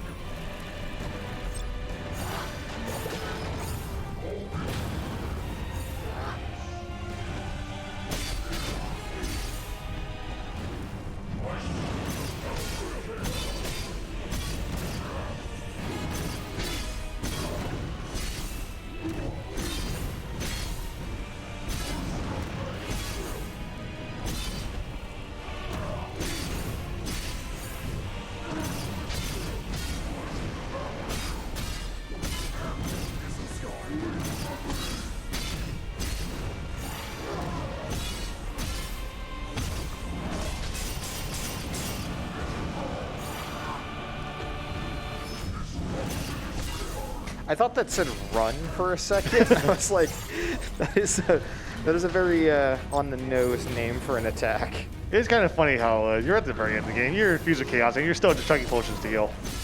Yep. Yeah, they don't give you like a potion upgrade. That almost would have been an interesting thing to add if they had something like that. Yeah, it just heals a big chunk of Alright. HP. We're getting there. We're getting there. There it is. And that is chaos. Booyah. Oh, man. It's still not time yet. It is coming up. These are such awkward flashbacks that just comes in. All your dead friends.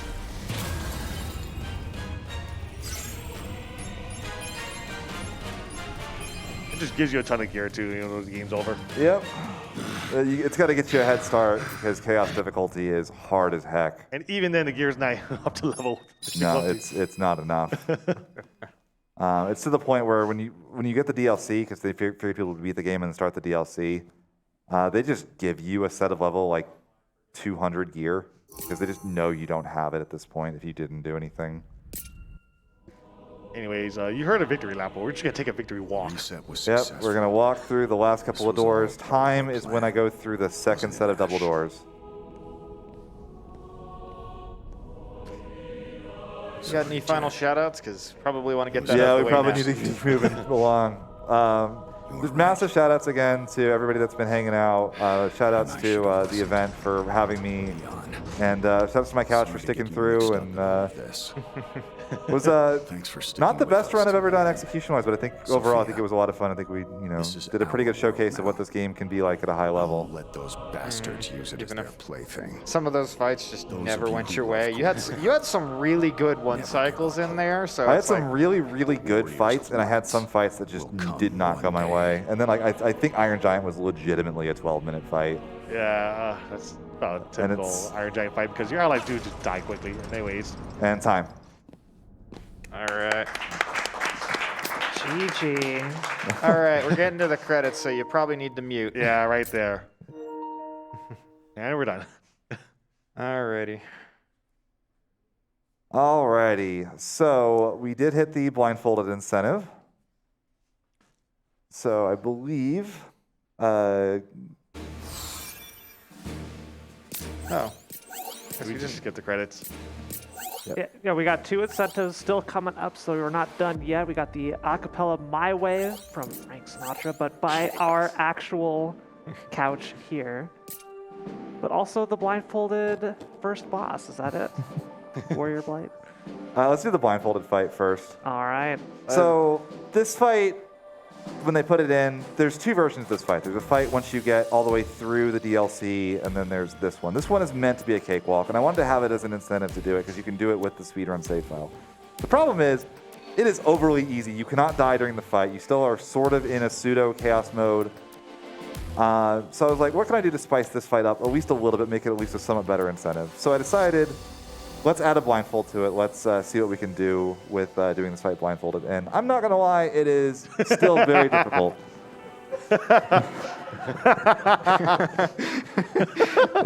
You can see like how underleveled everything is. Mission level is 200 and your gear is 113. All right. Anyways, long story short, the ending. You become Chaos, Jack Garland. That's it. I can't see anything, I promise. Yeah, anyways, you simulate Chaos, become Jack Garland himself. Your 4 friends become the 4 fiends, which explains like a lot of the things, a lot of the Why flashbacks we you have saw. 4 of them and not 5? You will Yeah, die and your mission base becomes training the Warrior Lion to become strong enough to kill you and end the cycle. in this endless cycle. Hence why it's a prequel to FF1. I'm so sad he doesn't say the line here, though. He needed to. Well, you're supposed to lose the fight when you say the line, and you win this one, so. I, Jack, will knock you all down. Look, somebody had to say it. He does it. So what I'm looking for in this fight is there's a couple sound effects. You can do 3 hits, dash forward, 3 hits. On the second set of hits, I should hit a shield on the second one that'll let me know a little bit of what Warrior of Light is doing. And I can try to time my parries based on that. If you land a parry, Warrior of Light staggers. Careful, Ghoul. I don't think Eon's gonna like you getting that close. With J-Hobbs, you know? Oh, it's too late for this.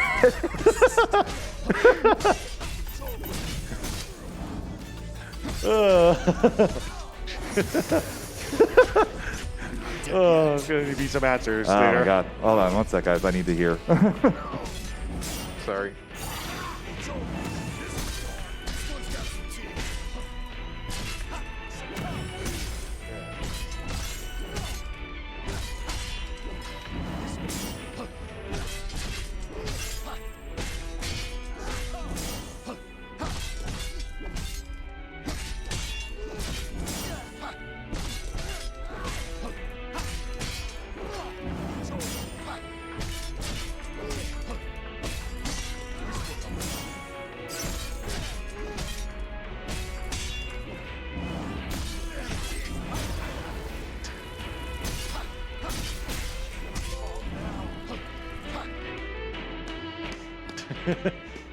That was actually better than any of my practice went, I'm not gonna lie.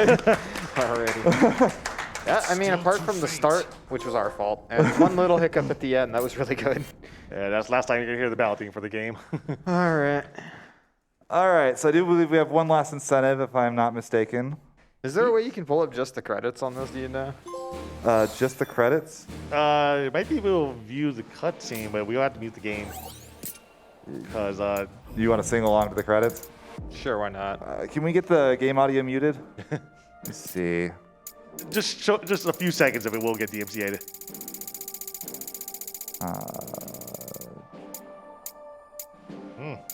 No, I don't. I guess not. Think they're there. Okay. Maybe in the main menu, but it's not worth it. Let's check it real quick.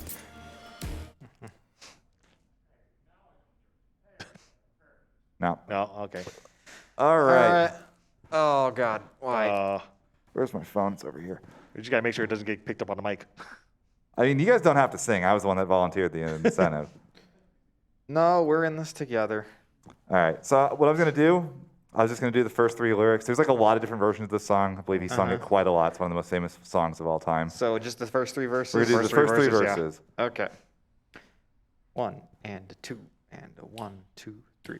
And now the end is near, and so I face the final curtain.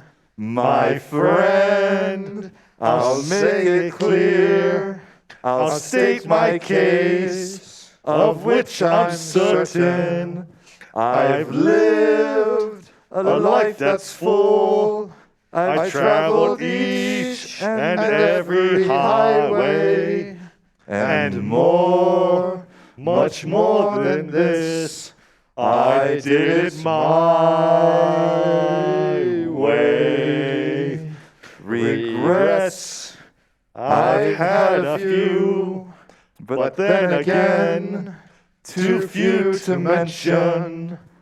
I did what I had to do, I saw it through without exemption. I planned each charted course, each careful step along the byway, and more, much more than this, I did it my way. Yes, There were times, I'm sure you knew, when I bit off more than I could chew. But through it all, when there was doubt, I ate it up and spit it out. I faced it all, and I stood tall, and did it my way. Thank you, RPG Limit Break. Thank you guys so much for sticking with me. And what's up next? None other than Crystal Projects. Awesome. Don't go anywhere. All right, thank you so much to Ghoul and crew for that wonderful rendition of My Way, as well as the wonderful Stranger of Paradise run.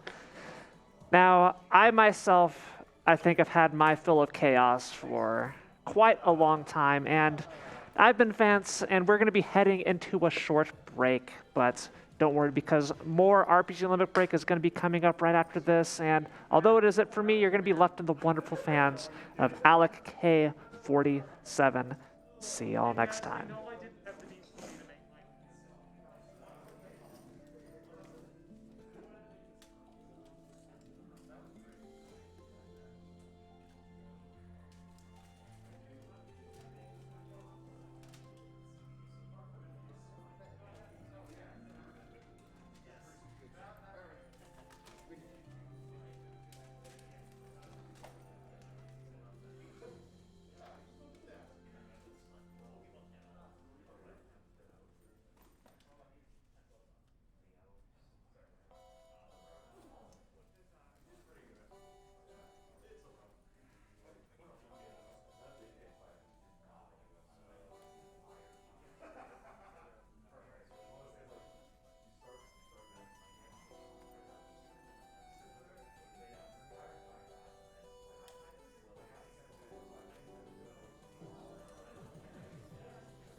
for you.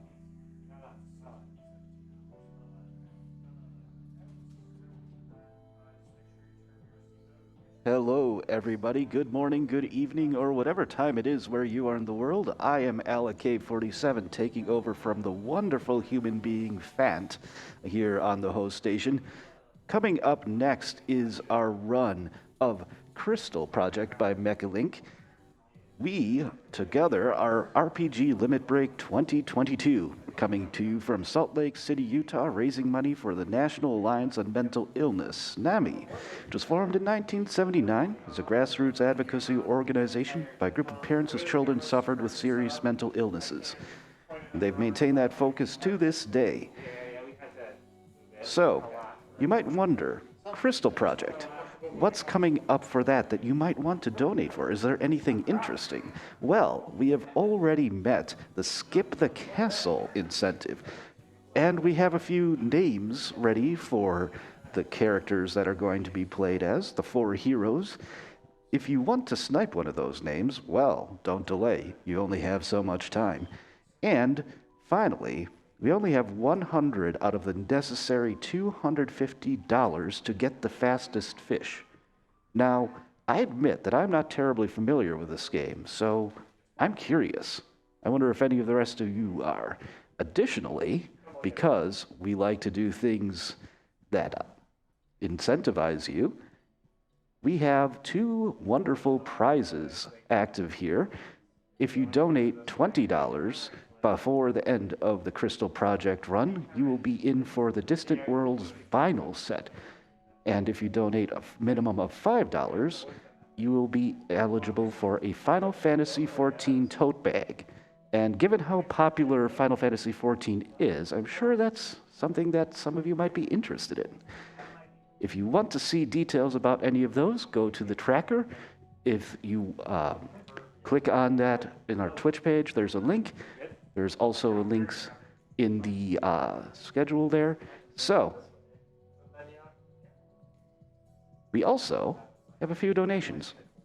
We have $20 from Q, $10 from Avaritia, and a $20 anonymous donation with no comment. But we also have $10 from Le French Restream. Hello, kudos to LGG for his run. This donation is to rename Drillbur as Taupe Gun in Pokemon Sword and Shield, upon with taupe, the French word for mole, and the title of the movie Top Gun. Thank you and keep it up. Bonjour, on va essayer de faire en sorte que route. No, I can't do that. Sorry, I wanted to try. Anyway, we also have a $100 from Avaritia. I've struggled with mental health issues my entire life, with those issues being exacerbated by the stigma which too often keeps us from vocalizing our struggles. Organizations such as NAMI and the visibility offered by events such as this and GDQ have afforded me the confidence to talk about my own issues and provided me countless hours of entertainment. Thank you so much to the runners and volunteers who make these events happen, and I wish all of you out there watching the best. Thank you very much, Avaritia. It is a cause very close to my own heart as well. I've had my struggles, and I'm sure many of us have as well. We're all in this together.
As I just mentioned a minute ago, we all have our struggles and we are all in this together. Well, RPG Limit Break couldn't do it without what we do, without the help of other people. Some talented artists like LLK, who's a long-time contributor to GDQ and the designer of our promo banners, attendee badges, and emotes. You can find her work at jazaboo.com, that is JAZAABOO.com.